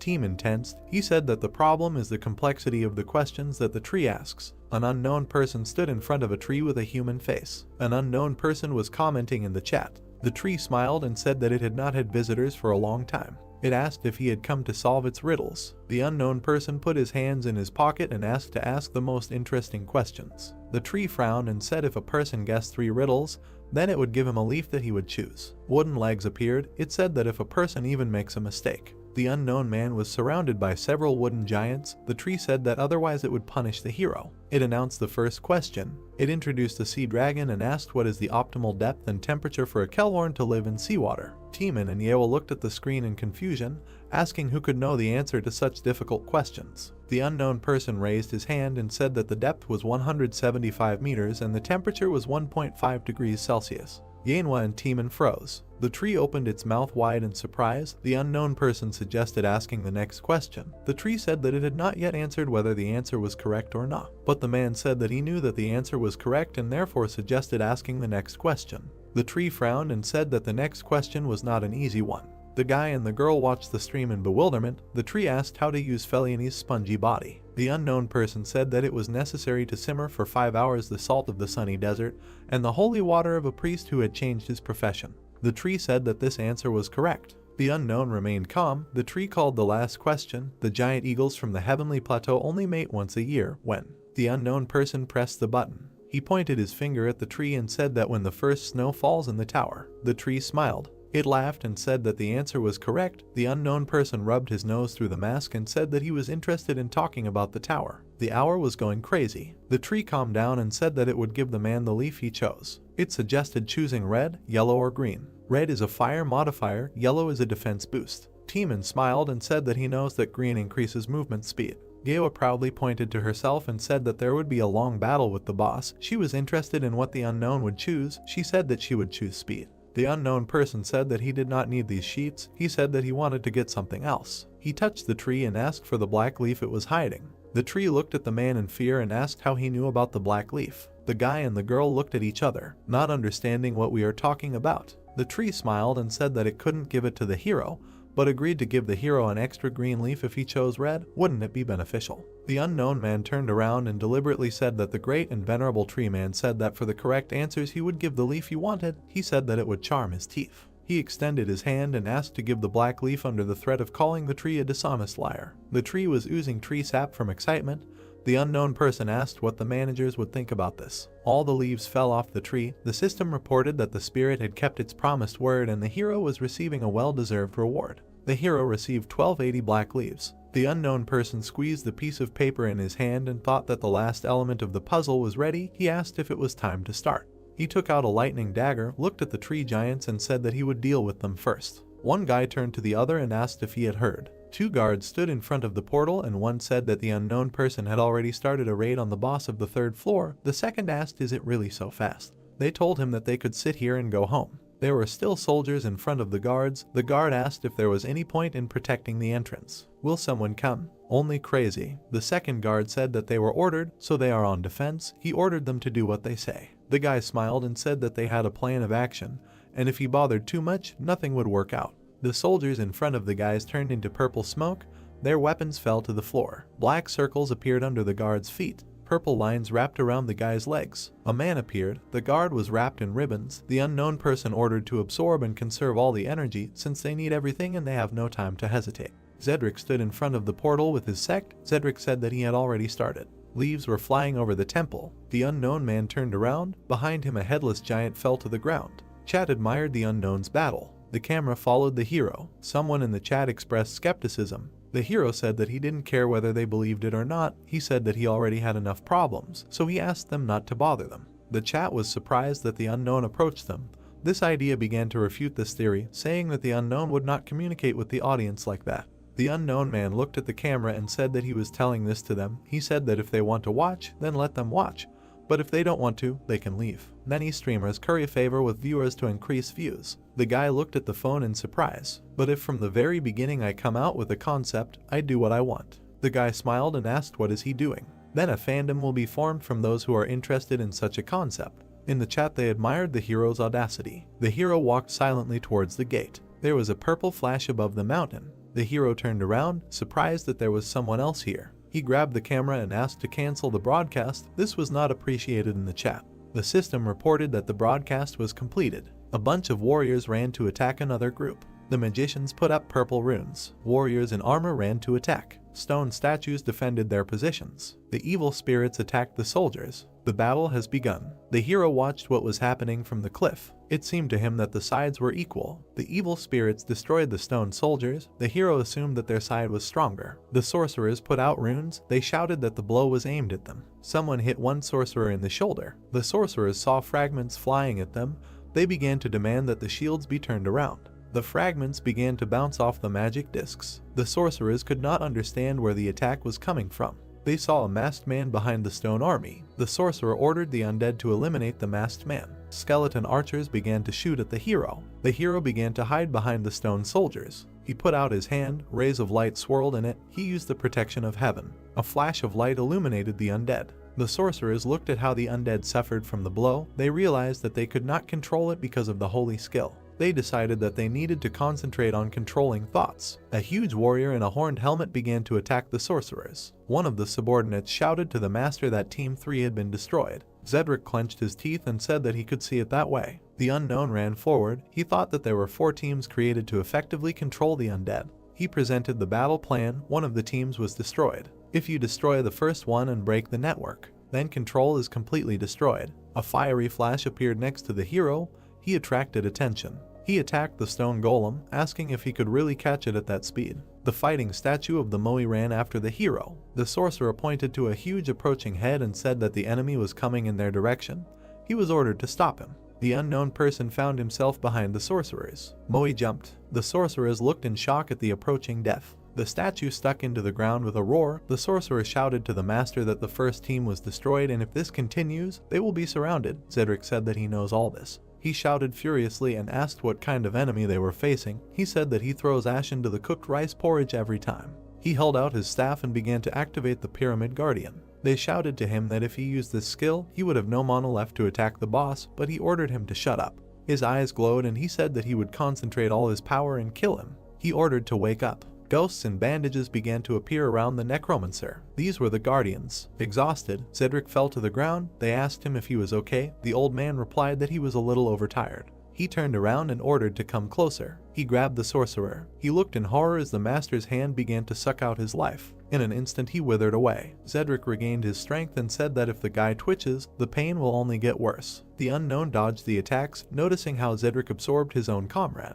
All that was left of the assistant was hollow clothing. Cedric's eyes glowed red. He asked how long the hero had been waiting for him. He stood in the middle of the army of guardians and smiled madly. He suggested that the fun begin. The guardians rushed to attack. Cedric screamed and asked the unknown how he liked his strongest army. The guardian extended his hand and the bandages, like snakes, stretched forward. Cedric said that it was his mummy soldiers who were free to use bandages as strong as steel. The bandages easily destroyed the stone soldiers. Cedric shouted that the undead could not be stronger. The hero dodged the soldiers' fragments and bandages. The necromancer shouted that he had to hold them back for the battle with the boss of the third floor, but if he killed the unknown, then the game was worth the candle. Cedric began waving his staff, stuck out his tongue like mad, and asked the hero to die as quickly as possible. The two watched the intense battle from the sidelines. Melina and her partner said that the eccentric in the mask was amazing and she had not seen Cedric give all his best for a long time. The guy said that his plan to destroy the bases was, of course, good, but the fact that he didn't leave after that was stupid. He said that Cedric had miscalculated the balance of forces and paid for it.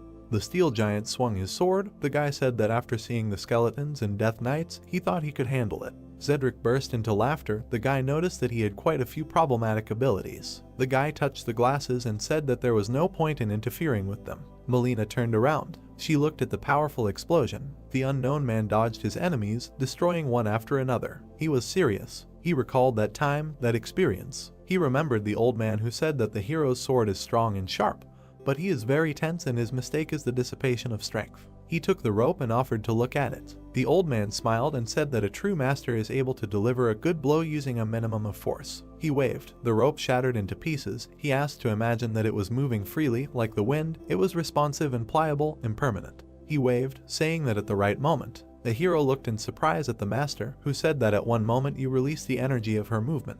The master smiled and asked if he wanted to learn his spiritual sword art, Shuhangamu. The system reported that part of the spiritual art skill had been restored and could now be reproduced. Something dug through the earth in an arc. The bandages began to be pulled off the mummy's face. The hero attacked with a dagger. The system reported that the understanding of the Shuhangamu sword's spiritual art skill was growing rapidly. Cedric began to cover himself from the pressure of energy. He looked at the hero in confusion, thinking that the whirlwind from his spiritual art was so powerful that it attracted everything around him. A tornado of energy began to form, sucking everything inside itself. The hero frowned. He used the fifth type of sword dance, Soul Destruction.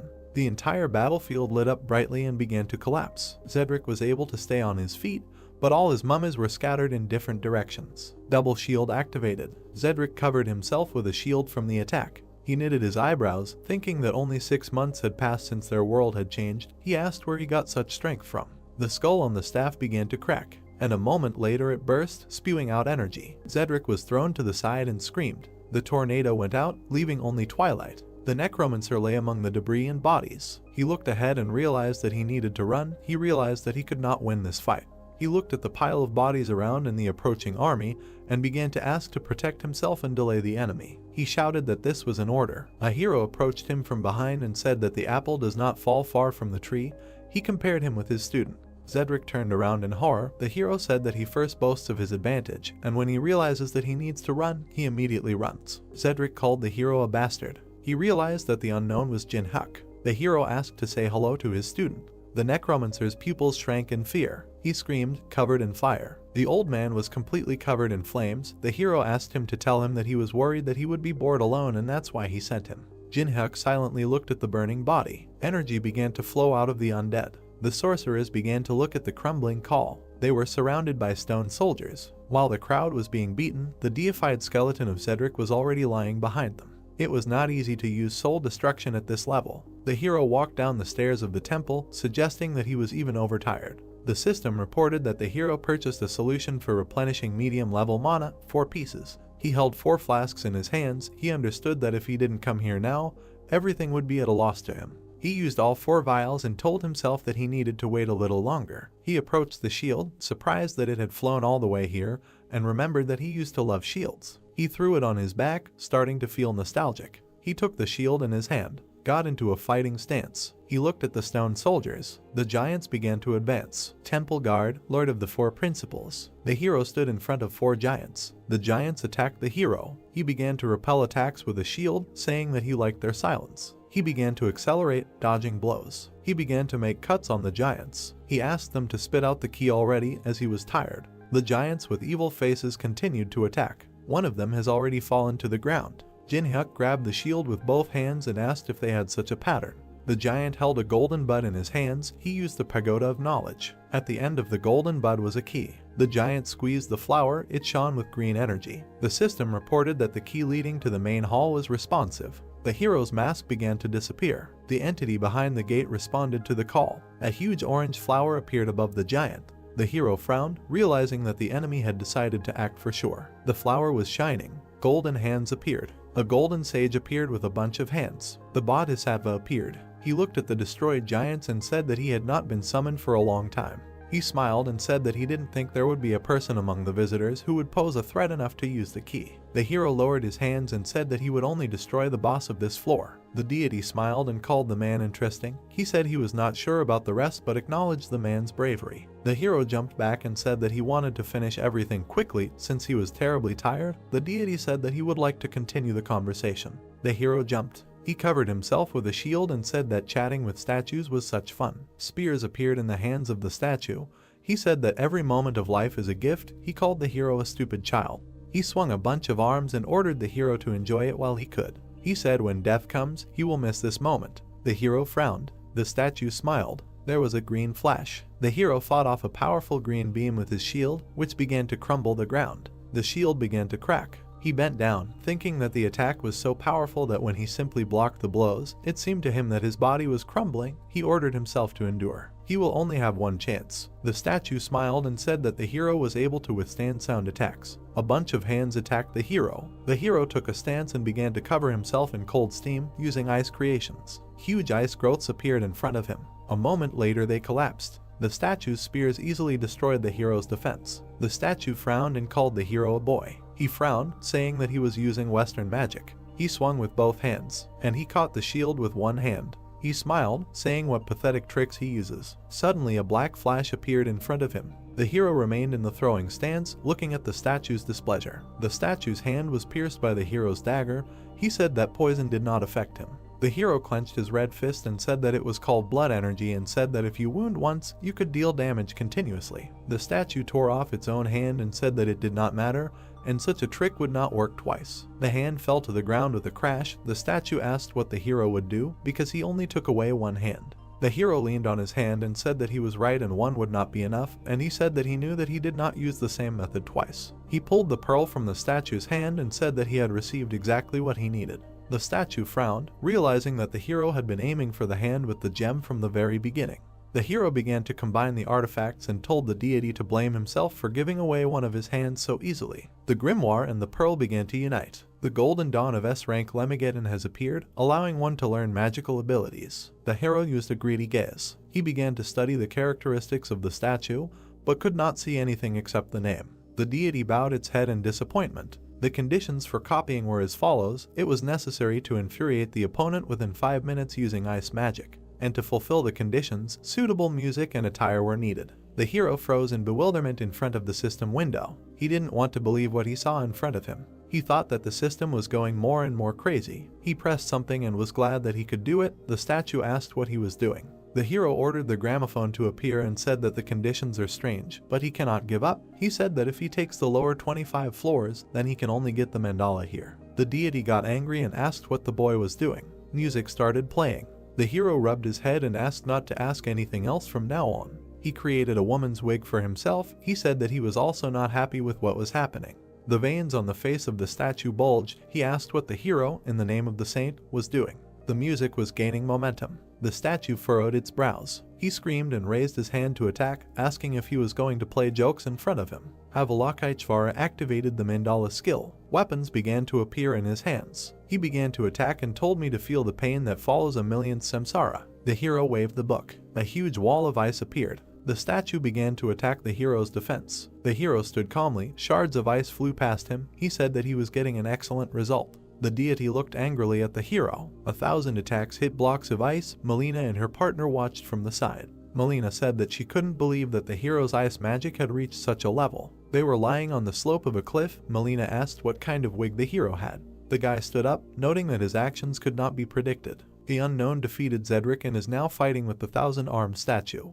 Avalokiteshvara's strength is great and can hardly be dealt with. Even after reaching the 10th floor, she is called the second boss of the 3rd floor. The guy looked at the hero, appreciating the hero's strength, noting that he went beyond the capabilities of people. Melina looked at her friend and asked if the two of them could handle it if they attacked. The guy said that it would be difficult. The girl turned around and offered to retreat. She said that they could not cope unless they received support from management. Lichao said that they could not leave because then their place in the hierarchy, which they so stubbornly defended, would be at risk. Melina asked what to do then. Is he really going to die for the position? A coin appeared between the guy's finger and he said it was time for this. Melina smiled. A purple flash appeared on the hill. The hero turned around, noting that the mains had not only sent Zedric. He continued to dodge the statue's attacks. He closed his eyes. The statue attacked and said not to dare turn away from it.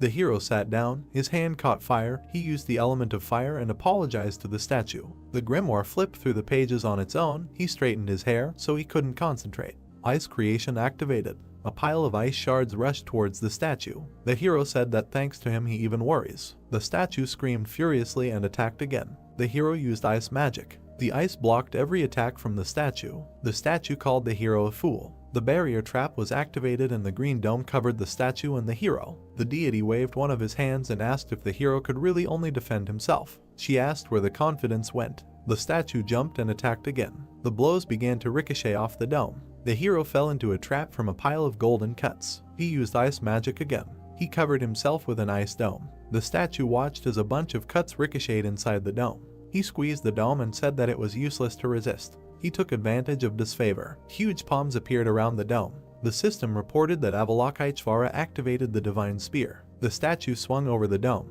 The dome burst and blocks of ice flew in all directions. The hero took off. The statue smiled. Suddenly he looked forward in surprise.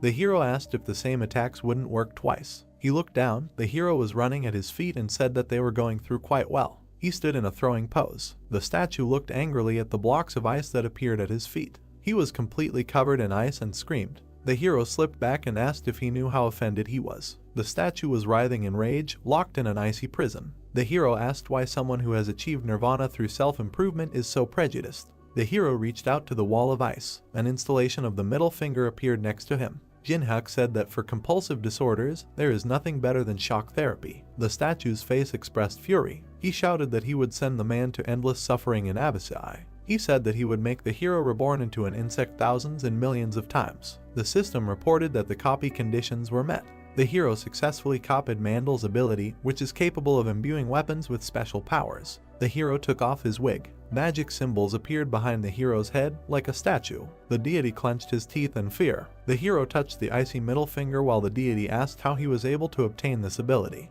He said that it took an eternity of meditation before the mandala revealed itself to him. How could a simple man like him use it? The hero raised his hand and said that he would make sure that the potential of his skill did not go to waste. He ordered the statue to disappear. The middle finger pointed at the statue. He rushed forward into the ice prison. The statue was pierced by the middle finger. He looked in horror at his fate. There was a bright green flash. The statue was smashed into many pieces. The system reported that the hero's level has increased. Jinhyuk sat on the ruins of a 1,000-armed statue. He held the golden key in his hands and rested. The key allowed the hero to summon the 3rd floor boss on the 3rd floor. He walked away from the ruins of the statue and warmed up. He said that it became more difficult than in the game. He walked past the corpse of a necromancer. He said that he was overtired. He looked at his characteristics. I scrolled through and thought that I needed to spend my stats on mana. His mana increased to 77. He warmed up, saying that next time he would need to prepare something for mana regen. Suddenly he remembered something. He still had some things to do. The test tower is a place with a special atmosphere. He introduced a bunch of monsters. As night falls, the temperature quickly drops, and the aggressiveness and strength of the monsters grows. The players ran towards the portal. As night fell, most of the players did. Someone stopped hunting and looked for a safe place. The hero lit a fire, and in front of him lay a night forest and a starry sky. He cooked food over a fire. He took a huge juicy shrimp. The mask disappeared from the hero's face. He took a bite. He smiled, thinking that this was a taste that he couldn't enjoy.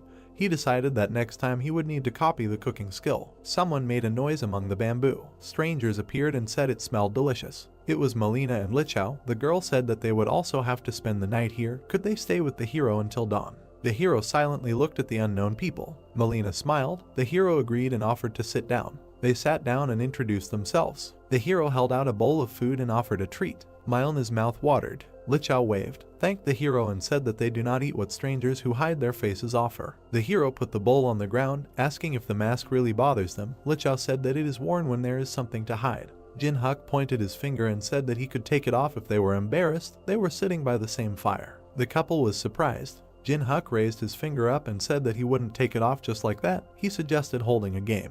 He showed 3 fingers and said that they would be interested in learning about each other. He suggested asking 3 questions, and if they answered his questions, he would take off his mask. Lichao looked at the hero, thinking that the answer to the question does not necessarily mean the truth, because you cannot know the truth of the words. He didn't know what the hero was up to, but it certainly wasn't a disadvantage to them. He nodded to the girl. Jinhuk gave a thumbs up. Melina tossed the coins and began to catch them. She smiled and offered to decide with a coin who to start with. She chose obverse. With the help of magic, an obverse appeared. She grabbed the coin and said that they were the first. The hero thought about barely noticeable magic. Caligula coin. Choose a target and pour magic into the coin for 5 minutes, and you can influence the mind of your opponent. Melina thought about it. She decided that if she asked the name or guild, the hero was unlikely to answer. She smiled and asked if any of his comrades were here. The hero noted that this is a practical question. He looked at the couple and said that he came here alone. He said that now it was his turn to ask questions. He said they were hunting the boss and asked why they were only watching. It was clear that he was fighting. Melina smiled and said that they were waiting for the right moment to enter the temple because this place had a bad reputation and they had to be careful. She again took the coin in her fingers and asked why the masked man came to the tower. The hero straightened the coals in the fire and thought, even if the interests coincide, she wants to win him over to her side. He said that he doesn't know what he wants. He asked if he said what he needed, would they be able to fulfill his conditions? Melina played with the coin and agreed on the condition that their interests coincided because they are capable of much. Lichao smiled. Jinhuk leaned over and said that now there will be the last question. He asked if they answer now, then he will take off his mask. The girl asked what the hero wants for the last time. Jinhuk looked at the fire and said the last thing he was interested in was. He pointed a stick at the couple and asked if the main association really thought that the 2 of them were enough to resist him. Melina smiled and said that everything was as she thought. They stood up. She said that he knew their true colors, and they saw with their own eyes how strong he was, because he alone dealt with Avalokiteshvara. The hero continued to sit. He was asked if he was still overtired. They realized that he was very weak. She raised her hand and said that 2 of them would be enough. She pointed a coin filled with magic at the hero. They looked at each other silently. Melina looked at the coin in surprise and asked why it didn't work. Lichao asked what the girl was doing. The hero took the bowl of shrimp and said that the Caligula coin was fine. A purple scale appeared behind the couple. The hero said that she couldn't use it now. The judgment of Anubis was used, which reduced stats by 50% and blocked abilities for a minute. Lichao shouted that they had been discovered. He demanded that the girl use the skill. Melina said that not one skill works. Jinhuk placed the bowl on the altar, saying that the couple was so confused. The system reported that the temple gods were pleased with the offering. The system offered to select a subject to conduct the court of Anubis. The pillar with the furious face glowed blue. A great commander has been chosen by the enemy. The second pillar shone red. The afterlife commander was chosen by the enemy. Melina and Lichao looked in horror at the 2 stone statues they had never heard of. Guardians of the earth, great and afterlife commanders. They were approaching the couple. Lichao remembered the shrimp sacrifice. He realized that it awakened the pillars, and it turns out that it was not a simple meal. The hero collapsed by the fire, saying that he was very tired. Deciding that it was better not to move rashly, he said that he would not be able to escape anyway. The afterlife commander used a ban on exit. A fiery barrier of totems surrounded the space. Liqiao took off. He approached the resting hero, saying that if he died, they would disappear. Jinhyuk said that he asked not to move. A huge hand hung over the guy. The great commander used a warning. The blue pillar hit the ground. Liqiao, with broken glasses, covered in blood, lay under a stone paw. The pillar hit the ground again. The coin fell and rolled on the ground. Melina clasped her hands, realizing that she had to run before it was too late. The commander raised his hand for a new blow, but the hero ordered to stop. He approached the girl and suggested starting a conversation. The greedy gaze was activated. The system reported an error due to a difference in levels. The hero frowned, noticing that even the luck stat did not help him this time. He looked at the corpse of Liqiao, lying in the hole from the blow. Jinhyuk said that he hoped that this time the girl would answer the questions more sincerely. Melina asked what the hero was interested in. He looked at the girl and said that he had heard a lot about the mains, but he could not understand the motives. He said that if they do not climb the tower, all humanity will disappear. Why are they bothering the players? Melina started to speak, but someone said she couldn't. Liqiao, covered in blood, crawled out of the pit and demanded that he close his mouth and not say anything. The commander swung his stone paw. Liqiao shouted that she would never do anything. Melina looked at her friend in horror. The paw rose, covered in blood. Jinhyuk said that being true to an idea to the end is cool, but only at the right time and in the right place. Melina turned around in fear. Jinhyuk said that he does not leave alive those who are trying to take his life, only if she tells him the information. He will save her life. He held a purple dagger in his hands and said that if she gives him information, he will leave her alive, because information is worth a lot, but not as much as life. Melina looked at the hero in fear. She said she didn't know the real names of those sent to kill him. She introduced a man in a plague mask and said that they call them Lancelots. Melina sat on her knees and said that besides him there are 11 more people, but she is in a group of assassins and therefore does not know. A greedy gaze was activated, which confirmed Melina's words as the truth. He sat down opposite and suggested we continue. The girl said that the management said that if he collected the 12 cursed relics of the tower, and even if humanity disappeared, they would be able to survive and would receive a great reward. She looked at the hero and said that she knew nothing more about it. Melina was telling the truth. This is all that the hero could find out. Lancelot and the 12 cursed relics. The hero smiled, thinking that they were even crazier than he thought. The goal of the mains is to summon the devil. They will survive even if humanity is destroyed. It will be necessary to act, taking this information into account.